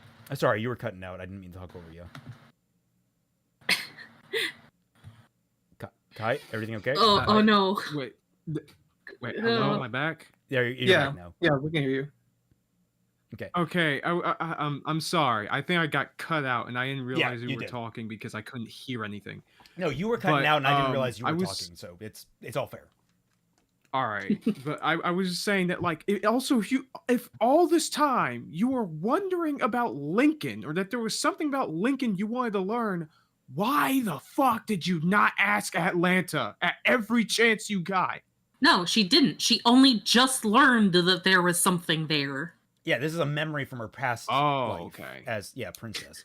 But I was gonna say, what would be great here, if in my idea for Lori and Ari kind of going the opposite direction, where Lori is becoming more responsible and humble and that sort of thing, and Ari is becoming more pig-headed and arrogant because of her princess status.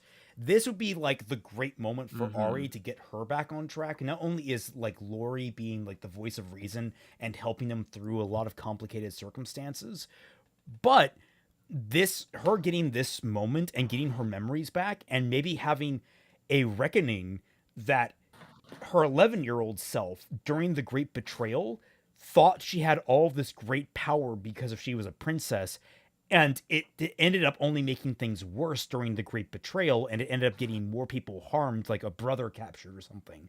And it would be a guilt on her, and she would have to that would basically be the lesson that she needed to learn, and she had already learned it but had forgotten about it, and now she was relearning it from the scepter. And it's like, oh crap, I'm responsible for getting my brother captured. Like, that could be a really cool element too. It's like it's sort of like instant character development, but actually like earned, because it would make sense that like her developmental like maturity was lost as a result of her losing the thing, whereas we're not really given much to go on when it comes down to her maturity or her morality as a child here. Yeah. Anyway, that was just a thought. Yeah, I think you said this near the start of this whole thing, Twilight, where it feels less and less like we are going through this kind of journey with, an actual child character going through all this stuff, and just like a makeshift, vague young adult. Yeah, like Ari at some points doesn't feel like a person, let alone a child. Yeah. She has this strange that. adultness to her that is very uncanny. Yeah, not in a very like purposefully interesting way. It just makes the story incredibly fucking boring. Yeah, and speaking as someone who read this book as a child, I did, like a younger child than Ari. I thought that by the time we reached 13 years of age, we would become as mature as Ari. So imagine my confusion that I had when I was just as lost and confused and just as emotionally unstable as I was 3 years prior when I was reading the book for the first time. It's like you thought you were 13. You thought you could it's that moment when you're a teenager and you think you're going to be like this and that, but it's the realization where it's like it's not all that different, which could have been a really great growing moment potentially in this book for both characters in many different ways, but yeah, that's just not there at all. It was certainly the growing moment for Twi.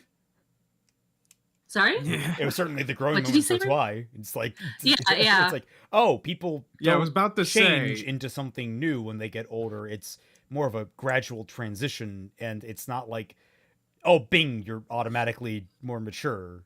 No, we're just Yeah, bouncing off that, it reads like the equivalent of freaking Lifetime original movies written by old women who don't know how teenage girls act.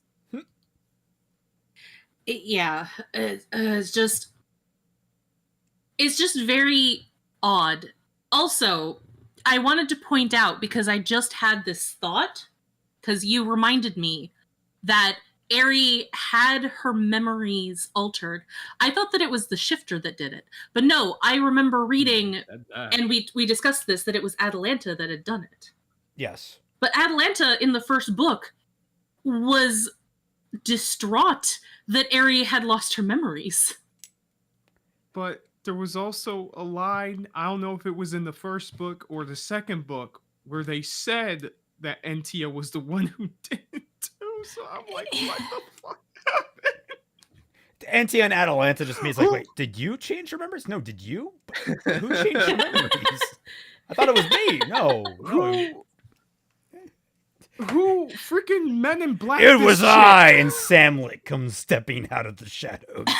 Oh no. It's just Hamlet It with was a Men in I Black said. I outfit. said it was I. Okay, well, we're close to the end. Let's keep on going. Yeah, we are close to the end. Time.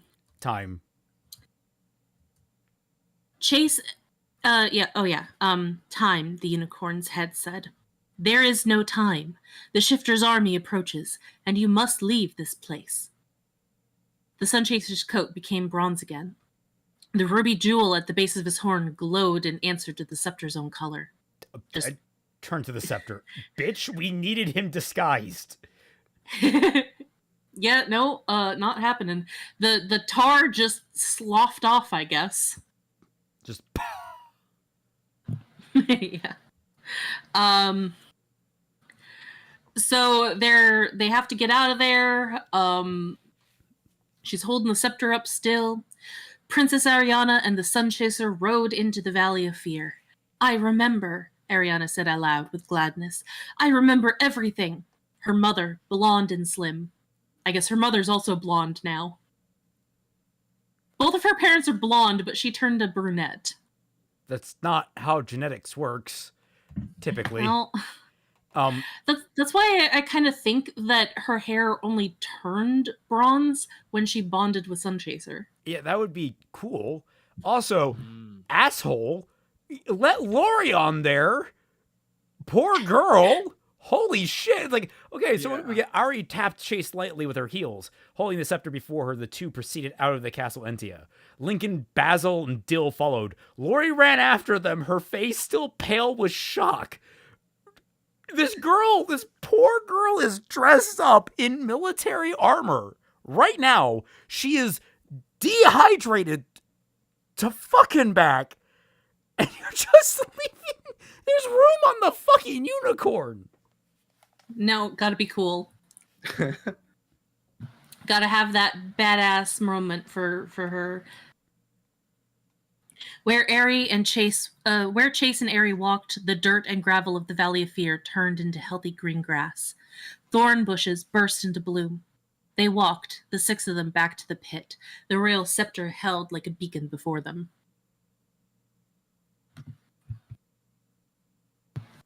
Aerie rode Chase to the edge of the pit and scribed a circle in the air with the scepter.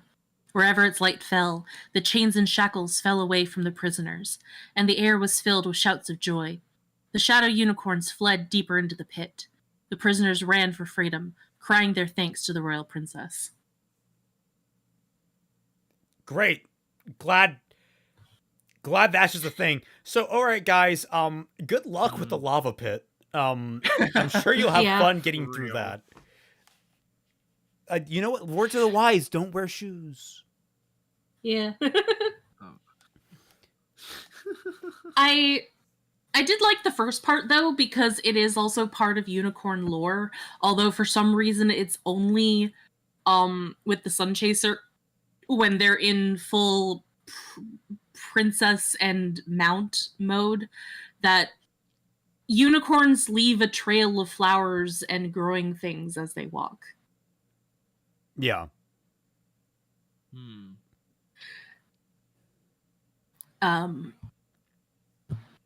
So suddenly Link shouts at Aerie because Lori has fucked off into the pit. This way, Lincoln paced down to the pit. Aerie clutched the scepter. She wasn't about to let it out of her hands now after all that trouble, and walked with Chase to the head of the road that wound down into the bowels of a huge hole. And They're calling her. They're searching for her. She heard a rasp of scales on a rock too late. The snake loomed huge and menacing, jaws open wide to bite. Eri jerked back without thinking. She fell. She fell over the edge of the pit, and with a shout, Chase leaped after her. She fell endlessly into the black, scepter in hand, its light bobbing wildly. She hit something soft, bounced, rolled, and then, for a moment, all was confused, a confused whirl of bronze unicorn, blonde hair, her own feet, and a dizzying, blinding light. Okay, so the recreation of this is, ow, and then Chase, word to the wise, you don't want a horse to land on you, especially one that's a fucking war horse. Yeah, no. Also, like, I don't understand how this even happened. Yeah, in any of case this I need to happened. be said. So apparently Lori spotted her way home in the pit, and so she ran there, and they didn't understand what was going on because nobody talks to each other. So Lincoln, Eri, and Chase run after her, trying to search for her. But then Kylie attacks them, and then they trip and fall, and all of them fall into the pit. Okay. All right. Have they explained that Lori saw a portal home? I think in the parts that I didn't highlight, there was some exposition of that. She backed herself against her world on Chase. No, we haven't anything like that yet. Anyway, Okay. we'll figure it out. Yeah. She lay still, remembering what her nurse Bonesy had said. Don't get up right after a fall, Your Royal Highness. Make sure that all your bones are in place. What if there's a horse about to fall on you? Like, then maybe you should get up. Yeah. Sean says, yeah, because that's what, 120 pounds? Horses are much heavier than that. Horses are like, Yeah. Oh, let me see. Average. The average horse is like half a ton, aren't they? Yeah, something like that. War horse. They're like 900, maybe even 1,000 pounds. Yeah. 800 to 1,500 pounds. Yeah, so half a ton. Yeah. Big man. Ugh. When I was 12, I was 72 pounds. Maybe he's saying that about Lori. Not Lori, sorry, Ari. Oh, yeah, He's saying yeah. Ari's about Yeah, maybe. She'd be like, 80 pounds, 90 pounds. Yeah. Yeah, no. That's when something lands on you and you are quite literally a fraction of its weight. It doesn't bode well for Yeah. you. I mean, that's what happened to King Henry VIII. Yep. Except that horse had armor on it, which made it heavier, on top of his own armor. True. He's no little pony. She lays- That's true. Yeah, no, definitely not. She lay still, remembering what her... Oh, yeah, I read that already, sorry. She sat up carefully, blinked. She was in a familiar meadow. It was surrounded by white three-board fencing. A herd of horses grazed nearby. Horses? There weren't any horses in Balinor. Milady, Chase thought at her. Where are we? Oh dear, Eri said. She held the scepter tightly. Oh dear. She looked around. We're back, Chase. We're right back where we started. Glacier River Farm. We crossed the gap. She went over to Lori and helped her to her feet. Well, Lori, she said, you're home. Just as the dream speaker promised. Lori looked around in a dazed way. A huge smile spread across her face. You're right, she said, astonished. I'm home. Oh, thank you, Eri, thank you. After I was so awful about Lady Kylie, the thing is, she promised. It's okay, Eri said quickly. Lori being apologetic was almost worse than Lori whining. Let's not talk about it anymore, okay? Yeah. Just because all of this. I'm glad we has resolved been so beneficial. So the betrayal and all that such so smoothly. Yeah. Also, for the record, throughout all this, I was waiting. I'm hearing in my head the start of What I've Done by Linkin Park, and I was waiting for the we're home. What I've done, I'll face myself. It's like a film That'll directed be by for Michael the- Bay. Directed Honestly, by That'll be for Michael the movie Bay. adaptation. give Michael Bay the rights to Yeah. Unicorns of Balinor. I want to see Oh that. my god. Yeah, fuck Oh, it. no. Fuck it. Just fuck it. Ariana played Get, by hell, by I take Zack Snyder at this point. oh my god, dude.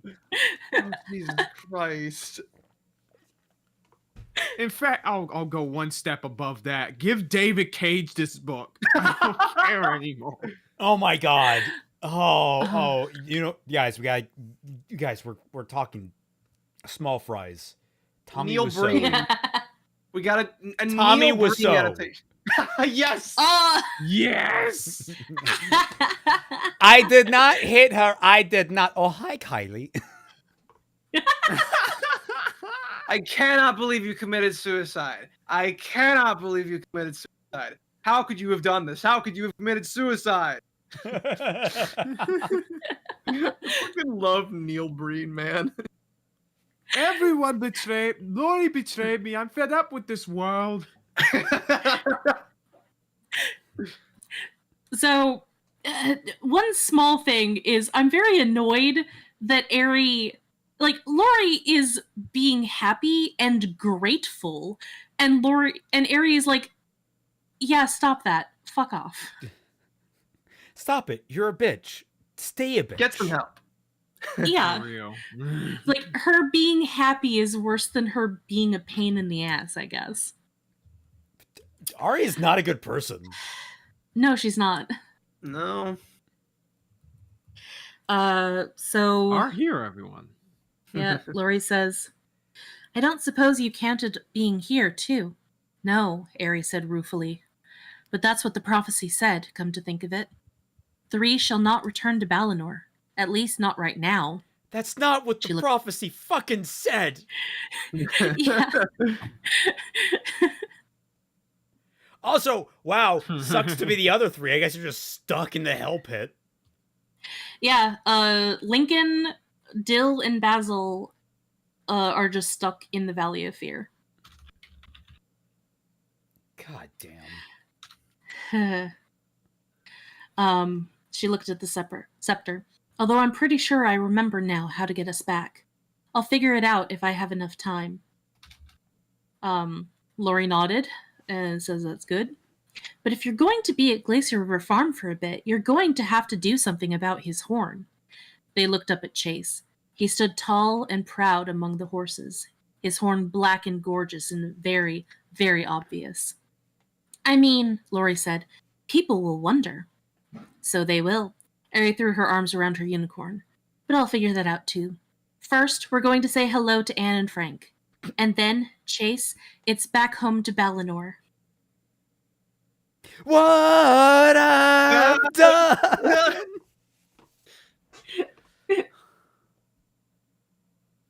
Autobots So- roll out. Fucking hell. Yeah.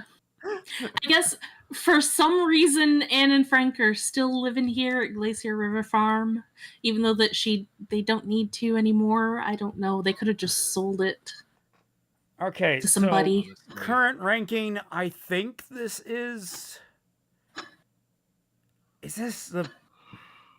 All right, I got quality-wise, it's hard to rank them. Entertainment-wise, this might be the best because it's so broken. Yeah. Yeah. I don't know. I don't. It's also might be the worst mechanically. 'Cause I'm not sure at this point. I think so. Personally, yeah. Okay. Kaiser, what do you think? Here's what I think. Okay, look, we're asking just your quick. opinion on the book, not for you to actually start mimicking it by repeating what we said. All right, let me put it this way. I am against beating children. Just want to say that. Oh god. I'm cooking. Okay. Go on. All right? Go on. I'm against that. But if I found my kid somewhere along the lines and I see him reading this, for just a moment, I would reconsider. Like in terms of the I guess good moments, unironically like good moments in the book, of the 3 books we've read so far, this had like the least number of them as far as I can remember, unless my memory is just that messed up right now. Yeah. You could always go back and watch and relive the pain. Oh yeah, The fun never ends. Well, assuming that is the case,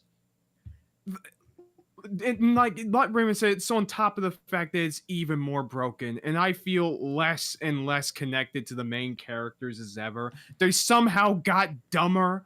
Like, I feel like they are just ranking above Unlimited Blade Works just rapidly, and their cast is stupidity. Jesus Christ.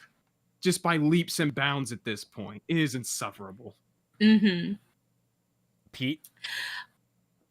Yeah, Pete, what are your thoughts? It bad. That's it? Okay, Raymond, where are the rules when someone lands on top of you in damage in D&D? There's typically 2 ways to do it. Well, there's a couple of different ways to do it. One is that they take all of your fall damage, or you each take half of your fall damage. That's typically how it's ruled. I believe, I don't know what the 6th edition has come out, hasn't it? Typically 5.5. Oh, that's what it's called? Okay. Well, it's not. It's called D&D. No edition. It's just D&D. But everyone knows it's 5.5. Yeah. So in 5e, I believe it's 1d6 for every 10 feet that you fall. Yeah, that's how it's been for decades. Yeah. But like he's asking specifically, how does it work when someone falls on top of them? Oh, on top of you. Okay, Yeah. I see. And that's what I'm saying is that you take normal fall damage, but you each take half of it. But no, let's see. One thing that I wanted to point out here is, so far I'm noticing a trend here in these last 2 books. The end, just sort of the characters get the thing with almost no threat whatsoever. Like they pull out a MacGuffin, solve the problem, get the magic item, and then they just solve all the problems even more. It's like the villains are not threats. I am not at all threatened by any of the villains. The most threatening they've ever gotten is bonking Lincoln over the head, and he's a dog. Yeah. Mm-hmm. So Bruce Boinkers asks, what's worse, this or Lily Star Wars fanfiction? Lily's Star Wars fanfiction, because somehow it's making the sequel trilogy worse, and I don't know how that's possible. like legitimately, it is impressively bad. Like, this is also, like, let's not get this wrong. This is at least creative. It's creatively bad. It's bad. It's horribly inconsistent, but it's not like you had a base plate to work from and actually build on top of that you could actually theoretically make a stable foundation from. No. She was admittedly ripping off a lot of Tolkien, but Mary here was at least trying to do something original. Meanwhile, over in Sith Resurgence Land, Lily is just trying to get her rocks off to Rey by making her less of a character. Yeah, and she's not even being honest about it. Yeah. See like, what? It was just a Sorry, I missed a lot tonight. New job is a no buds kind of place and ends at 4:30, and I am tired. Have a bit for you guys' trouble. That's fine, Seawits. We all understand how that's like. Yeah. Appreciate it. Sorry about the no buds. Like, that sucks. Yeah. But yeah. Your thoughts, Twy. This to me is the worst book of the series in terms of quality. I'm not gonna say that we're not gonna have other bad books. There is a book that we're going to get to that is completely and utterly worthless. Oh, good. But it's not this book. Considering how much we struggled to stay awake during this one at times. Yeah. So you get a book that is completely and utterly worthless, but is not as bad as this one? It's a side quest. It's a different type of bad. Oh, I see what you mean. Okay. No. Yeah. So while it might be more competent in terms of its actual mechanical writing, it ultimately doesn't add anything to the overarching plot or characters or narrative. Yeah. Just, So thanks, I hate it. yeah. Good to know that the next time that we come back to Unicorns of Balinor will technically be with the best book of the series. This is like, Ooh. you see, this is like the Zootopia thing Look forward where they have the ice place right next to the warm place. Like the way they did that is so that all the hot air, all the cold air, when they refrigerate the ice zone, get all the hot air they're basically sucking out is being pumped into the arid desert land. Like, Yeah. so basically by having the worst book right next to the best book, that's what's happening. All the good content's being shoved into one of the books. Yeah. There's a couple reasons why it's the best book. Because you have a new good character coming in, a very enjoyable character, and things happen in the book, and Oh my god. but yeah, in terms of this book, like it just breaks my brain the fact that you have the laws of vegetarianism for obligate carnivores. How does nature not fall apart when everybody eats the same thing and nobody apparently eats meat? How is it that you just have this place next to a mountain that is the only place where is cold enough and high enough in elevation that has snow and ice all year round, and why couldn't you just go around the mountain? They never explained why you couldn't go around the mountain. They couldn't explain why you couldn't go around any of this shit. Yeah, no. Can't go around the Valley of Fear to maybe get to a place that's closer. Just nothing. There's no No reason. attempts It's just, to build a hang glider. Yeah, just there's no trying to get around it and then concluding that this is the best and safest option to go into Castle Entia. It's just, this is the way that we go. This is the path that we take. It is what it is. And the fact that it takes 80% of the book to actually get to the valley, and half of it is just telling Ari of what she was already told at the very end of the last book, but in more detail. Yep. Because remember, at the very last page of the second book, Sunchaser's Quest, Dr. Bones told her, now it is time for you to get the Royal Scepter. That is your next quest. And then they're like, what do we do now? Well, go into the fucking forest and have a chat with Atalanta. And then Atalanta will tell you what you have to do next. Bitch, go get your scepter. Yeah, and also... Oh, I already knew that. Fucking... You can just walk into the enemy's fucking main compound. There's no one there except for the person that knew you were going to be there. There's no guards. There's no defenses. It's just an empty fucking castle where someone will bring you the scepter to gloat in your face. It's so... disgustingly misappropriated, and it like completely kills any like intrigue. I also, here's a question: is Lori done? Like, is this it for Lori in terms of the No. Oh, she gets wrapped up in everything now again. I think she chooses to come back. Oh. Yeah. Spoiler for next time, I guess. There's What? like, it's subtext, but it's implied that Lori's father is a bit abusive, so she volunteers to come back. Oh my god, you can do so much with that. I know. Like oh my god, I am right there with you. I might have to help you write this book. Yeah.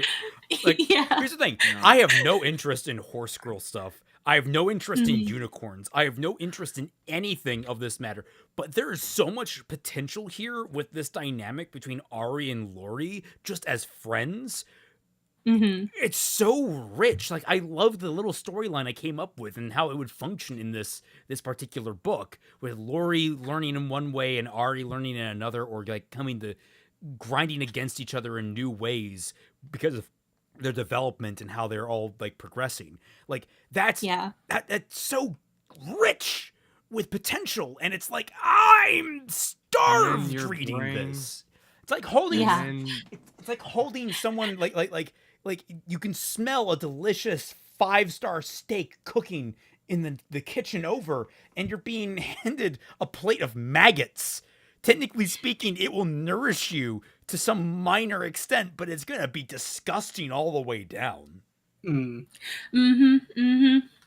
Actually, I question whether or not it'd be even nourishing. You would have to eat a lot of it for it to nourish. I was about to say, the moment I heard that was an implication, my brain instantly died, because I know for a fact, I have faith, I guess, that it's just not going to amount to anything significant. Yeah. Yeah. Well, like, remember the first book when Lori was Daddy's little girl? Like, how dare you how dare you even put a bruise on my daughter? I'm going to sue you and shoot your horse. Yeah. With your own shotgun. I mean, well, I was gonna say, not to say that's not impossible for those two things to coexist, but you actually need to convey that. Yeah, the idea that he's like just so controlling, and it's like, I wouldn't even say it's like it's my property, but like he has such a skewed perspective of what it means to take care of his daughter, like, or any way like that. Like he just doesn't understand what he is doing to her, and how like his views can be abusive, and how he's also it's stunting her growth by not letting her like suffer the consequences of her own actions. Yeah, it's just a shame all around. And I keep saying this at the end of each stream, but I'm so glad that you guys can see the same kinds of potentials that I can, and that there's so much that is just missing from this book that should be there. And it could be a really great story, but all that it is just the plot as it is. Yup. Yeah, in fact, one last thing, I guess. It just dawned on me. This whole sequence could have been like 2 books on its own, like the trek from one mountain to the other, leading up to the final thing. I mean, that literally can be done with just about anything. You can make that, you can really go as granular as you want. You just gotta make it interesting the whole way through. Yeah, but here they just skip so much. Yep. Anyway, I think we're going to wrap up there. Do any of you guys have anything you want to promote?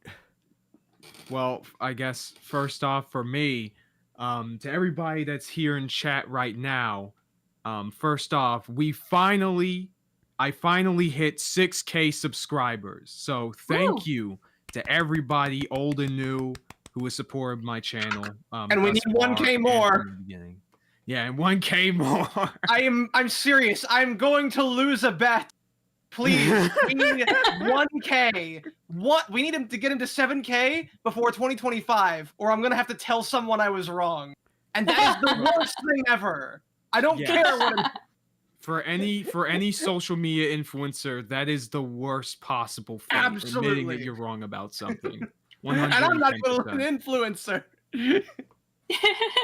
So yes. I mean, look at a certain piker for that, you know what I mean? Anyway,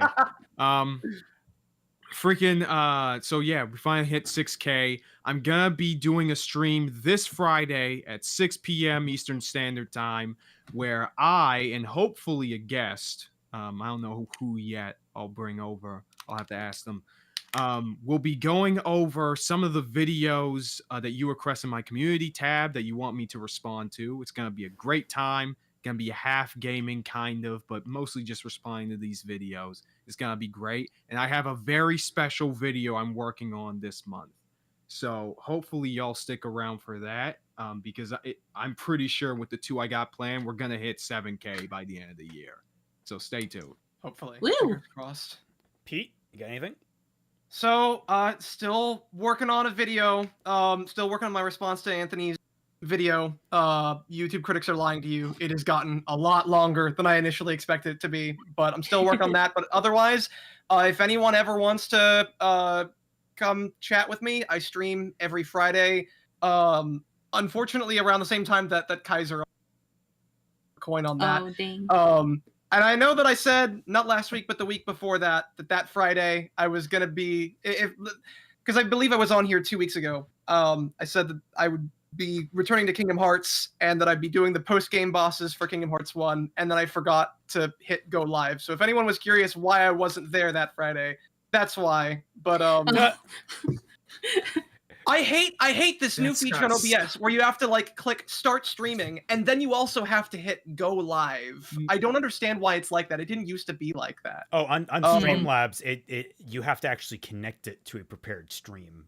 Or you can do like a raw just start immediately type thing, but I don't recommend that. I just set up a stream and connect it.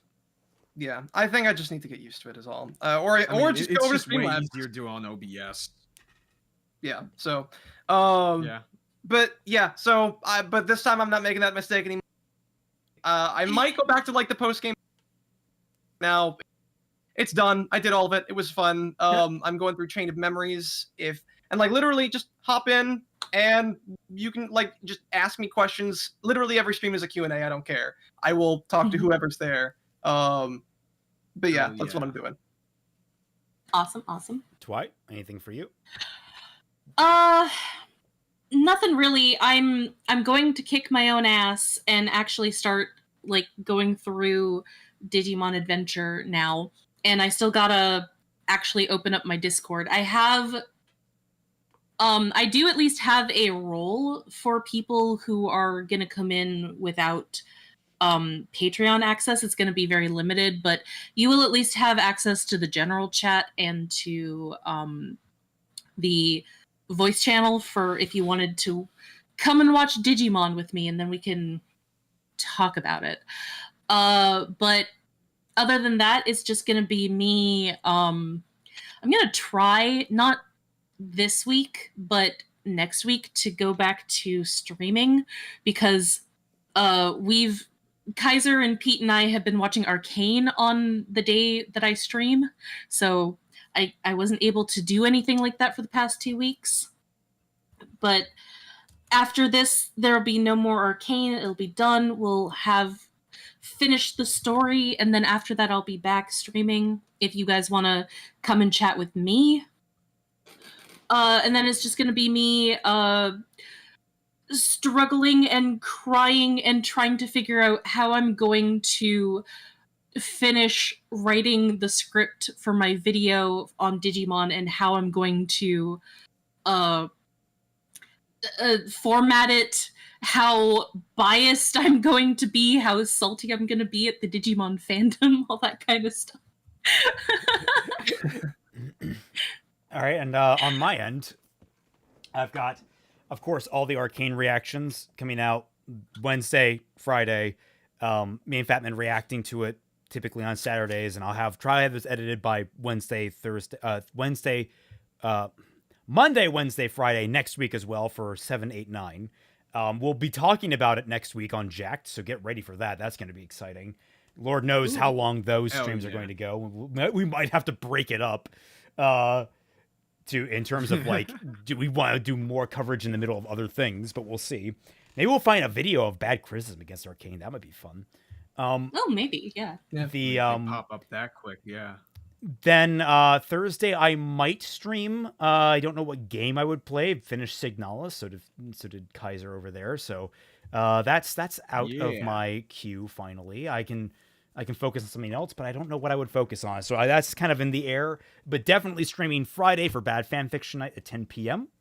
So look forward to that. And everything else I'm doing is still just cooking in the background. Got a lot of coals in the oven that are cooking between different scripts and different projects. I got like 3 major projects. So yeah, look forward to all that. Thank you all so much for joining. Remember to subscribe to the Patreon. If you for $1 or more, you get access to Team Frostbite Discord server, the Tundra, where I, Fatman Falling, Dashi Lee, Twilight Guardian, Kaiser Shonen, Pete here, IKnowNothing. We're all regularly on there, hanging out, chatting with you guys, having a good time.